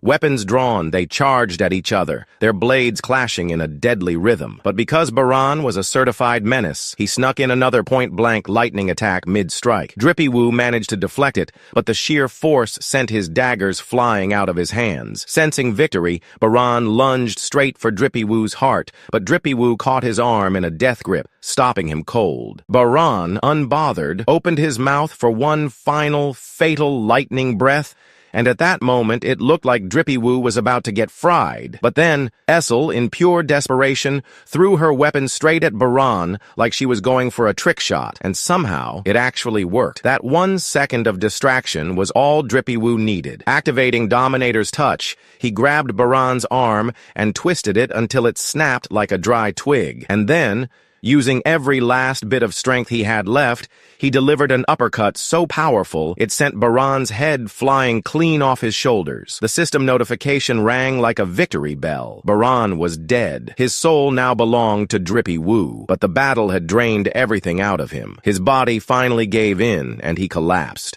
completely spent. Standing over the remains of Demon King Baran, Jin-Woo was rifling through his post-battle loot. If this was any other day, he'd be all over the mana stones, weapon drops, and the fresh corpses he could add to his army. But today, none of that mattered. This fight had promised him something far more important. something he'd been chasing since the moment he became a hunter. The system hit him with the notification that he now has everything he needs to craft the holy elixir of life. Without wasting a second, Jinwoo sprinted to the crafting panel, ready to cook up this god-tier potion. But then, reality hit him like a truck. The success rate depended on his intelligence stat, and Jinwoo's intelligence stat had been on life support since birth. It was the kind of moment where you know you shouldn't laugh, but damn if it isn't funny. Like watching someone try to parallel park for 10 minutes only to give up and drive away. But Jinwoo wasn't about to back down now. He gave the go-ahead, and despite his questionable ability to put points in the right stats, the process finished successfully, leaving him with 6 bottles of holy water. Now, you'd think after finally achieving his ultimate goal, he'd throw some over-the-top celebration like iron. But no, Shadow Daddy had to keep his cool. Before he could bask in his success, a distant noise grabbed his attention. Turns out it was coming from the only guy in his squad with an intelligence stat lower than his, Iron. But for once, the big guy actually did something useful. Jinwoo turned around to see Iron dragging the massive corpse of a wyvern. Giving credit where it was due, Jinwoo tossed Iron a quick good job before moving on to the real prize, adding the beast to his shadow army. He muttered those magical words that had the entire fandom foaming at the mouth, and just like that, the wyvern's eyes shot open in its new shadowy form. Ezel, watching from the side, was surprised to see the size of it, her mouth just hanging open. She went, "I've never seen anything that big before," she gasped, eyes wide. "Is it always this impressive when you summon things? Because yeah, size does matter, especially when your new pet dragon can blot out the sun." Jinwoo, in true dumbass fashion, forgot what the thing was originally called. Just when he was about to give it some half-assed name like Fly or Lizard Chan, his one working brain cell finally came through, and he remembered that its name was Kaisel. Seeing Kaisel, Ezel got a little too excited and suggested they ride him back to her clan. But Jinwoo had more pressing matters. His mom was still in the hospital, and he needed to get back ASAP. He was so focused on heading home that he almost forgot about the other reward he'd received. Thankfully, his second brain cell clocked in for work too, as he remembered that he had picked up a rune as well. He pulled it out, crushed it, and unlocked a class-specific skill, Shadow Exchange. This new ability allowed him to swap places with any of his shadow soldiers. Ezel tried convincing him to visit the 80th floor, saying her father was planning a banquet in his honor, but Jinwoo wasn't about to take unnecessary detours. That was way too much effort. With zero hesitation, he activated Shadow Exchange, and just as the darkness started swallowing him up, Ezel had a last-second realization. This man was really about to dip without her. She wanted to say something, maybe even confess, but before she could hit him with the classic, "Daddy, I love," Jinwoo pulled the ultimate going out for milk move and vanished. 1 second, he was there. The next, a random shadow soldier was standing in his place, leaving Ezel confused and possibly a little heartbroken. Back in Seoul, Jinwoo reappeared in some sketchy alleyway. But he wasn't complaining. He was just happy that the skill actually worked. He still had a ways to go before reaching the hospital, though. But why walk when you have a freshly minted dragon? Deciding it was time for a little flex, he hopped onto Kaisel and took off. At the Hunters Association, Gunhee was going over the Jeju Island raid plan one last time. He and Jin Chul were knee-deep in strategy talk, trying to cover every angle. Gunhee was stressed out, worried that the ants might return to their nest earlier than expected, but Jin Chul reassured him that Goto Ryuji's jamming signal would keep the bug brigade from calling for backup. Elsewhere, Bayek was enjoying a drink with his buddy Min Byung-gyu, an S-rank healer, and a professional menace when it came to teasing Bayek. As much as the guy annoyed him, he was still one of Bayek's closest friends. But when Bayek brought up the Jeju Island raid, Byung-gyu immediately cut him off, saying if he was here to recruit him, he could save his breath. The answer was a hard no. He had no interest in going back to that island after what happened last time. He reminded Bayek about Yoonseok and how they lost him back there. That nightmare was enough for him to swear off the hunter life completely. Instead, he was planning to take the civil servant exam and become a teacher. Bayek raised an eyebrow. From every angle, this man was not teacher material. Hell, he was more childish than any student could ever be. The idea of him handling a classroom? Pure comedy. Meanwhile, at the hospital, Drippy Woo made his entrance like a stealthy assassin, slipping through the window straight into his mother's room. His gaze locked onto the burn mark on her neck, and the memories hit him like a gut punch. He remembered how much of a dumbass he was as a kid. The burn was his fault. Even back then, despite being the one hurt, his mother had comforted him first. Now, he finally had a chance to make things right. He pulled out the holy water of life, but as he was about to administer it, doubt crept in. What if it didn't work? What if all the grinding, all the boss fights, and all the dungeons were for nothing? But this was it, his only shot, and the system hadn't failed him before. So, with unsteady hands, he poured the potion down her throat. Slowly, color returned to her face, her sickly paleness fading away. And okay, hear me out, she was kind of turning into a MILF. But her eyes remained shut, and for a moment, fear gripped him. And I would like to take a moment to mention that the BGM was fire. The scene shifted so that Sister Leveling could get some more content. She was quietly studying at home, but when she stepped outside for some fresh air, something in the atmosphere felt different, like a storm was coming. Back at the hospital, the potion had finally done its job. Jinwoo's mom woke up from her eternal slumber. As the moonlight fell on her, she looked like a literal angel. And yes, I still stand by my earlier statement, she did turn into a MILF. No, I don't take criticism. Jinwoo stood frozen, unable to believe his eyes. It was too good to be true. But then, his mother's voice cut through his disbelief. Jinwoo, is that you? That was it. The dam broke. Our king, our fearless shadow monarch, wept like a baby. His mother reached out, wrapping him in a warm embrace, just like she used to when he was a child. And in that moment, for the first time in forever, Jinwoo wasn't a hunter, a warrior, or the strongest being alive. He was just a son, finally back in his mother's arms. The next day, news that a patient had woken up from an eternal slumber sent shockwaves everywhere. Doctors were losing their damn minds, scrambling for an explanation that didn't involve divine intervention. Jinwoo had already told Gina about their mother and brought her over, and the moment she saw her healthy and fine, she broke down crying. She latched onto their mother like a baby monkey, while Jinwoo just stood in the back, quietly watching. Thinking of all the hell he went through, all the blood, sweat, and near-death experiences, it was all worth it for this moment. Meanwhile, at the Hunters Association, Gun-hee was officially briefing the press, laying out their plan to raid Jeju Island once and for all. With that announcement, the fourth Jeju Island raid was set in stone. As the broadcast went nationwide, every hunter, journalist, and government official tuned in, knowing that this was either going to be a historic victory or another catastrophic failure. Back at Casa de Jinwoo, things were not looking so wholesome. While he was out, Gina had turned the place into a disaster zone, and this time, she wasn't going to bullshit her way out of it. Jinwoo grabbed her by the face. Oh boy, Sister Leveling content this week is about to peak. But before he could go full Leroy Jenkins on her ass, their mother intervened,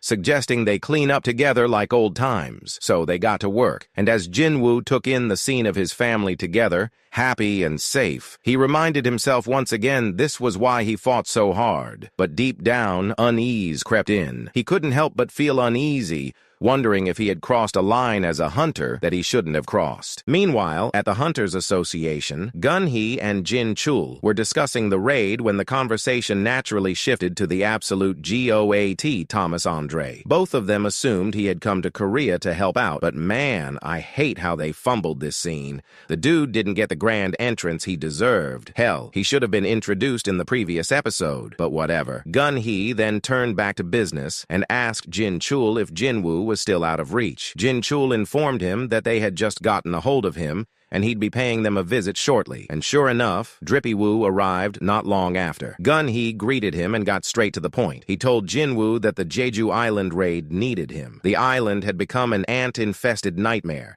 and if they wanted even a chance at winning, they needed their strongest weapon. But for once, Drippy Woo, whose 2 brain cells are usually locked and loaded for any dumb challenge, hesitated. The days of blindly diving into dungeons for the thrill of it were behind him. He had a family now. People who actually cared if he came back alive. Running off for days on end to slap monsters around wasn't something he could just do anymore. Right as he was debating what to do, a massive surge of magical energy slammed into him like a damn freight train. His instincts flared up immediately, and Gun-hee, noticing his sharp reaction, chuckled. He casually dropped some info. Korea and Japan's finest S-rank hunters were currently throwing hands in a warm-up battle royale at the gym as a little prep before the Jeju Island raid.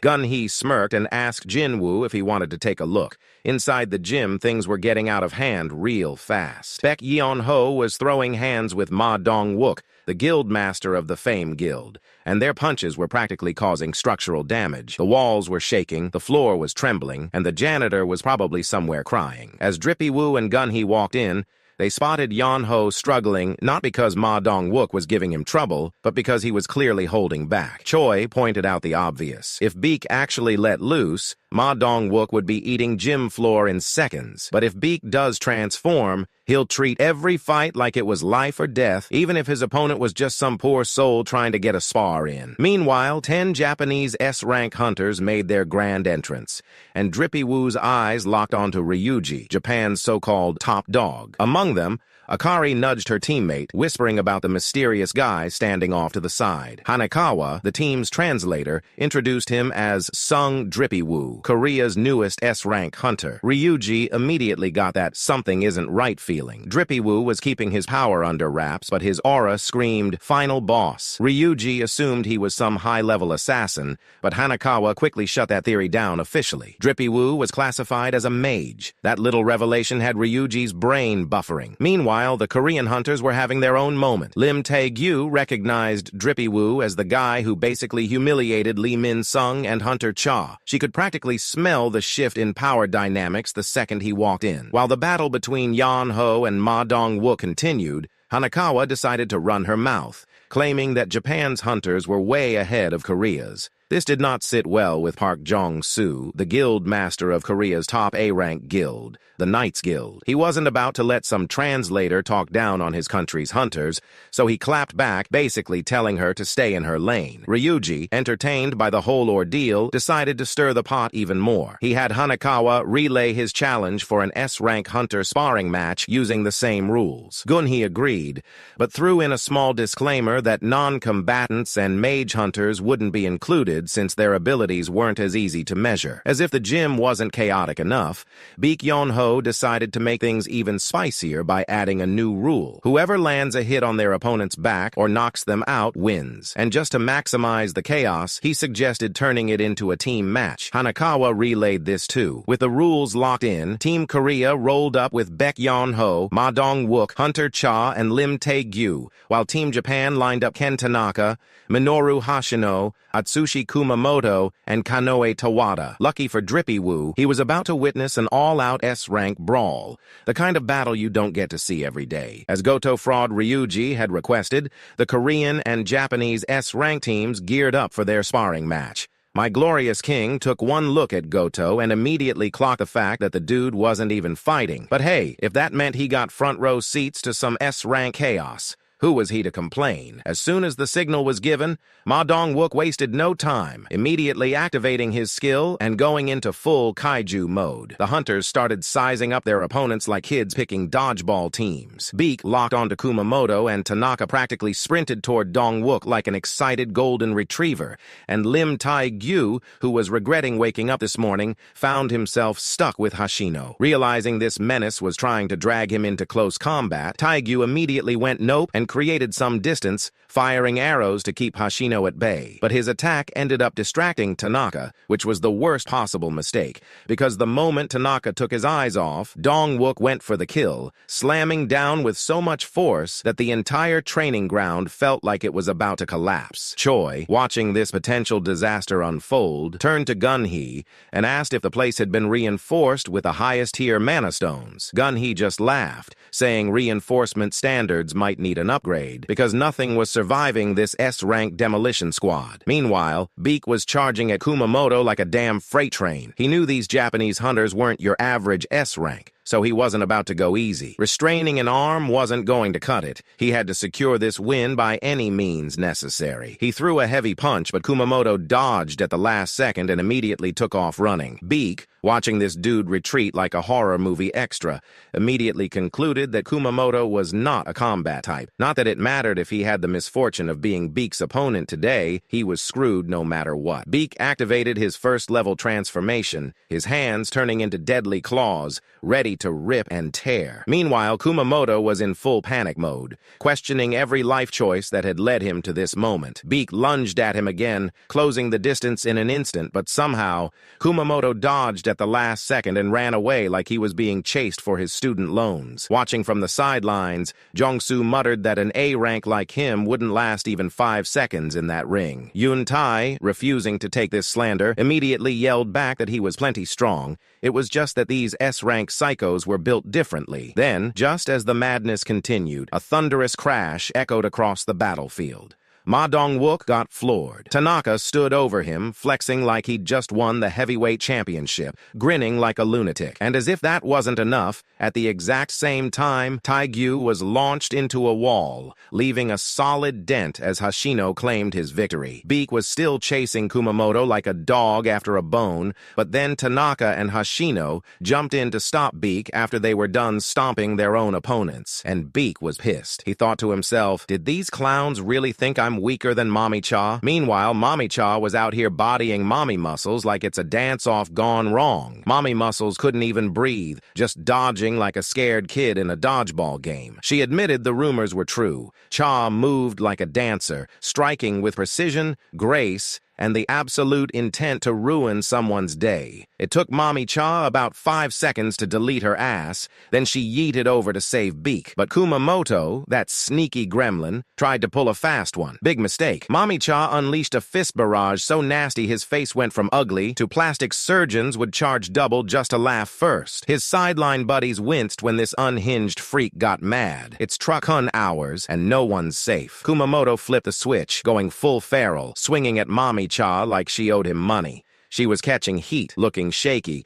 until Drippy Woo, our glorious king, the ultimate waifu defender, rolled up.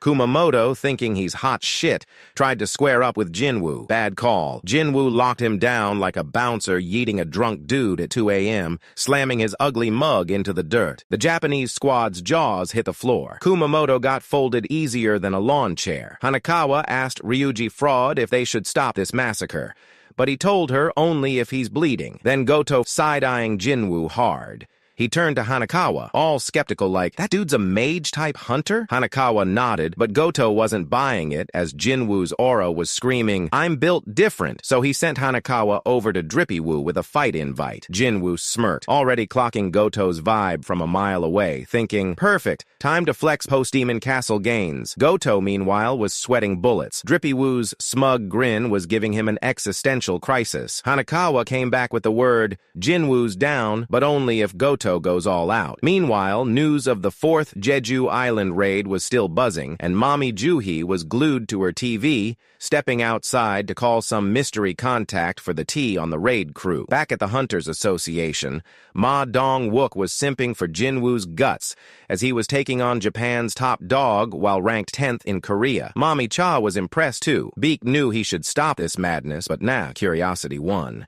He knew Jinwoo's whole deal was, the more I fight, the more I glow up, and now he was wondering just how stacked Jinwoo had gotten. Goto's about to find out, and Drippy Woo's ready to farm some serious aura points. Drippy Woo finished stretching like he's about to flex on the whole server, giving the green light to start the fight. Fraud King came at him with lightning-fast speed, yeeting him across the battlefield like a cheap dodgeball. But that's small fries for our glorious king. Jinwoo dodged it like it was a TikTok trend. He's too cool for the fraud, then threw another attack, and Drippy Woo sidestepped it with the same effortless drip, smirking like he's got Goto's moves on speed dial, and Ryuji's losing his mind. Jinwoo's over here grinning like a menace. Goto's had enough of this aura farmer clowning him, so he swings with everything he's got. It grazes Jinwoo, and Fraud follows up quick only for Drippy Woo to catch his hands mid-air like it's a vibe check. The impact sends shockwaves ripping through the place. Goto was stunned. He straight up asked why Jinwoo didn't just end the fight right there. Jinwoo, the nonchalant idiot, just shrugs and goes, where's the fun in that? Goto was beyond done. And this time, Drippy Woo had zero intention of holding back either. The peanut gallery clocks these two clowns about to go full dumbass mode and jumps in. Beak and Mommy Cha swoop in like parents grabbing a toddler from a candy store tantrum, pinning Jinwoo before he does something irreversibly stupid. Hashino blocks Ryuji like a human wall, while Kei slaps up a magical barrier. Beak, still catching his breath, told Jinwoo to chill out, reminding him that if they kept fighting, they might actually kill each other. Drippy Woo eventually cooled off, and Beak hesitated before asking if Jinwoo was mad that he interrupted. Through the fight, he'd sized everyone up and slapped shadows on them like a paranoid stalker keeping tabs. Dong-wook's over here gassing him up. Bro, surviving Goto Fraud with just a scratch? That's a W on its own. Meanwhile, Goto storms off to his Hunters Association, Gunhee waving him by with a, I'll email you the raid list. As Jinwoo drops the nuke of all plot twists on Gun-hee, he's ditching the Jeju Island raid. Goto's on the phone with Reiji Sugimoto, Draw Sword Guild's VP, still shook from getting bodied. He asks him if he knows any freakishly strong hunters in Korea. Sugimoto, confused as hell, asks him, "What kind of dumb question is that?" and assures him no one's on his level. Goto name-drops Sung Jinwoo, and Sugimoto straight up scoffed and told him that Jinwoo had just hit S rank. But he wasn't some big shot, as he is not even on the Jeju Island raid list. Back at base, Choi, Beak, and Mommy Cha get the memo and are scratching their heads like they missed a whole arc. Drippy Woo rolls back home, kicking off his shoes, and sees his little sis and mom vibing. Finally, some peace after all the crap they've been through. Any second thoughts about ditching the Jeju raid he had were gone in that moment. Now he'll be living his best life while Jeju Island turns into a straight-up ant horror flick. The Ant Queen's out here panicking her creepy kids ate all the snacks and started munching each other like it's a cannibal cook-off. She's ready to bounce off this cursed rock, but first, she needs a new MVP. Among her egg stash, one's giving off major final boss energy. This egg was big, beefy, and oozing menace. Queen's crossing her claws, hoping this thing hatches into a king who can lead her ant army to glory. The egg cracks, and out crawls a nightmare so ugly even Lloyd would say, "Nah, I'm good." Aura's off the charts. This thing's ready to flex on the whole island. Meanwhile, mainland media is losing its mind over the raid, hyping up these jacked-up ants like they've been hitting the gym with Jinwoo. They're evolving so fast it's like they've got a system cheat code, and the government's screaming for every hunter to suit up and join the sentry squad. The next day, the Jeju raid kicks off with Navy fleets circling the island like it's D-Day, and the sentry teams stacked with A-rank tryhards ready to clean up if the main squad fumbles. Park Jong-soo from Knights Guild is hyping his crew with a corny speech, while Ma Dong-wook from Fame Guild hands rear defense to his second-in-command. She's swearing to hold it down and praying he doesn't get turned into ant food.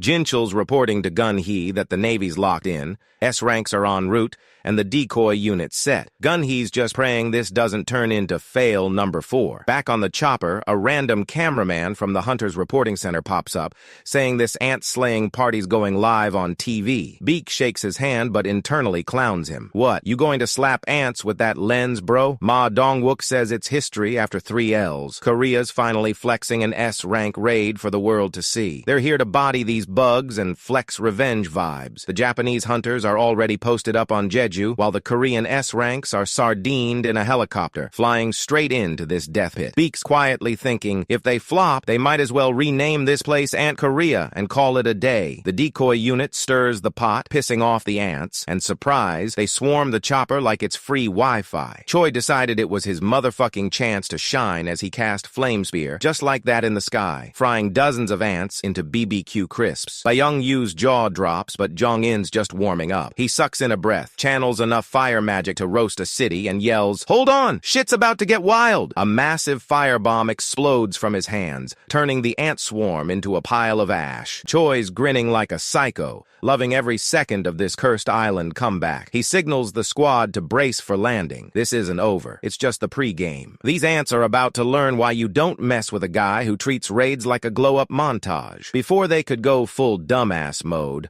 Ma Dong-wook made sure everyone understood exactly what they were walking into. He reminded them that the last mission ended in a complete disaster, as hunters got trapped inside the ant nest, and a bunch of them got bodied. If they screwed up this time, history was going to repeat itself real quick. Plus, the Japanese team could only keep the ants distracted for about an hour. That meant they had 60 minutes to locate and kill the Ant Queen before things got ugly. With that grim reality hanging over them, the Korean hunters jumped from the helicopter, diving straight into one of the most dangerous battles of their lives. Meanwhile, out on the ships, the soldiers activated the distress signals, which were basically designed to screw with the ants' communication. Over on the island, the Japanese team had already started clearing out ants, turning the battlefield into an absolute bloodbath. One Japanese mage, watching Choi go full raid boss on the other side, suddenly had a one-piece moment. Seeing Choi's fire abilities, he started daydreaming about a showdown, fire versus ice. Bro really thought he was Aokiji,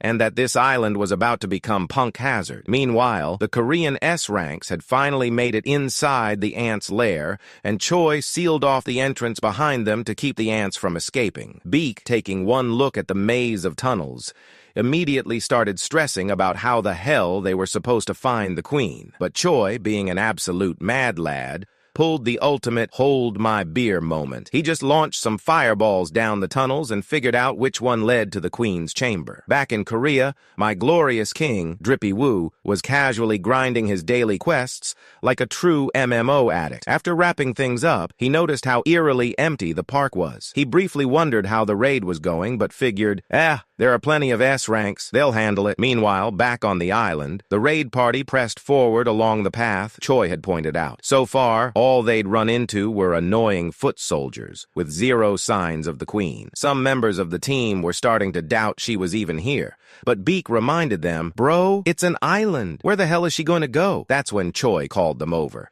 He had just stumbled into the egg room. Byung-gyu took one look at a massive-ass egg and immediately started freaking out. The thing was so huge he couldn't even imagine what kind of nightmare fuel had crawled out of it. Meanwhile, on the other side of the island, Tanaka was getting wrecked by the ants. Injured, he turned to the healer, asking her to patch him up, but she was feeling extra spicy today and told him she'd need something in return. Tanaka, already annoyed and hearing more ants approaching, snapped at her to quit playing and just heal him already. He turned his head for 1 second at a sound, and when he looked back, she was missing her entire damn head. This episode picks up right where we left off. The Ant King had just unalived Shamiz right in front of her friends. Kenzo had no idea what the hell just happened before the Ant King turned to him. In a desperate attempt to fight back, Kenzo swung and missed. That was his last mistake. The Ant King made sure of it, slicing his head clean off just like his friend. And then Tatsumi met the same fate. The Ant King was moving so fast that all they saw were his after images. It was basically game over before the fight even began. Meanwhile, inside the nest, the Korean team was throwing hands with the Queen's royal guards. Ma Dongwook took an attack straight to the shield, and the impact alone had him shook. He thought to himself, how these bastards were S-rank level, they were strong. But at the end of the day, they were still just bugs with 0 brain cells. Dongwook managed to take one out, but for the second, he called in Mommy Cha. And like a true queen, she didn't waste a second. She yeeted herself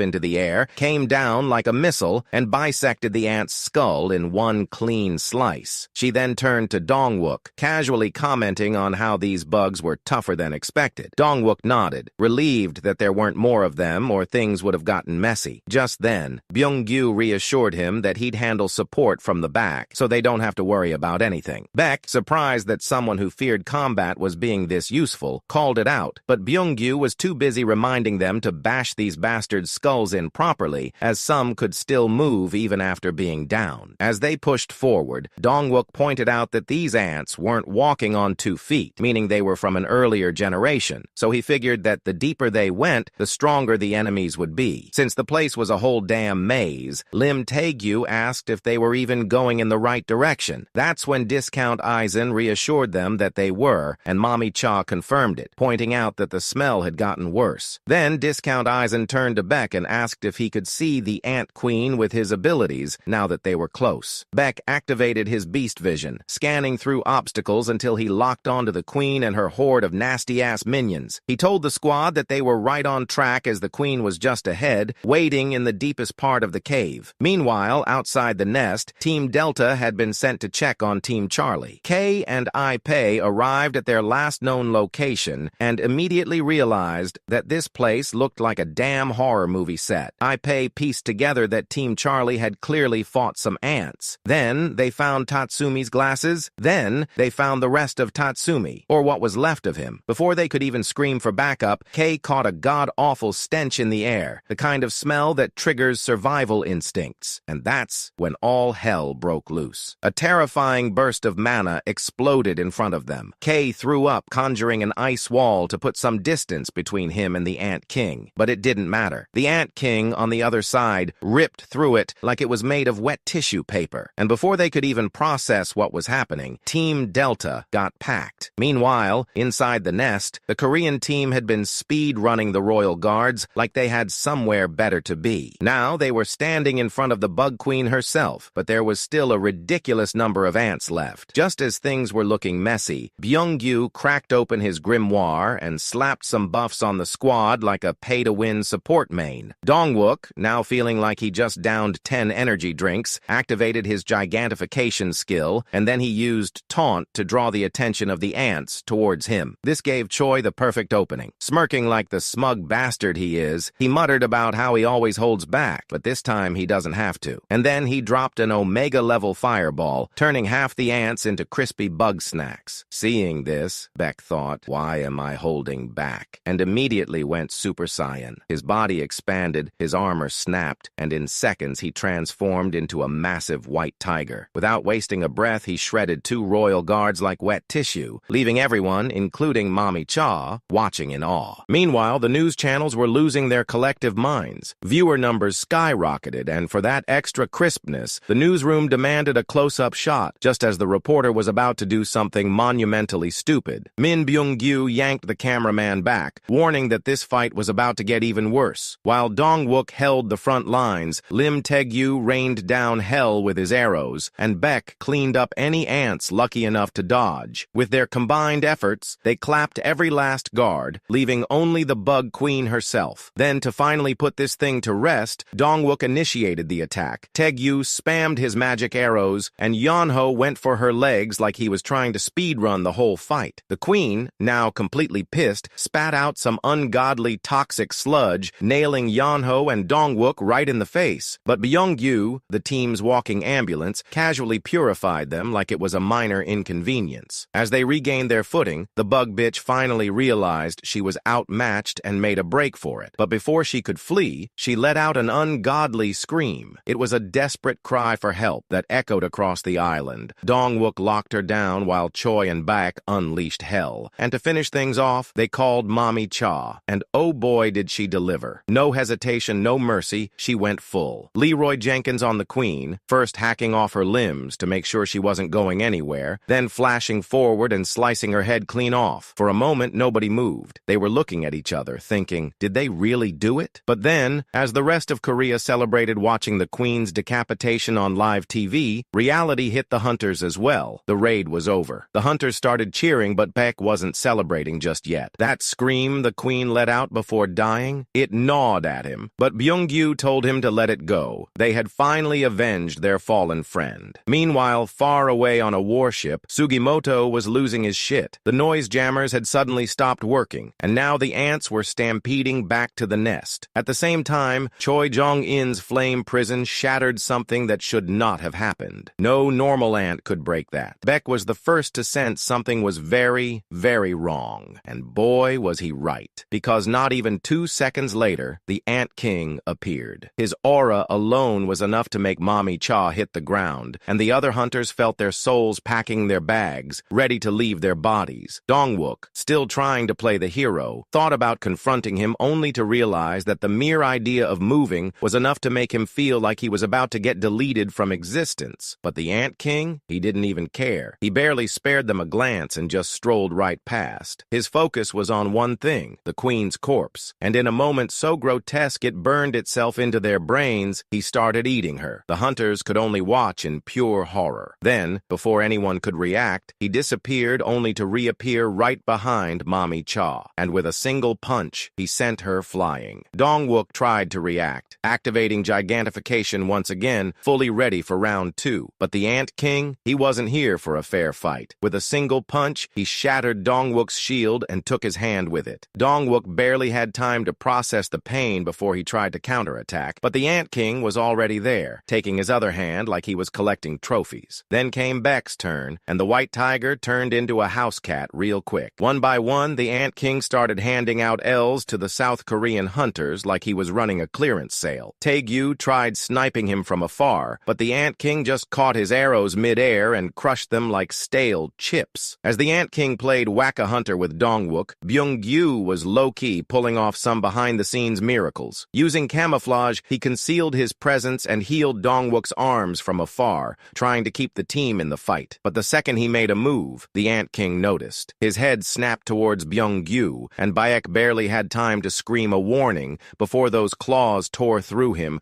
ripping a hole clean through his body, handing him a VIP membership to the Donut Club. Gasping for air, Byung-gyu used his last breath to tell Baek to run, but before anyone could even process what had just happened, the Ant King decided to take things from horrifying to straight-up nightmare fuel. He picked up Byung-gyu's still-breathing body and bit his head off. The hunters stood frozen, watching their teammate get turned into an actual mid-battle snack. Baek, fueled by grief and absolute stupidity, charged in like he had a chance. The Ant King caught him mid-air and started choking him out, squeezing until he was forced back into his human form like some kind of cruel reset button. As Bayek dangled in the Ant King's grip, struggling to breathe, he suddenly heard Byung-gyu's voice telling him to run, and that's when the terrifying realization hit. This wasn't some emotional farewell message. The Ant King had absorbed Byung-gyu's memories and powers. By eating him, staring the hunters down like they were insects, he scoffed at their weakness. Then he said, "You killed my queen," his voice laced with something far worse than anger. "So I'll kill your king. Where is he?" Baek had no clue what this monster was talking about, but before he could even respond, the Ant King suddenly sensed something outside. His head snapped up, and without another word, he took off flying, convinced that their so-called king had arrived. The moment Bayek was released, he turned to the other hunters, telling them they needed to run now. But before they could even take a step, the entrance swarmed with hundreds of soldier ants, each one looking hungrier than the last. Meanwhile, outside the nest, Team Alpha, led by Goto Ryuji, was searching for their missing squads. Ishida was spiraling, repeatedly trying to contact Charlie and Delta teams, but all she got was static. Frustrated, she told Ryuji that she hadn't been able to reach them for a while now. Ryuji Fraud shrugged it off, assuming their comms were just jammed. He told Bravo team to check in instead. Bravo responded that they were still alive and asked if they should help look for the missing squads, but Goto told them that he was on his way, so there was no need for that. When Team Alpha finally reached the last known location of the missing squads, they walked straight into a massacre. Charlie and Delta teams completely obliterated. Limbs were scattered across the battlefield like someone played 52-card pickup with human bodies. Blood soaked the ground, and the whole scene looked like something straight out of a speed run through a horror game. Ryuji barely had time to process the carnage before his phone rang. It was Matsumoto, the head of the Japanese Hunter Association. And instead of mourning his dead hunters like a normal person, he went full villain mode. He casually dropped the bombshell that this entire raid was never about eliminating the ants. No, the real goal was to weaken other nations' hunter forces. Now that Korea had lost their top-tier hunters, Japan could sell the perfect sob story to the media. We did our best, but the mission failed. If only we had more S ranks to join our next raid. A perfect setup to lure in more elite hunters for their real plan. Just then, Ryuji's instincts screamed at him. Something was coming. He reacted instantly, sword flashing as he tried to block, but the force behind the attack was insane. And then,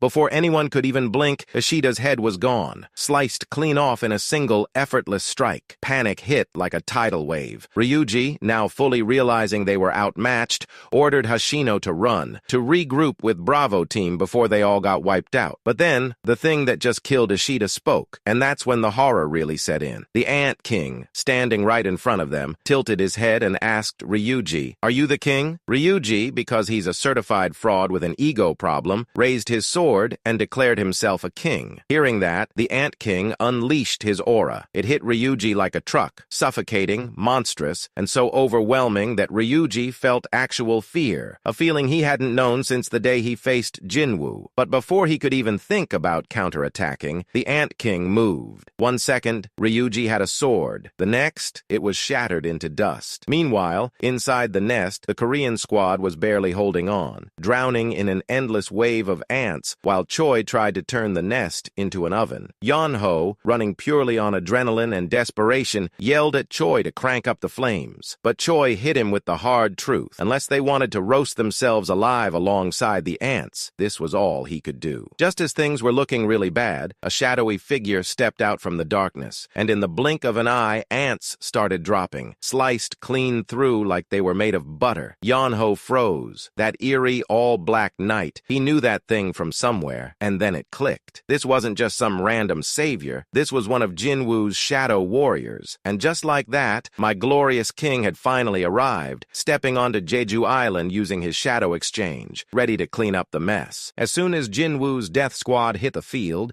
the ants went from cocky to cockroach mode real fast. Iron, as usual, was out here being the team's designated idiot, smashing heads, cracking shells. Meanwhile, Igris was aura farming so hard it felt illegal. Meanwhile, Bayek was just standing there, completely confused about why these nightmare Pokemon were suddenly on the battlefield. And then, like the main character he absolutely is, my glorious king strolled in, aura dripping, shadow army lined up behind him, eyes glowing like he'd just got his paycheck. Beck's brain cell was working overtime trying to figure out how and why Jinwoo was even there.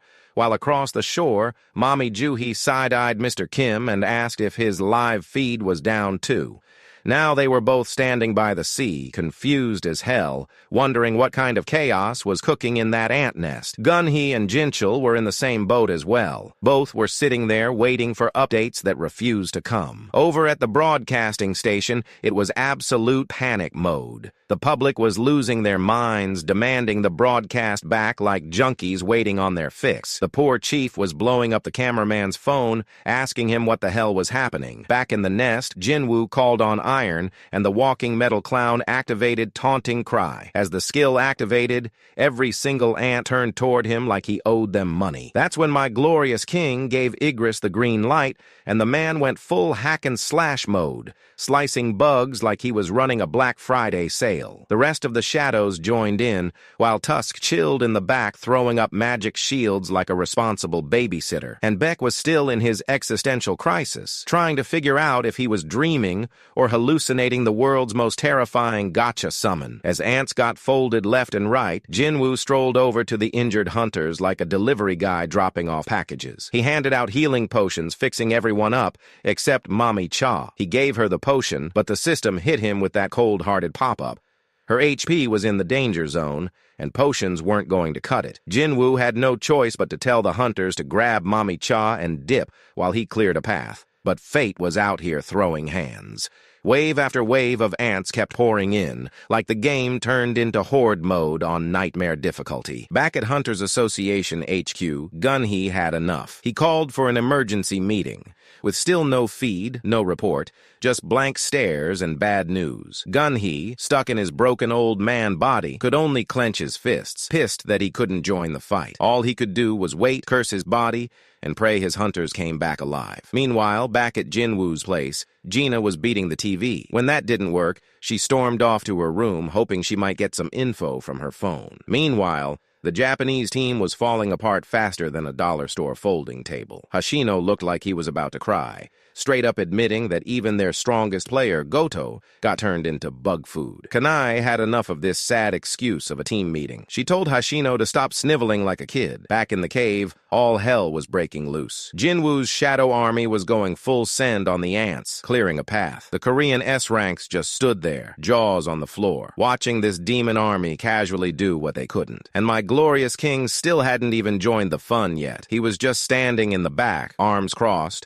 observing his generals beat the stuffing out of the ants. But he noticed the regular shadow soldiers were getting clapped, and that didn't sit right with him. He wanted to raise the fallen ants into his army, but too many people were watching. He was in the middle of a fight, so he mentally said, "Fuck it," and told the S-ranks he'd carve them a way out. He pointed to Tusk and told them to stick close. Then my king turned on his heel and strolled toward the ant corpses, ready to summon them as his shadow soilders. But just before he could flex his necromancer skills, the danger sense in his head lit up like New Year's fireworks.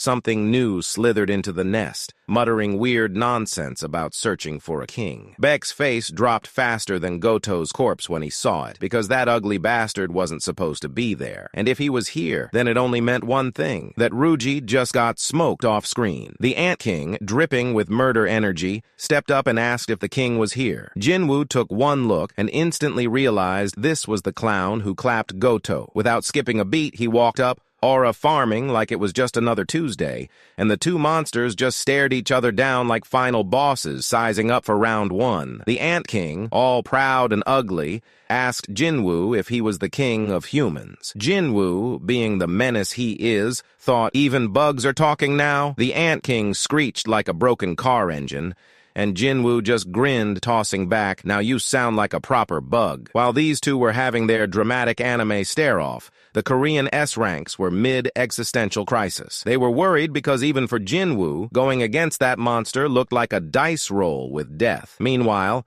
back at the broadcasting station, chaos was in full swing. The feed finally came back on, and the chief didn't even hesitate. One of his staff tried to warn him that going live meant zero room for damage control if things went sideways. But the chief couldn't care less. He slammed his hand down and said, "Go live." And the second the feed went public, everyone watching saw Jinwoo standing face-to-face with the Ant King like the final showdown in a blockbuster movie. Seeing Jinwoo on screen, Gunhee was so hyped, he straight up broke his chair. The Ant King finally swung first, and bro did not hold back. One punch, and the whole damn battlefield exploded like a Michael Bay movie. The Korean S-ranks flinched, thinking Jinwoo just got sent straight to the afterlife. Choi Jong-in was out here squinting, confused as hell, wondering why the fuck a mage-class hunter was up in melee range. But when the dust settled, there he was, aura farming in 4K. There wasn't a scratch on him. The Ant King looked at Jinwoo like someone who just lost an Uno reverse card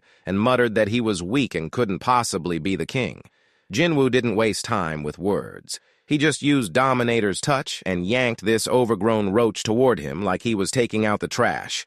Swung a punch that could break planets, but this bug dodged. The Ant King came back swinging, Jinwoo blocked with his arm, and then it was just straight-up fisticuffs. Punch after punch, each blow sending shockwaves that made the cave look like it was mid-earthquake. The poor cameraman, who was an A-rank himself, was over there losing consciousness just from the vibe damage. Jinwoo then hit the Ant King with a punch so brutal it yeeted him across the cave. The Ant King smacked into the wall and sat there questioning his whole existence. Who the fuck is this guy? But instead of retreating, the bug went for a comeback, rushing in with both fists. Both of them clashed, the shockwaves cracking the floor. And just when the Ant King thought he could pull off some villain monologue, he spat out some toxic sludge magic-boosted snail venom straight from hell, and it hit Jinwoo's cheek. My glorious king dropped to one knee. He realized he got poisoned, and the bug had the balls to gloat, flexing his custom-brewed venom, telling Jinwoo he wouldn't be able to move now that he was hit with his venom. Meanwhile, back in Japan,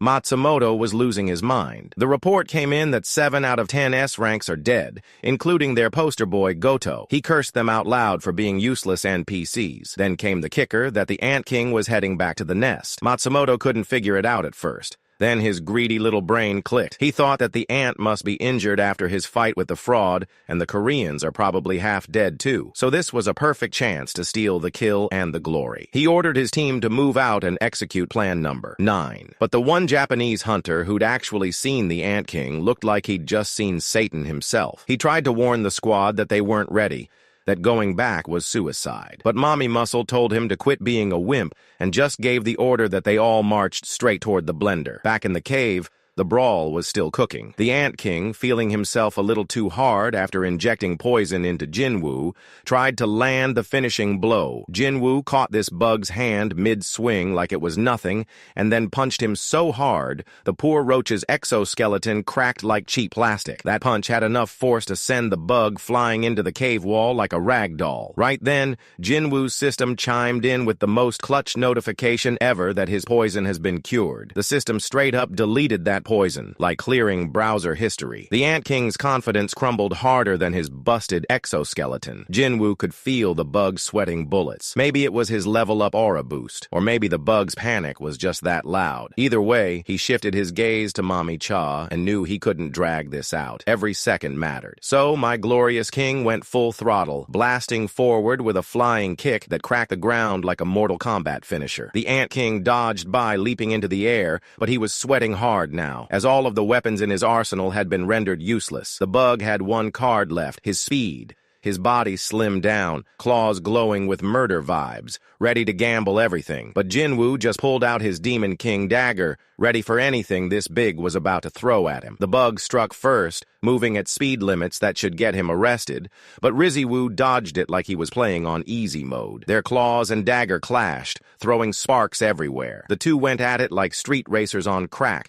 fists and blades flying so fast even the cameras tapped out. The bug got a lucky hit, slamming Jinwoo into the wall, but instead of staying down, my glorious king bounced off that wall like an Olympic gymnast and went right back in, no pause, no breath. Then the Ant King tried pulling out some ice hacks, using the Japanese hunter's abilities to turn the ground into a death trap with ice spikes and ice crystals raining down like he was hosting a snowstorm. But Jinwoo was weaving through that chaos like he was ice skating for fun. The cave roof started collapsing from all the madness, and the bug tried to use that moment to sneak attack mid-air.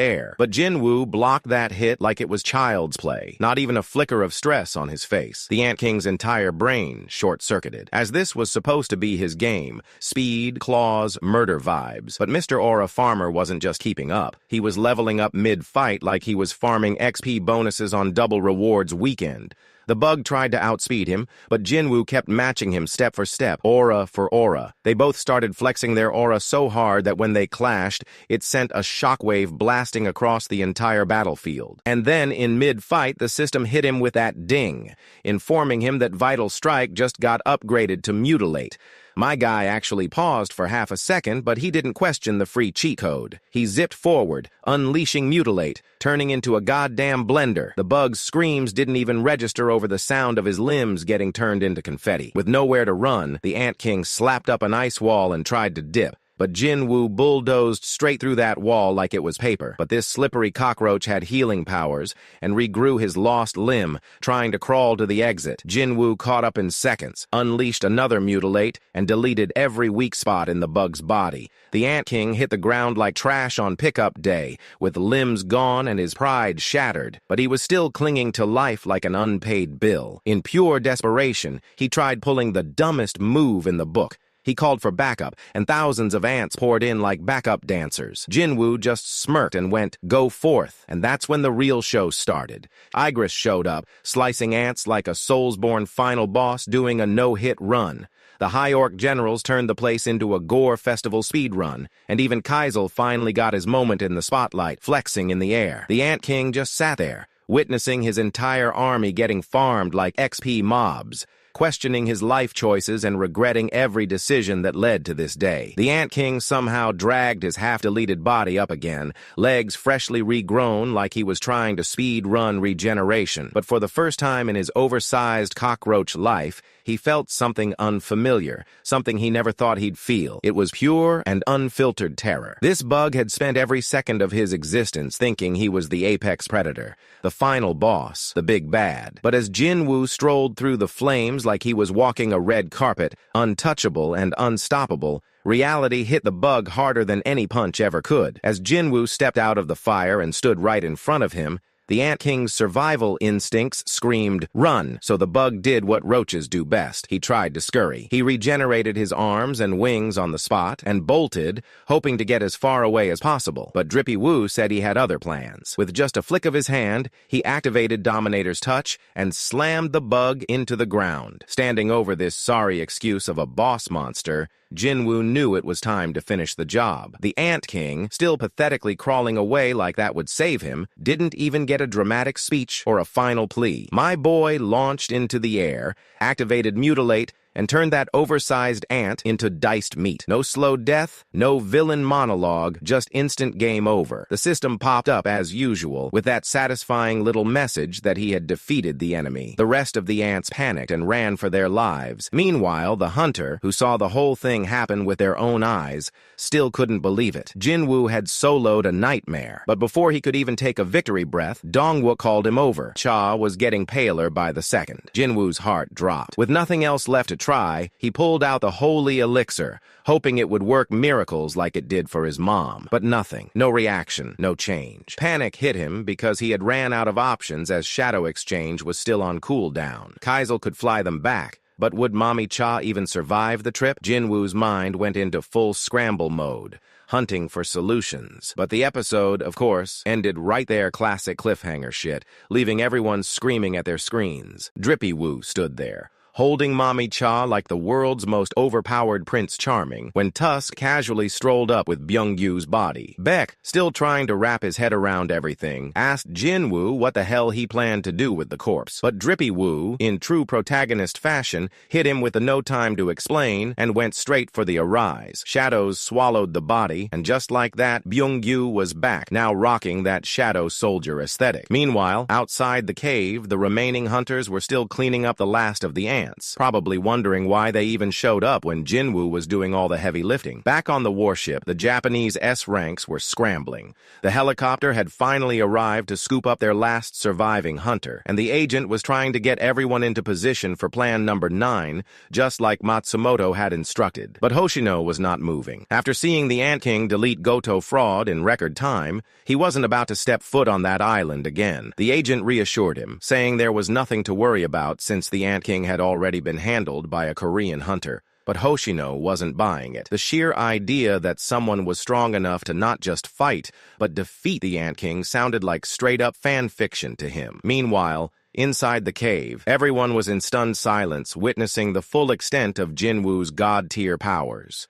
Jin-woo turned to Baek and told him that even in death, Byung-yu's instincts as a healer had taken over. He had healed Mommy Cha without even being ordered to. The cameraman, who had been made to shut off the live feed earlier, suddenly understood why Jin-woo didn't want the world seeing this. If people knew just how broken his powers were, the chaos it would cause would be insane. Baek, finally regaining his composure, placed a hand on Jin-woo's shoulder and acknowledged just how ridiculously strong he was. But then, in a rare moment of sincerity, he asked Jin-woo not to send Byung-yu into pointless battles. Jin-woo just smirked and casually brushed Baek's hand off, reminding him that this was the second time he had done that. But this time he wasn't ordering him, but it was a genuine request. With a nod, Jin-woo turned to shadow Byung-yu and, in an even rarer act of mercy, whispered, "Cancel extraction." Slowly, the shadow began to fade, dissolving back into the afterlife. But before disappearing completely, Byung-yu flashed one last smile at Baek, as if saying, "Take care, bro." And just like that, he was gone. Baek, watching his friend vanish into the void, felt his chest tighten. He might have been a hunter, but in that moment he was just a man mourning a friend. Meanwhile, Matsumoto was practically ripping his own hair out, cursing up a storm as he grilled his officials about what the hell just happened. He wanted to know, why were the Koreans still breathing? And more importantly, why was Jin-woo there when he wasn't even part of the raid? The agent looked just as confused, explaining that Jin-woo had quite literally appeared out of nowhere, like some cheat code protagonist. As much as he hated to admit it, he had no choice. So he ordered the Japanese hunters to retreat from the island immediately. Back on the battlefield, Ki-hoon and his team were in a full-on brawl with the ants, struggling to make sense of why these overgrown roaches were still putting up a fight. With the queen gone, these things should be running around like brainless zombies, but instead, they were going berserk, attacking anything that moved. Meanwhile, the rain kept hammering down as a helicopter cut through the storm, its blades slicing through the chaos. The hunters, still reeling from everything that had just gone down, boarded the chopper with grim faces. Once inside, Choi wasted no time telling the pilot to take off, explaining to him that time was of the essence. Even though Jin-woo had helped Mommy Cha, she still needed urgent medical attention. Deep inside the cave, our favorite battle-crazed menace was going full Leroy Jenkins on these ants. Tusk, meanwhile, decided to turn up the heat by roasting the bugs alive. He casually pulled out the Demon King's longsword from his inventory, and with one swing, a lightning bolt so massive it could have smited an entire city struck the nest, shaking the whole cave. Not abusing this broken-ass weapon would have been a crime. His shadows wasted no time following suit, launching into full-blown ant genocide mode. Before he even knew it, he hit level 100 like it was just another Tuesday. Then, he turned to the Ant King's corpse, still radiating that final boss aura even in death. With his usual confidence, he dropped the signature ARISE, expecting the same routine shadow magic. But this time, shit got weird. Darkness swallowed the cave, so thick that even Drippy Woo himself couldn't sense anything. For a moment, he thought he had failed, but then everyone's favorite waifu made her grand entrance. With that out of the way, Jinwoo turned to the Ant Queen, wanting to convert her into a shadow soldier. But the Ant King suddenly spoke. "My king!" Jinwoo froze right then and there. He turned to look at him, asking if he had just talked. The Ant King nodded and confirmed it. Jinwoo, thrown off by this, wondered why Ant King's shadow was able to speak when none of his other shadows could speak. The only thing setting this guy apart was his rank of general. So maybe, just maybe, hitting general status came with a voice upgrade. And just like that, Jinwoo had unlocked a new level of bullshit power-ups. Jinwoo was out here playing God again, and the Ant King, now in full emo mode, begged him for a name. But before blessing him with one, Drippywoo asked him if he is sure that he wants to serve the dude who literally unalived him. The Ant King, now a certified fanboy, hit back with some dramatic-ass line about how he wasn't really dead, but reborn through Jinwoo's power, and now his heart was overflowing with joy or whatever. Bro was acting like he just found religion. He doubled down, asking Jinwoo to name him, and our boy, who has never put an ounce of thought into naming his shadows, did not think this time as well. He just threw out the name Baru. After that, he turned to the remaining ants and did what he does best, turned them into his personal army. Meanwhile, the fight to contain the leftover ants was still going down. But these annoying bugs had already spread their wings and made it to the mainland. Jinwoo, now accompanied by his freshly minted sidekick Beru, pulled up to the top of a mountain, where Beru informed him there were still 4,000 ants left. Without missing a beat, Jinwoo ordered him to clean up the mess. Beru, the definition of overkill, took off and started slicing these bugs into minced meat, clearing out the entire swarm in mere seconds. Back in the helicopter, the Korean S-ranks were still struggling against the airborne ants. Aside from Choi, who was at least trying, the rest were basically just expensive statues. Even Choi wasn't at full power,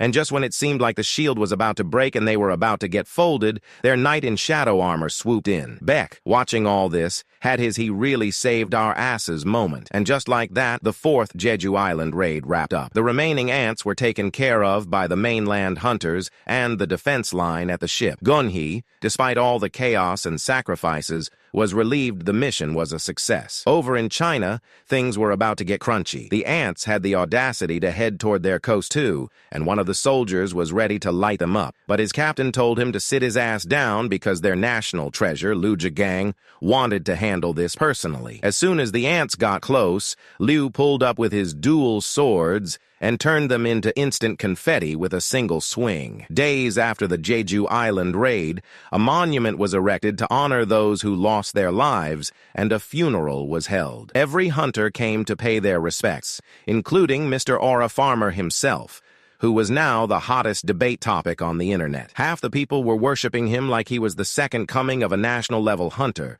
while the other half were crying about how he should have joined the raid earlier. According to these keyboard warriors, if Jinwoo had been there from the start, fewer people would have died. Bayek, knowing Jinwoo probably saw the comments, told him to ignore the noise. At the end of the day, they were all standing there because of him telling him to take pride in the fact that Korea was still a country, not an ant farm. After the funeral, Gunhee pulled up for a one-on-one with Jinwoo, wanting to personally thank him for what he did. But Drippywoo was still stuck in his feelings, brooding over the internet comments like a man who just lost an argument on Twitter. He admitted that if he had shown up earlier, fewer people would have died. Gunhee, already tired of this self-blame arc, hit him with the same speech Beck did, basically telling him to stop playing the what-if game. Then he reassured Jinwoo that he'd repay him however he wanted in the future. But the conversation took a sharp turn when Gunhee asked what his next move was, and Jinwoo straight up told him that he wanted to create his own guild. Meanwhile, over on Jeju Island, the Night Guild had been sent to collect essence stones and mop up any leftover ants. The guild members were bitching about it, wondering why Park Jong-suk prioritized this over the memorial service. But he hit them with some basic logic that even this task was just as important, and the fact that the Hunters Association trusted them with it meant they were valuable. Just as he was finishing his speech, an ant popped up, and he swiftly unalived it, throwing out some generic manly quote that nobody cared about because, let's be real, he wasn't Mr. Aura Farmer. But then shit got real. Out of the shadows stepped a beast of a man, built like he bench-pressed mountains for fun. The soldiers instantly aimed their weapons, thinking that would do anything. Park Jong-suk tried to act tough and demanded answers, but this dude wasn't about to explain himself to side characters. He muttered some eldritch-sounding nonsense, and before anyone could react, creepy Gramdoa snapped his fingers. Instant knockout for everyone. Raken, watching this unfold, side-eyed him and asked, "What are you doing?" Creepy Grandpa, as calm as ever, asked if Raken got what he came for. Raken confirmed that it was indeed my glorious king's handiwork. Creepy Grandpa seemed confused as to why that person was helping humans. But he wasn't fazed. He simply opened a portal and stated that none of this changed the bigger picture. The hunt would proceed as planned. And just like that, they dipped, while Il Huan watched from the sidelines, clearly realizing that the plot was about to go off the rails. Meanwhile, Jinwoo was stuck in traffic like a normal citizen, wondering what was causing the delay. He was on the phone with Jinho, casually dropping the news that the chairman had officially given him permission to start his guild. Jinho, naturally, lost his damn mind from excitement. Jinwoo cut the call, only for Gunhee to hit him up right after. Apparently, a gate had spawned right in the middle of the road. Gunhee mentioned that a strike squad was on their way, but since they were taking their sweet time, he asked Jinwoo if he could handle it. At the raid site, the agent in charge was sweating bullets, knowing the hunters were running late. But before he could have a full breakdown, Drippywoo arrived. The agent tried to tell him to wait for the others, but Jinwoo completely ignored him and walked in like he owned the place. The moment he stepped inside, the gate turned red. Inside the gate, Jinwoo sighed and went, "Again?" Bro was running into red gates more than other hunters ran into D ranks. Turning around, he saw the exit was gone, confirming that it definitely was a red gate. Looking around, he noted that the forest looked weirdly alive, which was not on his agenda for today, but whatever, it wouldn't take long to wrap this up. He summoned his army, now beefier than ever, ready to bulldoze whatever was inside. Meanwhile, Mommy Cha finally woke up from her coma, and the first thing on her mind was Jinwoo, specifically how insanely strong and cool he was. Now, all she wanted was to catch up and stand shoulder to shoulder with him.